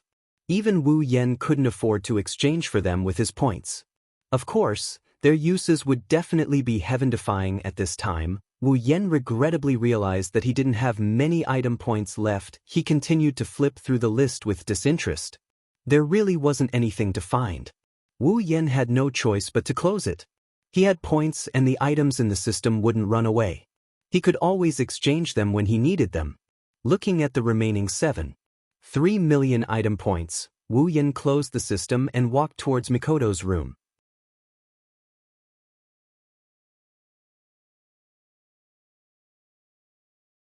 Chapter 138. Mikoto, open the door. Wu Yen knocked on Mikoto's door. However, Mikoto let out a cry of surprise and Wu Yen heard a series of palipala sounds as if something dropped and Mikoto's frantic footsteps. Wu Yan's expression turned awkward but he soon found it strange. What is Mikoto doing? Why is she so flustered? Is there something shameful? Wu Yen used his superpower to open the door and walked in. Wu Yen saw Mikoto's flushed face. Her face was filled with panic and when she saw him enter, her face turned even redder and her expression became even more panicked. What are you doing in here? Get out. Mikoto retreated 2 steps back in a fluster and pointed at the door while shouting. She looked like a flower girl who just saw a flower thief. Wu Yen was stunned. Why are you so nervous? It's not like I haven't entered your room before. Wu Yen rolled his eyes at Mikoto. Mikoto clenched her teeth as her face turned redder and redder. In the end, she lowered her head and stammered, we're going back to Academy City tomorrow. Can we not do it tonight? Tonight. Looking at the shy railgun and listening to her words, Wu Yen was completely speechless. No wonder she looked so flustered. She thought he was here to do something intimate with her. I say, what are you thinking? I'm just here to give you some instructions. What are you thinking? Although it was very tempting to have sex, it was better to tell them about his plans. Who would believe you? Mikoto's cheeks were pink as she looked at Wu Yen from the corner of her eyes. She said indignantly, you said that every time you snuck into my room. I can't refute her. This time, I'm really here to hand over some things. Under Mikoto's scrutiny, Wu Yen could only weakly raise his hand to express that his purpose for coming here is really pure. Really? Mikoto's suspicious gaze immediately landed on Wu Yen. This caused Wu Yen to cry out in his heart. If he wanted to push her away, he would have done so already. Why would he still be standing 8 feet away from her? All right, I'll believe you this time. If you dare to mess around later. Mikoto forcefully suppressed the shyness in her heart and threatened Wu Yen. She wanted to use electricity to increase her deterrence, but then she remembered that Wu Yen wasn't afraid of her electricity at all. So she changed her hand and made a scissors gesture. This made Wu Yan's back shiver and he hurriedly nodded in agreement. Then, what are you doing here? Mikoto's face was still a bit red as she forced herself to ask Wu Yen. About that, call Chuju and Ikaros over. Let's talk about it together. We're already here, no need to call them. Just as Wu Yen finished speaking, a voice came from behind Wu Yen, startling Wu Yen. Chuju and Ikaros were standing at the door. When they saw him looking over, they walked in with Ikaros. Why you guys here? Wu Yen asked suspiciously. Good thing he didn't come here to have sex with Sis Cannon or else he would have been caught. When she heard Wu Yan's question, Chuju rolled her eyes at him. Mikoto's screams were so loud. Ikaros and I were in the room next door, how could we not hear it? So we came over to check on the situation. As soon as we arrived, we heard you say that. Not only did Wu Yen not feel relieved, he was sweating all over. If he could hear Mikoto's screams, then wouldn't he be able to hear Mikoto's moans at night? Good thing Kaisha-sama didn't show any signs of uneasiness or else he'd be in trouble. Even though both girls have been pushed down by Wu Yen, because Kaisha-sama always sleeps with Liren, Wu Yen hasn't touched her a second time. On the contrary, in the past few days at Midobia's house, Sis Cannon would be pushed down by him n+1 times every night. If Kaisha-sama found out, Wu Yen wasn't sure if she'd get mad, even though the three of them already knew about each other's relationship. What are you spacing out for? Didn't you have something to say? Nothing. Laughing dryly with a guilty conscience, Wu Yen quickly took out all the items he just exchanged for and placed them in front of everyone. He then explained to them with a serious face. After he finished, Chuju and Ikaros nodded. Mikoto was silent for a while before looking up at Wu Yen with gratitude and tenderness in her eyes. Thank you, Yen. From the items in front of her, Mikoto could see that Wu Yen was really thinking about saving her sisters. He really cared about her words. How could she not be touched? Wu Yen shook his head with a smile and stroked her bangs. The intimate action made her blush again. What are you thanking me for? Isn't helping you something I should do? Chuju pursed her lips in dissatisfaction at the sudden interaction between the two, but she didn't say anything. Compared to what he did to the two of them last time, this is much purer. Of course, the intimate scene didn't last long. Mikoto picked up a character insertion card and complained to Wu Yen. You can think of Ikaros not using an EMP barrier, but why didn't you think of me not needing a character insertion card? I'm from that world to begin with, you idiot. Wu Yen took the character insertion card in a daze. He didn't know whether to laugh or cry. Indeed, Mikoto is from the Forbidden World. Why would she need a character insertion card?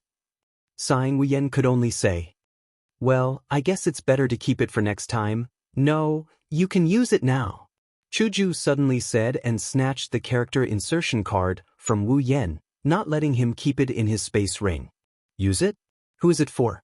Wu Yen and Mikoto looked at Chuju strangely. Not just anyone can enter a dungeon world. Other than the system's owner, Wu Yen, only Wu Yen summons can enter. Chuju should know this. Of course it's for my new companions. Chuju said matter-of-factly, ignoring Wu Yen and Mikoto, who were even more confused by her words. New companions? Chuju said helplessly. Yeah, it's not like we don't have summoning points. Why don't we summon more companions to help us? Wu Yen nodded in realization. Then he went into deep thought.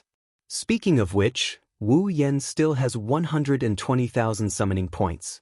There are at least 4 Tier 8 players in Academy City.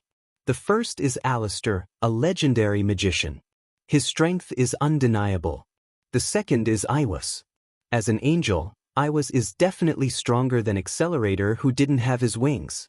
The third is Accelerator. To be able to defeat the level 68 Mikoto in less than 100 moves, he's definitely a Tier 8. As for the fourth, it's the only person in Academy City who can fight Accelerator with his superpower, number 2 Kakin Taidaku. Among these 4 people, the first 3 would definitely be messed with because of the purpose this time. As for the fourth one, if necessary, as a member of the Dark Group, this ambitious guy would definitely not mind meddling in it. 4 Tier 8 players, even if Alistair won't fight himself, that's still 3 of them. Even if Ikaros can take on 2 or 3 of them, accidents happen every year. Who's to say there won't be any this time? To be safe, it's better to summon 1 more Tier 8 companion. Like Chuju said, it's not like they don't have summoning points.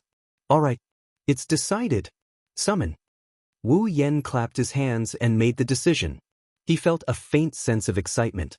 Of course, this feeling of excitement is something he gets every time he summons a girl. Yen, who are you going to summon? Hinajiku, Mikoto, and even Ikaros looked at Wu Yen curiously. Wu Yen pondered for a bit before looking at Ikaros. Under Ikaros's slightly stunned gaze, he said, "This time, I'll summon Ikaros' companion."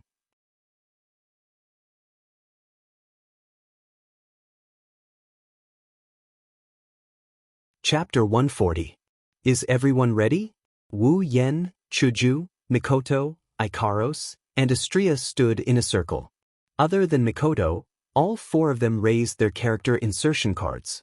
Astria nodded furiously when she heard Wu Yan's question. The other girls nodded as well. Wu Yan opened the system and clicked on the Dungeon tab. Of course, the dungeon that appeared in front of Wu Yan, except for the lit option of Whirlwind Butler, the others are all grayed out. This means that he can't enter. Of course, entering a dungeon requires points. Of course, Wu Yan could choose not to pay points, but the system would randomly decide which dungeon to enter. Just like the first time Wu Yan entered a dungeon, he randomly selected the Whirlwind Butler dungeon. Wu Yan didn't panic. He spoke to the system. System. Request entry into the summoned character's dungeon world. The user requests entry into the summoned character's dungeon world. Request in progress. That's right. If you don't want to pay points to activate the dungeon world, other than randomly selecting a dungeon world, there is another way. That is to request entry into the summoned character's dungeon world. Ding. Request successful. Just as the system's voice rang, Wu Yan's options lit up in his dungeon list: magic, ****, catalog, and heavenly gift. Seeing this, everyone's spirits were lifted. Then, they raised the character insertion card in their hands and chose to use it. The card turned into several rays of light and blended into the list of dungeons. Ding! Characters Wu Yan, Gui Chuju, Ikaros, and Astria have used character insertion cards. When the characters enter the dungeon, the system will randomly assign them an identity and place them into the dungeon world. The girls nodded at Wu Yan. Wu Yan let out a sigh of relief. He looked at the magic tab and clicked on it. Wu Yan, Hinajiku, Mikoto, Ikaros, and Astria all vanished into thin air. They disappeared without a trace. Academy City. It's a place isolated from the outside world. It's a place of its own because it's 30 years ahead of the outside world in terms of technology. This is a paradise for espers. Espers receive research and development from various research institutes to obtain their own abilities. They live here and use abilities that normal people can't get. They have special privileges that normal people can't get. This is hell for espers. Maybe in places unknown to others, there are 1 or 2 people who were happily shopping yesterday, but today they're being dissected on a dissection table. They're the guinea pigs of those so-called scientists. There are also humans without abilities here. They're known as the powerless. In this academy city where abilities are paramount, they live a life of complacency and self-destruction. In the eyes of a group of powerless people who were jealous of the world, powerhouses were hateful people. They would often gather together and entertain those who looked weak and powerless. If you are a cute girl, then please be careful. Perhaps when you walk in some deserted alleys, some people will stay and interact with you. For example, at this time, in a certain alley, there was such a cute girl who was forced into a corner. She looked at the boy in front of her who had his eyes closed and was thinking about something. She stood there trembling. Even though she called the disciplinary committee for help, who knows if the guy in front of her will make a move on her when the committee arrives? She could only pray in her heart that the guy in front of her will continue to meditate and won't wake up.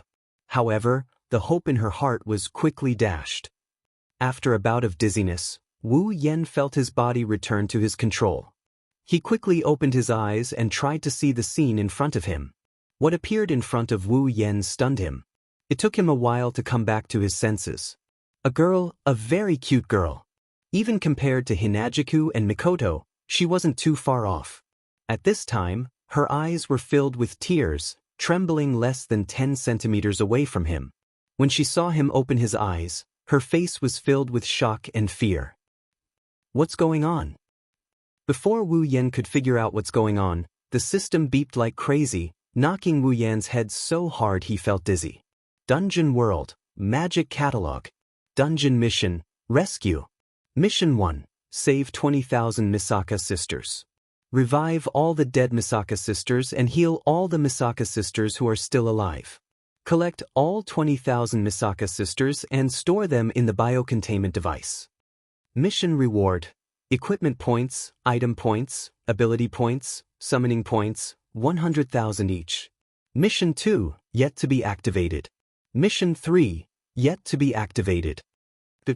User, you will only be able to leave this instance dungeon after completing all the quests in this instance dungeon. When Quest 1 is completed, Quest 2 will be activated. When Quest 2 is completed, Quest 3 will be activated. When Quest 3 is completed, user will be able to leave this instance dungeon. Before entering this dungeon world, the user used the character insertion card. The system has set the user's identity. Name, Wu Yan. Ability, incompetent. Age, 22. Character introduction, a permanent resident of Academy City. Currently he has no friends, no girlfriend, and no parents. The most valuable thing in his family is a small house that can only accommodate a kitchen, bathroom, table, and bed. Normally, he takes it upon himself to rob the rich to help the poor. He barely managed to survive and is a good-for-nothing delinquent.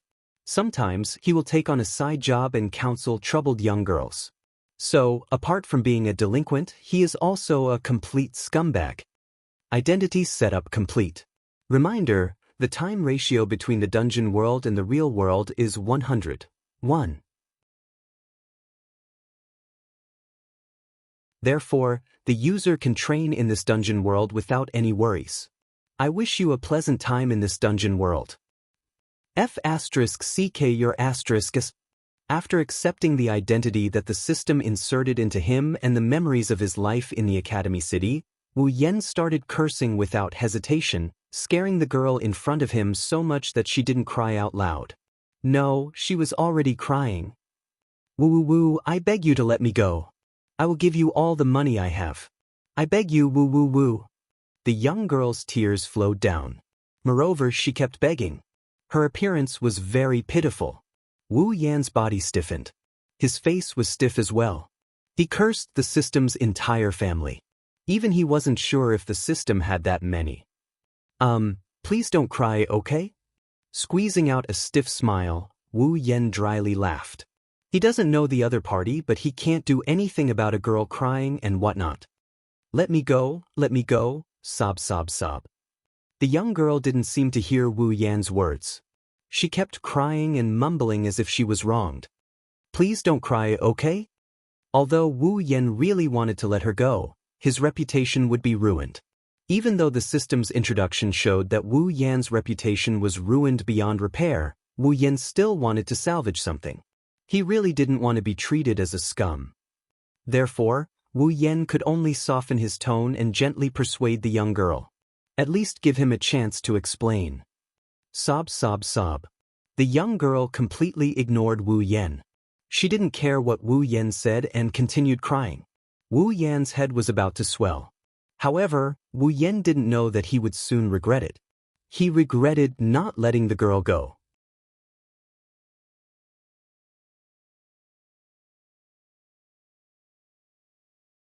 Chapter 141.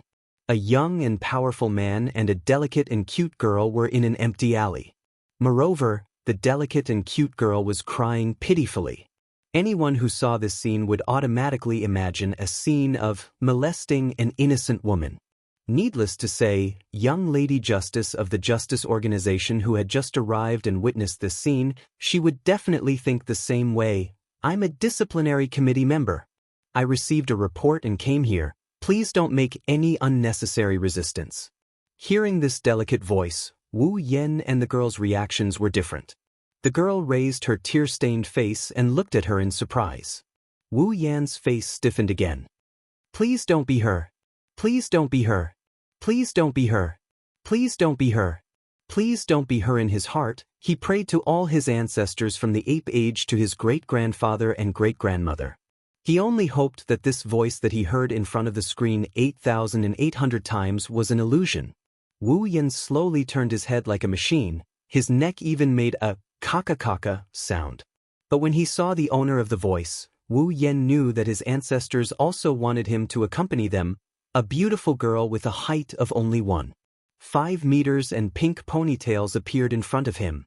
She was wearing the Tokugawa uniform and the discipline committee's armband was pinned on her hand. She had a serious expression on her face. She was just short of writing the word justice on her face. The petite girl was standing right there, And it was this figure that made Wu Yan want to find a hole to hide in and bury himself. The sooner he dies, the sooner he can reincarnate. Of all the people, why did it have to be her? How could Wu Yan not recognize the girl in front of him? She was the one who looked cute but had a twisted heart. She could be considered one of his rivals in love, the girl who wrote the novel Kuriko, read as a pervert, Shiroi Kuriko. At this moment, this girl who is most likely going to transfer him to the sewers after finding out that he pushed down her beloved Wanisama is looking at him like he's a scumbag, causing him to feel ashamed. Shiroi Kuriko pulled on her disciplinary committee member's armband and squinted her eyes at Wu Yan. She shouted, "You barbarian over there, put down the girl in your hand." Wu Yan's hands trembled, his legs went soft and he almost fell to the ground. He finally understood how that bastard Tai Li felt when he shouted, "Put down the lowly in your hand." Even the girl who was looking at Shiroi Kuriko in surprise was startled. She wondered if she asked for help from the wrong person. Shiroi Kuriko didn't realize what she said at all. She just stared at Wu Yan and her hand started to move under her skirt. Of course, Wu Yan definitely didn't think that she was trying to give him benefits. Looking at the girl and then looking at Shiroi Kuriko, Wu Yan smiled very brightly. Wu Yan looked at Shiroi Kuriko and said softly, "If I said that it was all a misunderstanding, would you believe me?" As soon as he said that, Wu Yan saw that Shiroi Kuriko's expressionless face had a pair of eyes full of contempt. Her bright expression immediately turned into depression. This really is a misunderstanding. Wu Yan felt like he was about to cry. "If you want to appeal, please go to the disciplinary committee's branch office." Shiroi Kuriko took out a pair of handcuffs. Her eyes flashed with a dangerous light. It was obvious that she wanted to arrest Wu Yan first. Maybe it's because of Shiroi Kuriko's imposing manner. The girl timidly glanced at Wu Yan before running over to Shiroi Kuriko's side. She hid behind Shiroi Kuriko's back. Although Shiroi Kuriko's height is not enough to cover her. "Oh? You didn't stop the hostage from escaping?" When the girl ran to her side, Shiroi Kuriko put down her other hand that was reaching for the steel nail and looked at Wu Yan with some surprise. "I already told you, it's a misunderstanding." Wu Yan felt wronged. Who else can he blame? He could only blame the system. He couldn't report the system, so he could only swallow his anger. Hearing Wu Yan's words, Shiroi Kuriko's eyes still had obvious doubt. But perhaps because Wu Yan didn't stop the girl from escaping, she believed him a little. So she didn't say anything and directly walked in front of Wu Yan. "Then, please come with me to the disciplinary committee's branch office." "Must it be like this?" Wu Yan looked at Shiroi Kuriko with a pained expression. He really didn't think that after coming to Academy City, things would unfold like this. In fact, Wu Yan should be happy because the system didn't give him the identity of a murderer or arsonist. It's already good enough. If you really want to prove your innocence, you must go. Shiroi Kuriko's meaning was clear. If you don't go, it means you have a guilty conscience. Looking at Shiroi Kuriko, who was staring at him to prevent him from escaping, Wu Yan inexplicably had the urge to curse her mother. "Okay." After saying that, Wu Yan felt all the strength in his body leaving him along with his voice. Shiroi Kuriko didn't relax her strict watch on Wu Yan because of this. She brought Wu Yan to the disciplinary committee's branch office, which is the legendary branch office 177. Looking at Shiroi Kuriko, who was walking with unusual elegance, Wu Yan silently complained in his heart. "You damn Yuri, why are you pretending to be elegant? As long as you keep your saliva and go for Mikoto, that's enough." Disciplinary Committee's Activity Branch Office 177. Coming here, Wu Yan admitted his mistake. Although the process was a bit of a scam, being able to come to Supergun's daily activity base at least satisfied Wu Yan's curiosity. It's pretty much the same as what's on the screen. It's similar to a small company's office. Desks, documents, computers, it's a place with a bit of flavor. Here, Wu Yan saw two people. One of them is a tall and sexy woman with a pair of glasses on her face. Her breasts aren't as plump as Ikaros and Astria, but they're still much better than her peers. She doesn't have the aura of an older sister, but she has the looks of an older sister. The other one has short black hair. She's as petite as Shiroi Kuriko. She's wearing Sakugawa Middle School's uniform with a garland of flowers on her head. She's known as the Guardian Angel and Walking Vase. Ueharu Hikari. She's a celebrity. Wu Yen sighed as Shiroi Kuriko invited him in. Soon, the two working girls saw the two people walking in. "Thank you for your hard work, Shiroi-san," Ueharu said softly to Shiroi Kuriko. She looked like a wife waiting for her husband to come home from a business trip. Wu Yen wondered if this poor girl has already been taken in by that Yuri girl. "It's nothing," the prisoner didn't resist and surrendered. Shiroi Kuriko said. Wu Yen felt a bit of sadness in his lower body. Can you not call me a prisoner?" Wu Yen raised his hand in protest. "Trying to molest an underage girl, sir, that's a crime," Ueharu Hikari said righteously. Even though Wu Yen agreed with what she said, Wu Yen felt something was off. "I'm not a prisoner. I didn't molest an underage girl." Letting out an aggrieved cry, Wu Yen had no choice but to clear his name. After all, this crime is too much for him to bear. Well, that's how it is. He claims it's all a misunderstanding. Shiroi Kuriko said nonchalantly. "Misunderstanding?" Ueharu looked at Shiroi Kuriko suspiciously. She then looked at Wu Yen and said, "But in the records, Wu-san, you have attempted to molest more than 10 girls." Wu Yen felt his head go black. He had already lost all hope in this dungeon world. The records Ueharu mentioned were in the system's memories. Seeing Ueharu Hikari Kuriko, Kanori Miho, and Shiroi Kuriko looking at him like he's a scumbag, Wu Yen wanted to cry but had no tears. He shouted himself hoarse. "It's really a misunderstanding this time."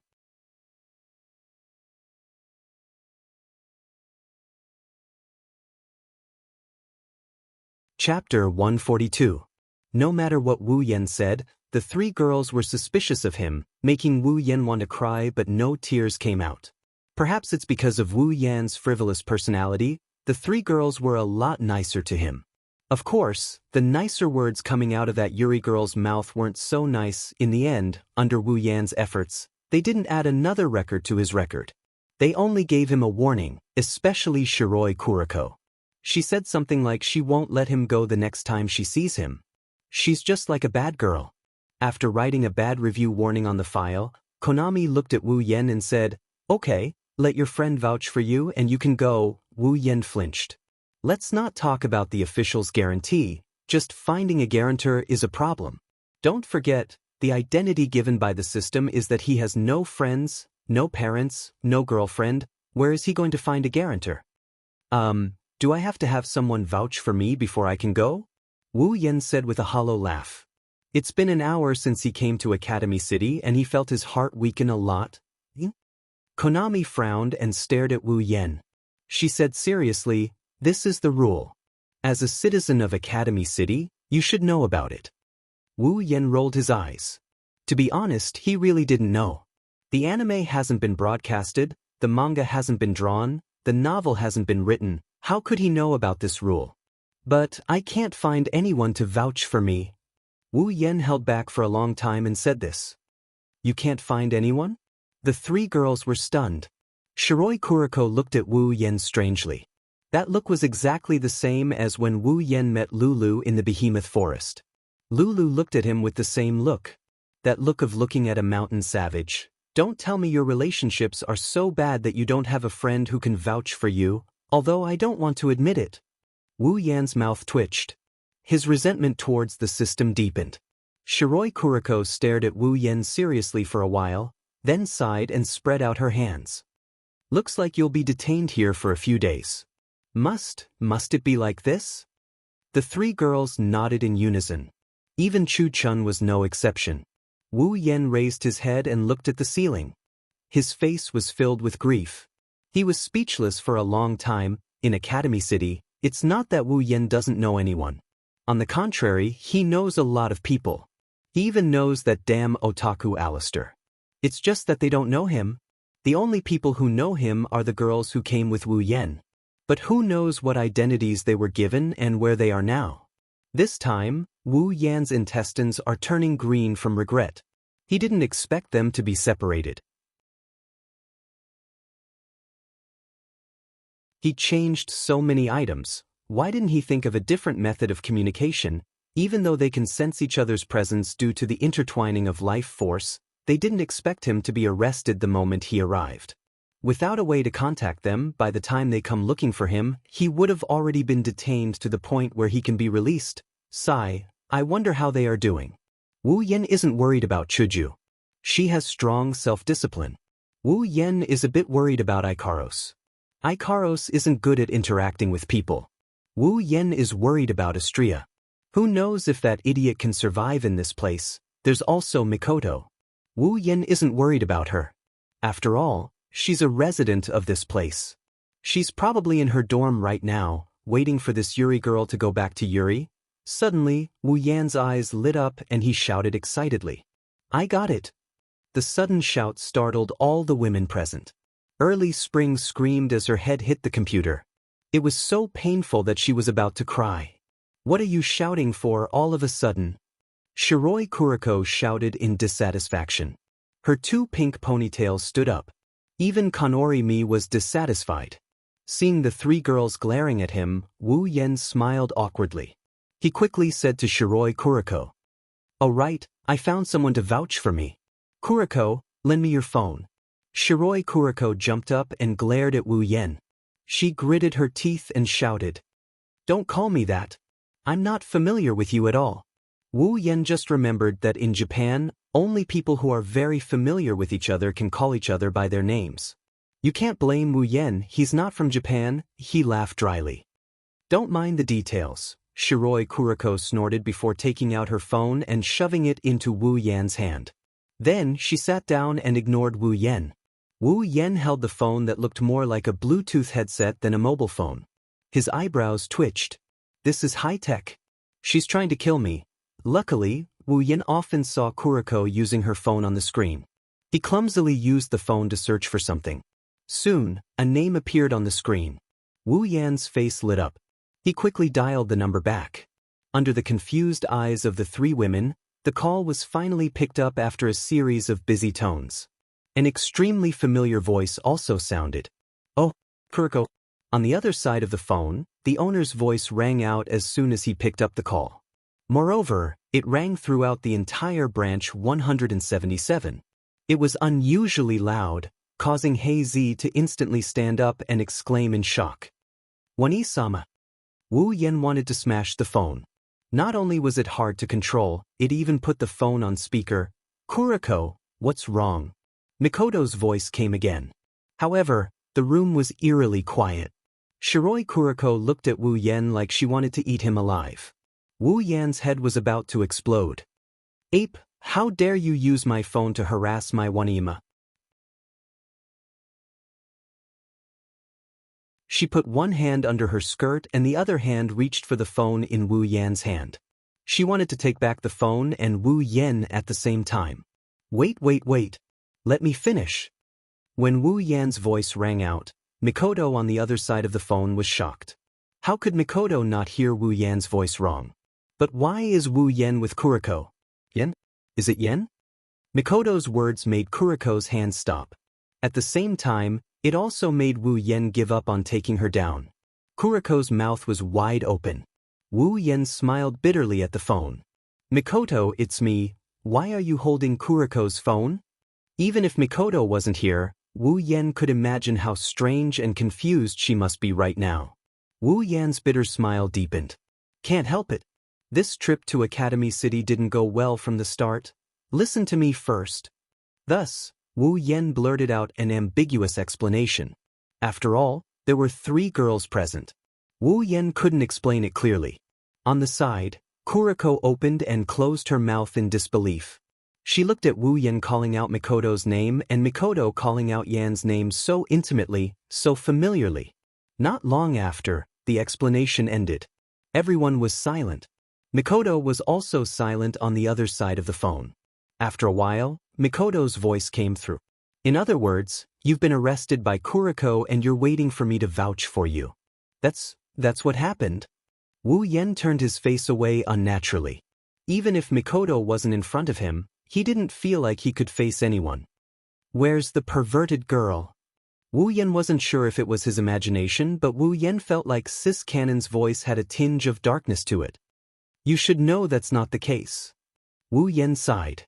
After a few seconds, Mikoto said unhappily, "Wait there." She hung up. Wu Yan finally let out a sigh of relief.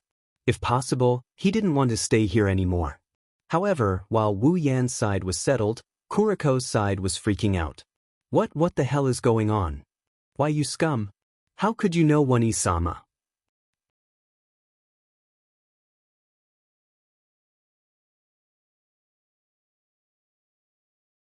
Chapter 143. Mikoto hurriedly ran to branch 177 and politely knocked on the door. After all, this is her first time here. She can't just barge in without saying anything, can she? Of course. After knocking on the door, Mikoto pushed the door open and walked in. She seemed a bit impatient. Soon she saw the following scene. A senpai with a great figure, was sitting on a chair. Her eyes kept darting to the side. Mikoto could even see her eyebrows twitching.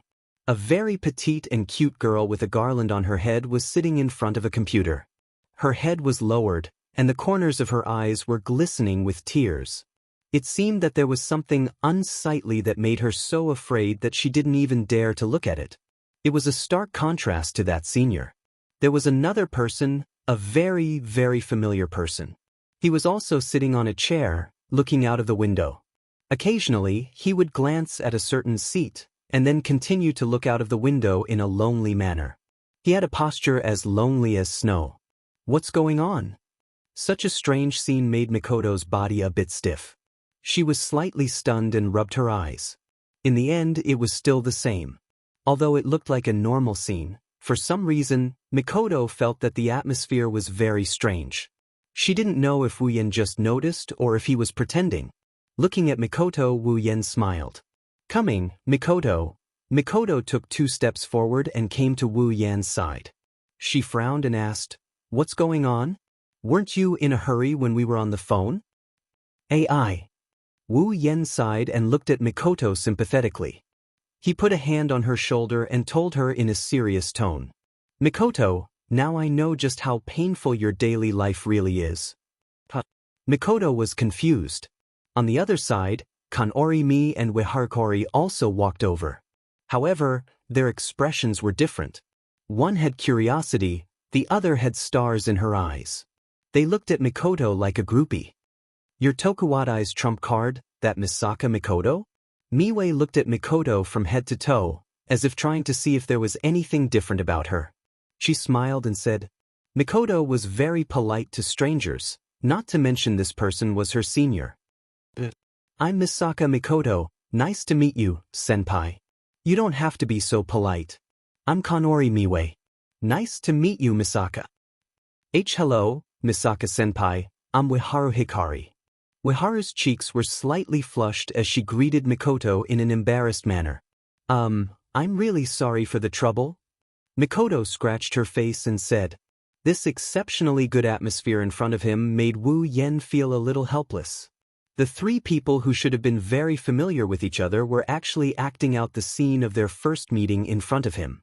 This made Wu Yan feel a little uncomfortable. However, it was understandable. After all, Wu Yan and the others would enter the dungeon a day before the start of the storyline.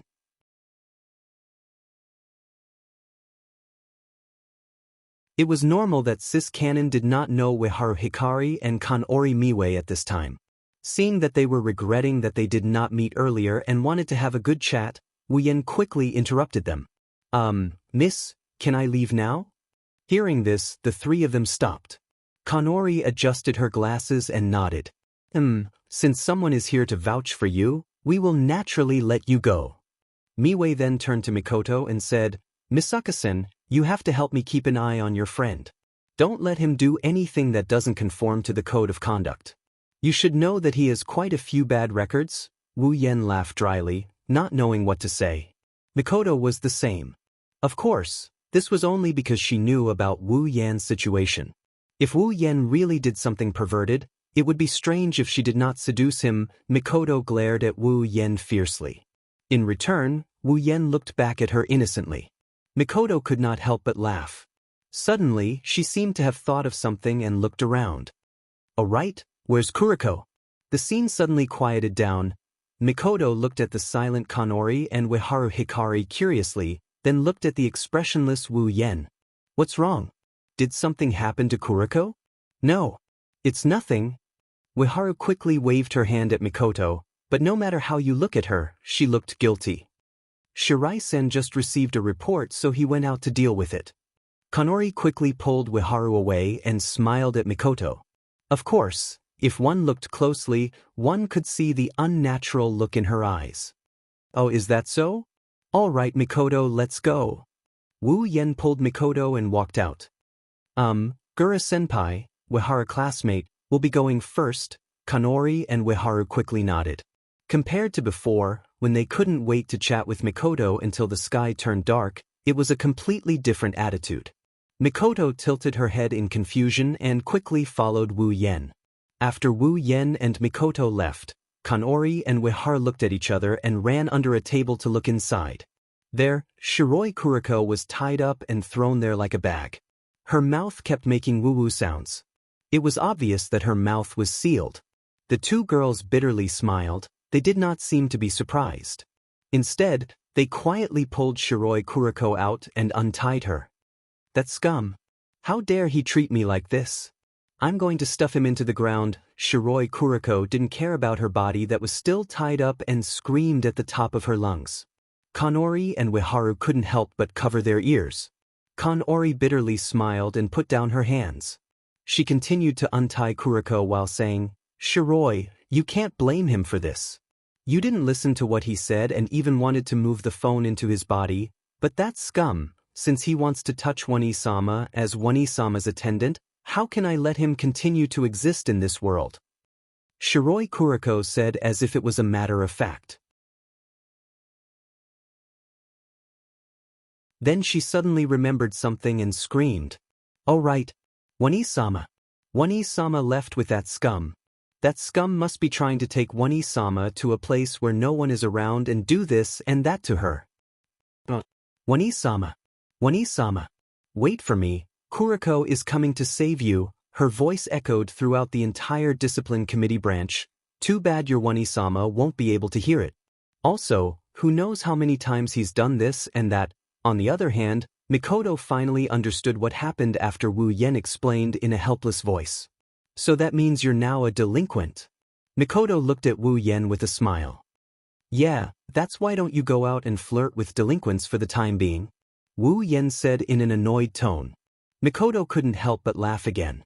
After laughing, Mikoto said worriedly, "I wonder how Chuju, Ikaros, and Astria are doing?" "Well, they won't turn into delinquents too, right?" Wu Yen was actually looking forward to seeing Kaisha-sama, Ikaros, and Astria turn into delinquents. Wu Yen smiled as he thought of something. Then he put on a serious face. "Mikoto, you're more familiar with Academy City. Why don't you go look for Chuju and the others?" "What about you?" Mikoto stopped and turned around to look at Wu Yen. It's like she's trying to see through Wu Yen's heart. Wu Yen smiled and ruffled Mikoto's hair. "Of course I'll follow the plan." Mikoto wasn't embarrassed by Wu Yen's intimate action this time. She looked at Wu Yen seriously and said softly, "Don't force yourself." Wu Yen nodded, but Mikoto was still worried. "You can't do it alone, we agreed to do it together." Wu Yen nodded again and smiled.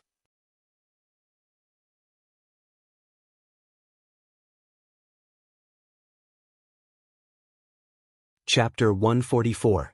Night. In a phone booth, Wu Yen is holding a small notebook he got from Mikoto. It's about the size of a palm and he's typing on it. Occasionally, Wu Yen would release 1 or 2 electric currents from his hand, flowing into the small notebook in his hand. Then, the image would change and information of various sizes would appear in the notebook. So many research institutes, how did Mikoto destroy them all in the original novel? Although he's complaining, Wu Yen quickly used his perfect memory ability to memorize all the information. Then, he carefully controlled the information and exited. Mikoto's ability is really useful. Wu Yen smiled. If he didn't have Mikoto's ability, it would have been a lot harder to obtain this information. He might have even been discovered by the hanged man. After that, Wu Yan recalled the information he memorized and walked towards one of the research institutes.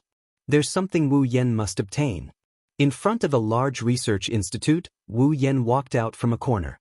He looked around and took out a large cloak from his space ring. After covering himself with it, Wu Yan disappeared. In the research institute, Wu Yan is quietly walking down a corridor. With an electromagnetic shield, he's not afraid of any electronic devices detecting him. As for being discovered with the cloak, there's even less of a need to worry. The research institute is huge. Although it's huge, Wu Yan still walked in a certain direction. Wu Yan has already memorized the map and whatnot. At night, there aren't many people patrolling the research institute. Occasionally, you'll see one or two. At other times, there are more robots that look like trash cans. When he meets someone, Wu Yan will carefully stop. When they pass by, Wu Yan will move again. When he meets the robots, Wu Yan will ignore them and walk past them. Every time this happens, the robots' eyes will dim for a moment. When Wu Yan passes by, they'll return to normal and continue patrolling. Along the way, Wu Yan lost count of how many times he's encountered a door.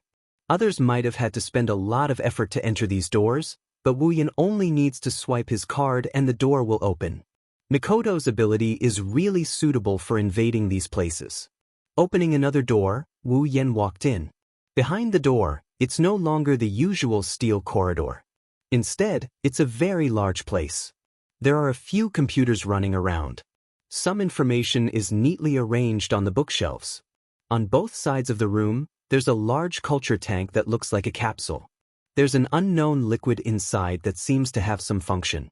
At the front, in the most conspicuous place, there's a large computer with a screen that's comparable to a movie screen. When he saw it, Wu Yan ignored everything else and went straight for it. It's obvious that Wu Yan is looking for this computer.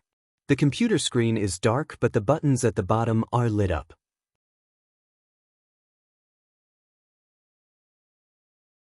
Wu Yan fumbled around for a bit before reaching the center of the computer. He looked at the buttons and pressed them down. After pressing a few buttons, Wu Yan stopped and stood there waiting. When a red light lit up, he pressed his hand on the keyboard and activated his ability. A few small electric currents flowed into the keyboard and made a beep beep beep sound. After the last electric current flowed in, the red light turned green. At the same time, a groove suddenly popped up on the keyboard in front of Wu Yan. In the groove, there's a small bottle. Inside the bottle, there's some red blood. Seeing this, Wu Yan smiled and picked up the bottle. After checking it out and confirming that there are no problems, Wu Yan let out a sigh of relief and stored it in his SPC ring. The blood inside is none other than Mikoto's. This is Mikoto's DNA that was used to replicate the Misaka sisters. The sisters were born into this world because of this DNA. That's why the first thing Wu Yan wanted to get his hands on after coming here is this DNA. Since he's decided to save the sisters, Wu Yan must have thought about it carefully. He doesn't want to wait until after he saves the sisters and Alistair creates more sisters for his artificial heaven project. At that time it would be troublesome, he would have to come back and save her one more time, and that's already a light punishment. Although he didn't know if there's a foreign individual in Academy City who suffered that much, but he didn't want Mikoto's DNA to be used endlessly to increase her pitiful lifespan. Just in case, after storing Mikoto's DNA, Wu Yan walked towards another place, repeatedly dodging the patrolling guards, repeatedly opening the door, repeatedly walking through the monotonous and tasteless corridor. In another part of the research facility, Wu Yan finally saw the person he's looking for. Tokuwadai's school uniform, brown shoulder-length hair, a face that was exactly the same as Mikoto's, and a body that was exactly the same. The only difference was that she was wearing a pair of military goggles on her head. Her brown eyes were as calm as an ancient well, almost to the point of being dull. Mikoto's sister. Wu Yan's face lit up. Mikoto's sister is probably patrolling. She's walking back and forth in the corridor, oblivious to the fact that there's an extra person beside her. Wu Yan suppressed the joy on his face and looked around. After making sure there's no one else around, Wu Yan took off his cloak and walked in front of his sister. When a person suddenly appeared in front of them, as long as they were human, their first thought would be, there's a ghost, and their second thought would be run. But in this academy city, even the most inconceivable things could be explained by science, so while people might be surprised, they wouldn't think of running away. Mikoto's sister is the same. Of course, that's what she said. She looked at Wu Yan expressionlessly. She paused for a moment and said, "Who are you? Are you here to steal something from the research facility?" Misaka stared at the thief in front of her in shock, wondering if she should call for help. "From your expression, I don't see any surprise." Although he knew his sisters were like this, Wu Yan still felt his mouth twitching uncontrollably. There's nothing valuable in the research facility. Even if there is, it wouldn't be here. You can look elsewhere. Misaka, try to chat with the thief in front of you and find a chance to escape. Can you listen to me first? Don't run away in such a hurry. Wu Yan dryly laughed as he told himself not to ridicule her before telling her sister. "Mr. Thief, do you have something to say to Misaka?" Misaka stared at Mr. Thief and thought about what thieves usually say to others. Rubbing his forehead and patting his face, Wu Yan felt that if he didn't ask what he wanted to know, he might be killed by Misaka's sister. Wu Yan turned serious and looked at Misaka's sister. "What's your Misaka number?" Misaka's sister glanced at Wu Yan with her lifeless eyes before replying. "Misaka is a military clone, serial number 9833, Misaka answered truthfully. "I'm also shocked that the thief knows about Misaka's existence." "Then sister, do you know where the other sisters are?" "Through the Misaka network, Misaka can find out the location of other Misakas." Misaka answered honestly and began to wonder if Mr. Thief was planning something against Misaka's Misaka. Raising his eyebrows, Wu Yan kept telling himself to stay calm. She was just a sister, she didn't mean any harm, so she could be forgiven. Could it be that Mr. Thief isn't here to steal things, but to steal people? And the target is Misaka's Misaka? Misaka stared at the thief in front of her in shock and told the other Misakas to run through the Misaka network. The word, "stay calm," in his heart shattered into countless pieces. Wu Yan's expression collapsed. He rolled his eyes and said with a smile, "You're right, I'm here to steal Misaka's sisters."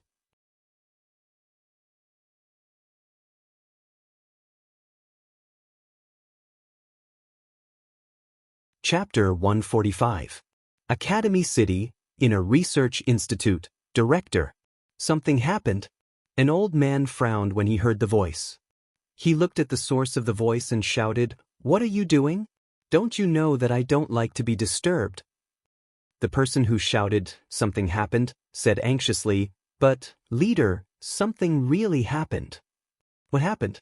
"The number 3 military clones in the research institute are all gone." The old man was stunned. He waved his hand casually. "If they're gone, then so be it. Just ask the people below to make a few more." But director, the number 3 DNA sample is gone too." "What did you say?" The old man was shocked. At the same time, in Academy City, there were no less than 5 research institutes with the same name. The same conversation was happening one after another. The sisters living under their names had all disappeared. Moreover, the original DNA samples that had been preserved in batches had also disappeared. When the people in charge of these research institutes realized that something was wrong, they immediately used all kinds of methods to investigate. In the end, whether it was surveillance cameras or other detection devices, none of them could find out what happened. After that, some other researchers who were involved in the same research found out about what happened to the sisters from their colleagues.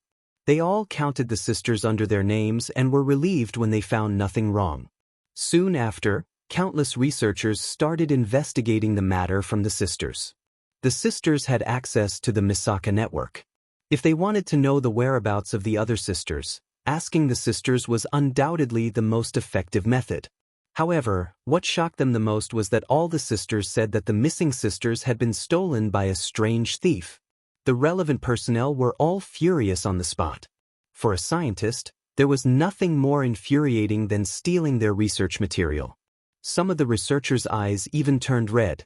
However, when they asked the sisters what the thief looked like, none of them could answer. The reason was simple.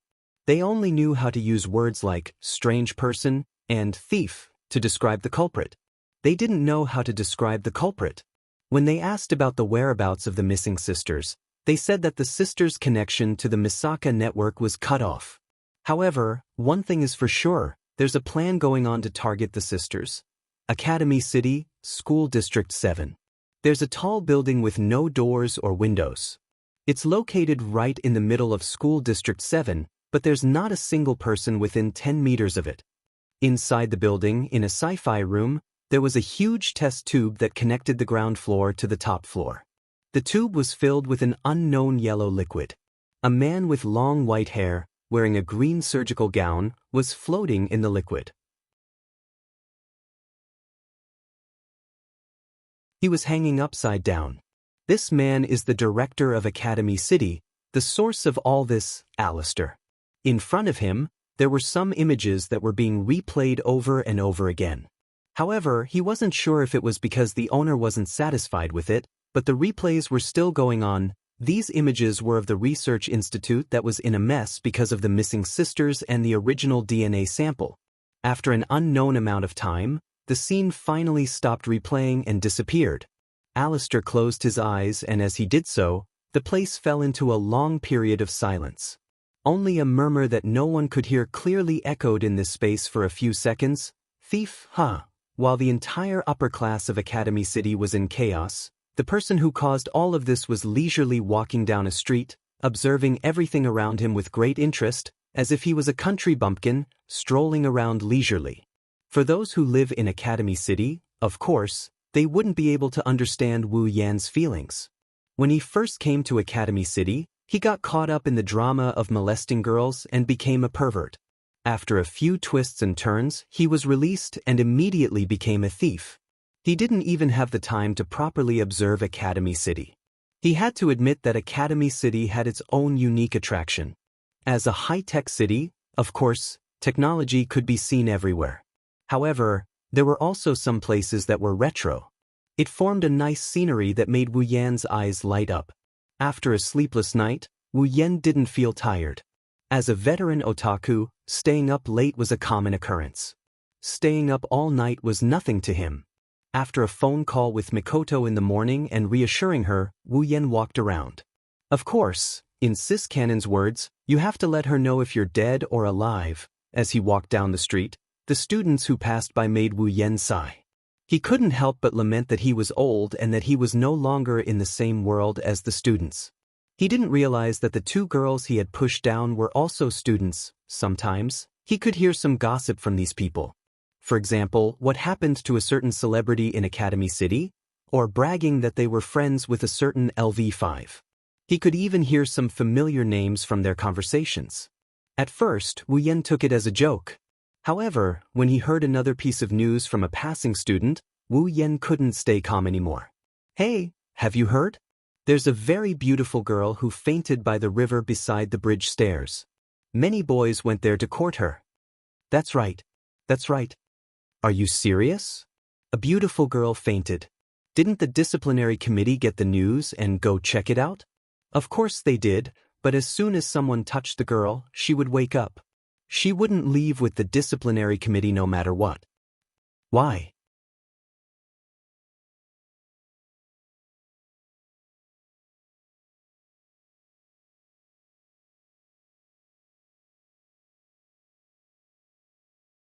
Chapter 146. Looking at the crying Astrea, he didn't know whether to laugh or cry as he listened to her talk about the starvation theory. Sweating profusely, he felt the strange gazes coming from the crowd and he almost fell to his knees. What the hell is going on? Wu Yan felt like he should be the one crying. Unfortunately, Astrea doesn't seem like she has any intention of answering him. She wiped her tears and shook her head while mumbling something under her breath. I'm so hungry. Twitching his mouth, Wu Yan couldn't hold back his tears as he watched Astrea's series of cute actions. He thought she looked cute on the screen, but why does it feel like he's powerless when he's experiencing it for himself? Tell me first, why did you fall over there? Wu Yan pointed at the spot where Astrea fell. Astrea whimpered and replied, I was too hungry so I just collapsed there. Wu Yen felt a slight pain coming from his lower body. He almost fainted along with her. How should I put this? This reason, it's not even a good enough reason. Wu Yen sighed helplessly when he saw Astria shaking her head weakly. Anyway, let's get you something to eat first. Hearing that, Astria regained her senses and straightened her body. Her little head nodded furiously and her cheeks blushed. The feeling of being on the brink of death was completely gone. Wu Yen felt a stomachache. So it's you scumbag. Wu Yen pulled Astria's hand and ran outside. When Wu Yen turned around, a pink figure appeared in front of him. She glared at Wu Yen as if she wanted to eat him alive. It's Shiroi Kuriko. His body stiffened and he forced himself to raise one hand while laughing dryly. Yo, hello, Kuriko. At the same time, he cursed himself in his mind. Why did I show up in such a big way? I heard a disciplinary committee member was coming and 177th branch is in charge of this area. The probability of encountering this Yuri girl is over 90%. Why was I so stupid? I really didn't want to run into her. Don't call me that. Kuriko ground her teeth. Her eyes were filled with hatred. How dare you treat me like that yesterday? You even took Oniai-sama away. You came at the right time. Let me move you into the ground, you scumbag. With that, he disappeared with a leap. Wu Yan's expression changed as he dodged to the side. A slender little hand touched the spot where Wu Yan was just a moment ago. Kuriko appeared there. She looked at her hand in shock as if she couldn't believe that Wu Yan dodged her attack. Kuriko froze but Wu Yan didn't. To prevent her from acting recklessly, Wu Yan decisively chose to take her down first. He grabbed her hand and twisted it behind her back. Kuriko screamed in shock as he flipped her on her back. His other hand pressed down on her head and subdued her in an instant. Laughing dryly, Wu Yan helplessly said, "Attacking as soon as you come in, that's not how milady would do things. Let me go. You despicable scum." Today, I, Kuriko, will remove you from Oniai-sama's side. Kuriko kept struggling. She seemed to want to use her superpower to escape. Wu Yan seemed to see through her thoughts. He exerted force and Kuriko screamed in pain. The formula in her head also stopped. Your goal is really for Mikoto. Wu Yan looked at her in embarrassment. He was speechless. Kuriko's face turned black. Damn it, how dare you call me Mikoto so intimately? I'm going to move your finger into your vocal cords. You are more vicious than the emperor. So noisy. You are just a scumbag who molests young girls. These words were shouted at the top of her lungs. The surrounding people exclaimed and pointed at Wu Yan. Wu Yan's face turned black. Didn't I say it was a misunderstanding? How can I let a scumbag like you get close to Oniai-sama? No, you must be eliminated. Why don't you listen to what other people are saying, you damned Yuri girl? Wu Yan can't do anything about it. He already knew that the Yuri nature of this petite girl in front of him had already broken through the heavens. However, just calling out Mikoto's name affectionately a few times already made her go crazy. If she finds out that her Oni-sama rolled in bed with him, she's going to dismember him. Astria is pouting. She saw that Wu Yan ignored her and kept chatting with the pink twin-tails girl. She pulled on Wu Yan's sleeve and said pitifully, "Master, I'm hungry. Let's go eat." Before Wu Yan can say anything, Kuriko started yelling again. As expected, you scumbag. While you want to sully Oniai-sama, you also train a slave. You have bad intentions. You must be trying to train Oniai-sama into your slave. I won't let you get away with it. Wu Yan almost choked to death when he heard that. Sighing helplessly, he ignored Kuriko and reached his hand into her skirt pocket and started fumbling around. What are you doing, you scumbag? Are you trying to get your hands on me too? Stop it right now. Kuriko twisted her body in panic. Unfortunately, Wu Yan is certain this Yuri creature can't be communicated with. He continued his actions. Wa, Onihima, I, Kuriko, am no longer pure. Wa, Oniai-sama. Kuriko gave up on her futile struggle and cried out her crimes. Wu Yan rolled his eyes. Isn't it just searching her pocket? Is it necessary? Wu Yan took Kuriko's phone out of her pocket. With his previous experience, he quickly found Mikoto's number and dialed it. "Hey, Mikoto, where are you right now?" Wu Yan asked when the call connected. "Yan? Why are you using Kuriko's phone again?" On the other side of the phone, Mikoto is a bit surprised that Wu Yan is using Kuriko's phone to call her again. "Don't tell me you got caught again?" Wu Yan felt awkward. "How is that possible?" Kuriko craned her neck and shouted. "Onie-sama, help. That scumbag wants to give me hazy." Wu Yan covered Kuriko's mouth and glared at her. "Mikoto, did you find Shuju and the others?" "Not yet." Mikoto said regretfully. "I see." Wu Yan felt a bit regretful. He turned to Astria, who had tears in her eyes, and he helplessly continued. "But I found Astria instead. Did you find Astria?" Mikoto exclaimed in surprise. "Looks like she cares about this clumsy Astria too." "Yeah, you can come out now. I'll bring Astria to the restaurant to wait for you." Kuriko started struggling with all her might. She kept making noises like she was trying to stop something. "Okay, I'll be right there." After hanging up, Wu Yan stuffed the phone back into Kuriko's pocket and let go of her mouth. Of course, Wu Yan regretted it the moment he let go.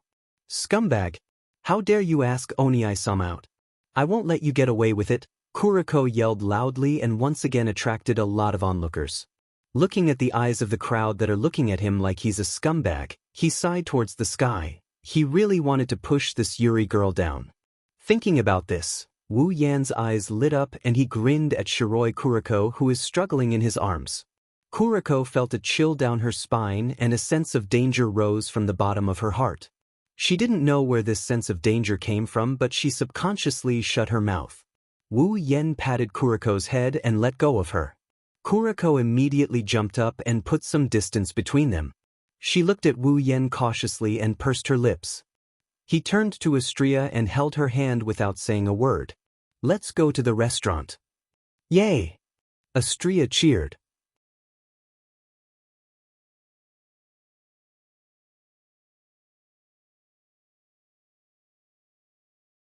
Chapter 147. Wu Yan, Astria, and Kuriko are sitting in a corner of a cafeteria in Academy City School District 7. It's an inconspicuous spot, but everyone in the cafeteria is looking at them with awe and amazement. There was a waiter who kept bringing up dishes with a weird expression on his face. After he put down the plate, he was stunned and even forgot to leave. Kuriko, who was supposed to be at odds with Wu Yan, is now sitting together with Wu Yan. Moreover, they both have the same expression. Her eyes are wide open and her mouth has turned into an inverted triangle shape. What an awkward situation. The dining room was quiet, and only the sound of someone eating could be heard. The plates on the table were piled high, but it was still growing at a speed visible to the naked eye. It looked like it was about to soar into the sky. Maybe it was because it was rare to see such a big eater. The people around them started taking pictures with their phones. Wu Yan and Blackie quickly lowered their heads. If they were photographed, they would be too embarrassed to face anyone. Wu Yan glanced at Astria, who was eating happily.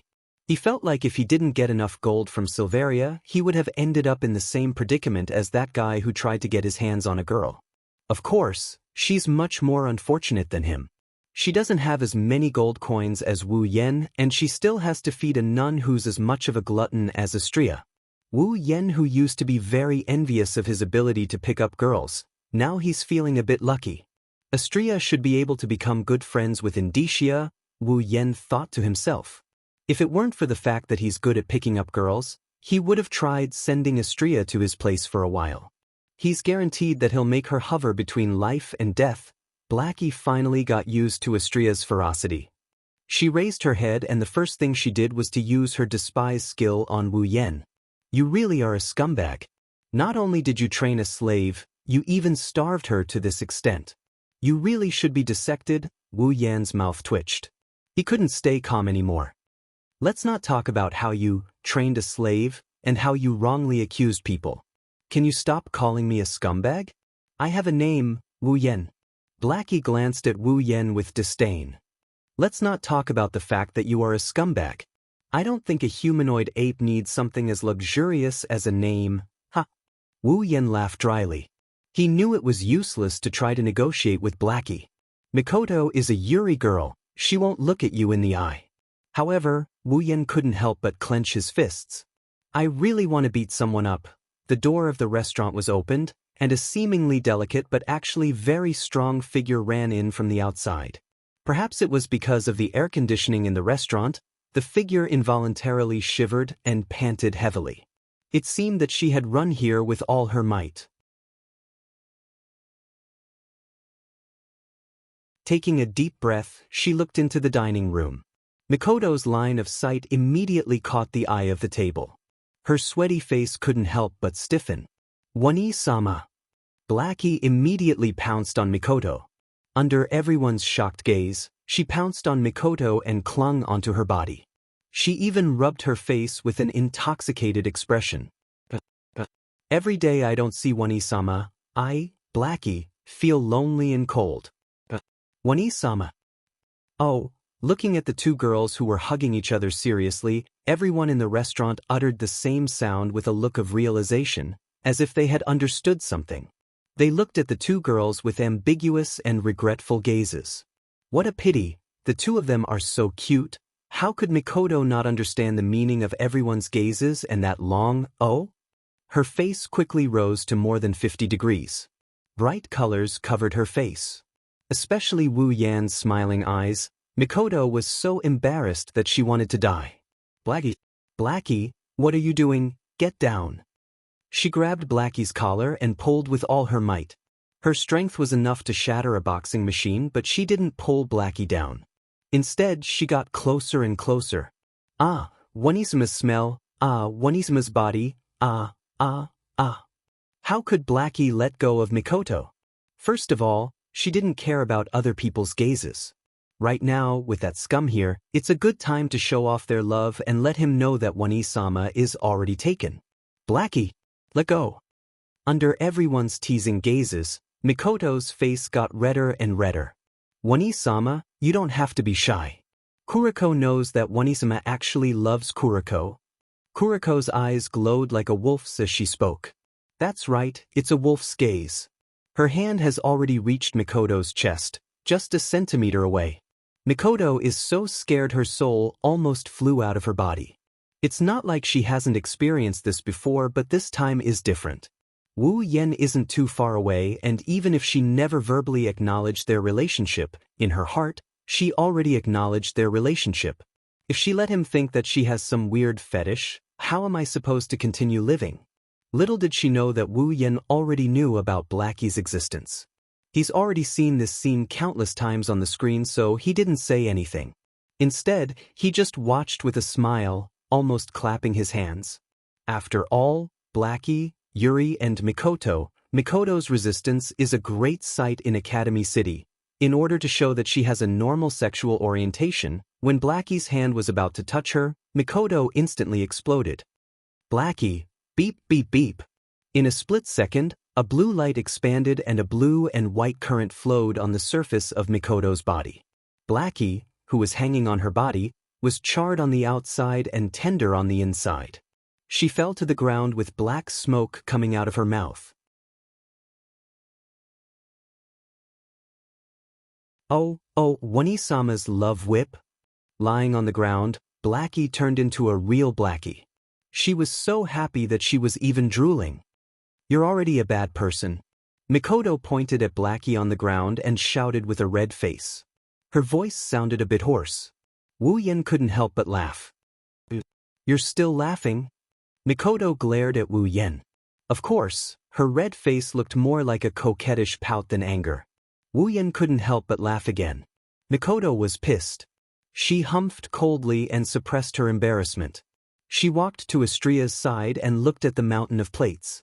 She couldn't help but feel embarrassed. Astria-chan, I've been looking for you. Mikoto patted Astria's back as if to help her smooth out the food. Both Mikoto and Chuju really liked Astria's clumsy and cute appearance. They even treated her like a little sister. Of course, on the surface, everyone would suspect who's older and who's younger. You. Astria was so happy that she wanted to say something when she saw Mikoto. But her mouth was stuffed full of food and she couldn't do anything. She could only whimper. It was indescribably cute. "Let's talk after you're full?" Mikoto shook her head helplessly. "I think it's going to be hard to wait until she's full."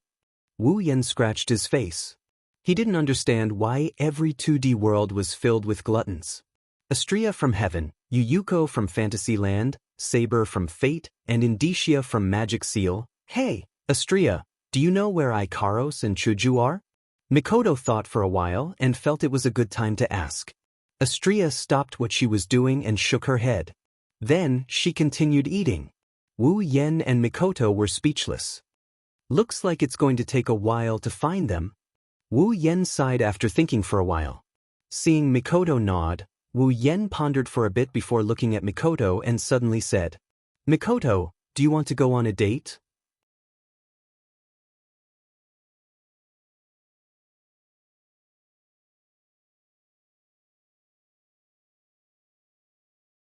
Chapter 148. "Mikoto, why don't we go on a date?" With a smirk on his face, Wu Yan stared at Mikoto and said word by word. At the same time, Wu Yan more or less guessed Mikoto's reaction. Pfft. She had just taken a sip of the drink when this sudden statement made her eyes widen. Her face turned purple and she spat out the drink without hesitation. The drink got dissolved when it reached Wu Yan's face. Cough, cough, cough. Mikoto patted her chest and coughed nonstop. It seems like she was frightened by Wu Yan's words. Her silly look made Wu Yan laugh. You, what did you say all of a sudden?" Her brown eyes stared at Wu Yan's smiling face. Mikoto's face turned red and her body couldn't help but tremble. She stuttered as she spoke. "The date? How is that possible?" Wu Yan was a bit speechless as he looked at the extremely excited Mikoto. He didn't know if he should admire her innocence or her stubbornness. Although their relationship can be said to be the type of relationship where one gets on the bus before the other, but no matter what, they've already done the pa thing. Why is she so excited about a date? At that moment, Wu Yan could only shrug and tease. "We haven't even gone on a date yet. It feels weird if we don't go on a date. Come on, let's go on a date." Mikoto's face turned red. She didn't know what to say. She fidgeted there, making Wu Yan a bit anxious. However, just as Mikoto was about to muster up her courage to say something, a sharp shout rang out. It was filled with killing intent and black energy, exploding in everyone's ears. Absolutely not. The voice was accompanied by a figure that suddenly appeared. It hung on Mikoto's body like a koala. It rubbed against her body while looking at Wu Yan with eyes filled with murderous intent. "I, Blackie, will definitely not allow a scum like you to taint Big Sister." The development of the incident was completely unexpected. The background people in the restaurant did not understand. How could such a farce suddenly appear in the usually calm restaurant? But that didn't stop them from gossiping. "Blackie, get down." Mikoto, who was already shy and unbearable, with Kuriko's participation, her face turned as red as a wedding invitation. She pushed Kuriko's face away with all her might. "Big Sister, you absolutely can't be fooled. That guy is a scum. Not only did he molest young girls, he also raised female slaves. Elder Sister, you also saw that the blonde one kept calling him master. It can be seen that he is an evil person. He must be plotting against Elder Sister. Elder Sister, you must think thrice."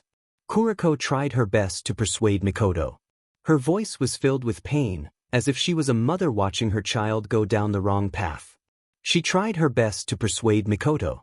Of course, the content of her words only made Mikoto more embarrassed. Everyone in the cafeteria looked at them strangely, making Wu Yan and Mikoto want to find a hole to hide in.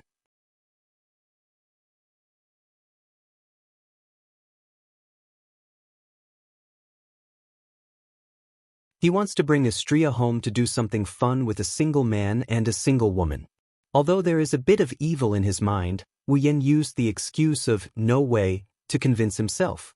Everyone knows that Astria is an idiot, but Wu Yan didn't expect her to be so dumb as to not remember the identity she placed in this world, causing her to starve herself to the point of forgetting her home in this world.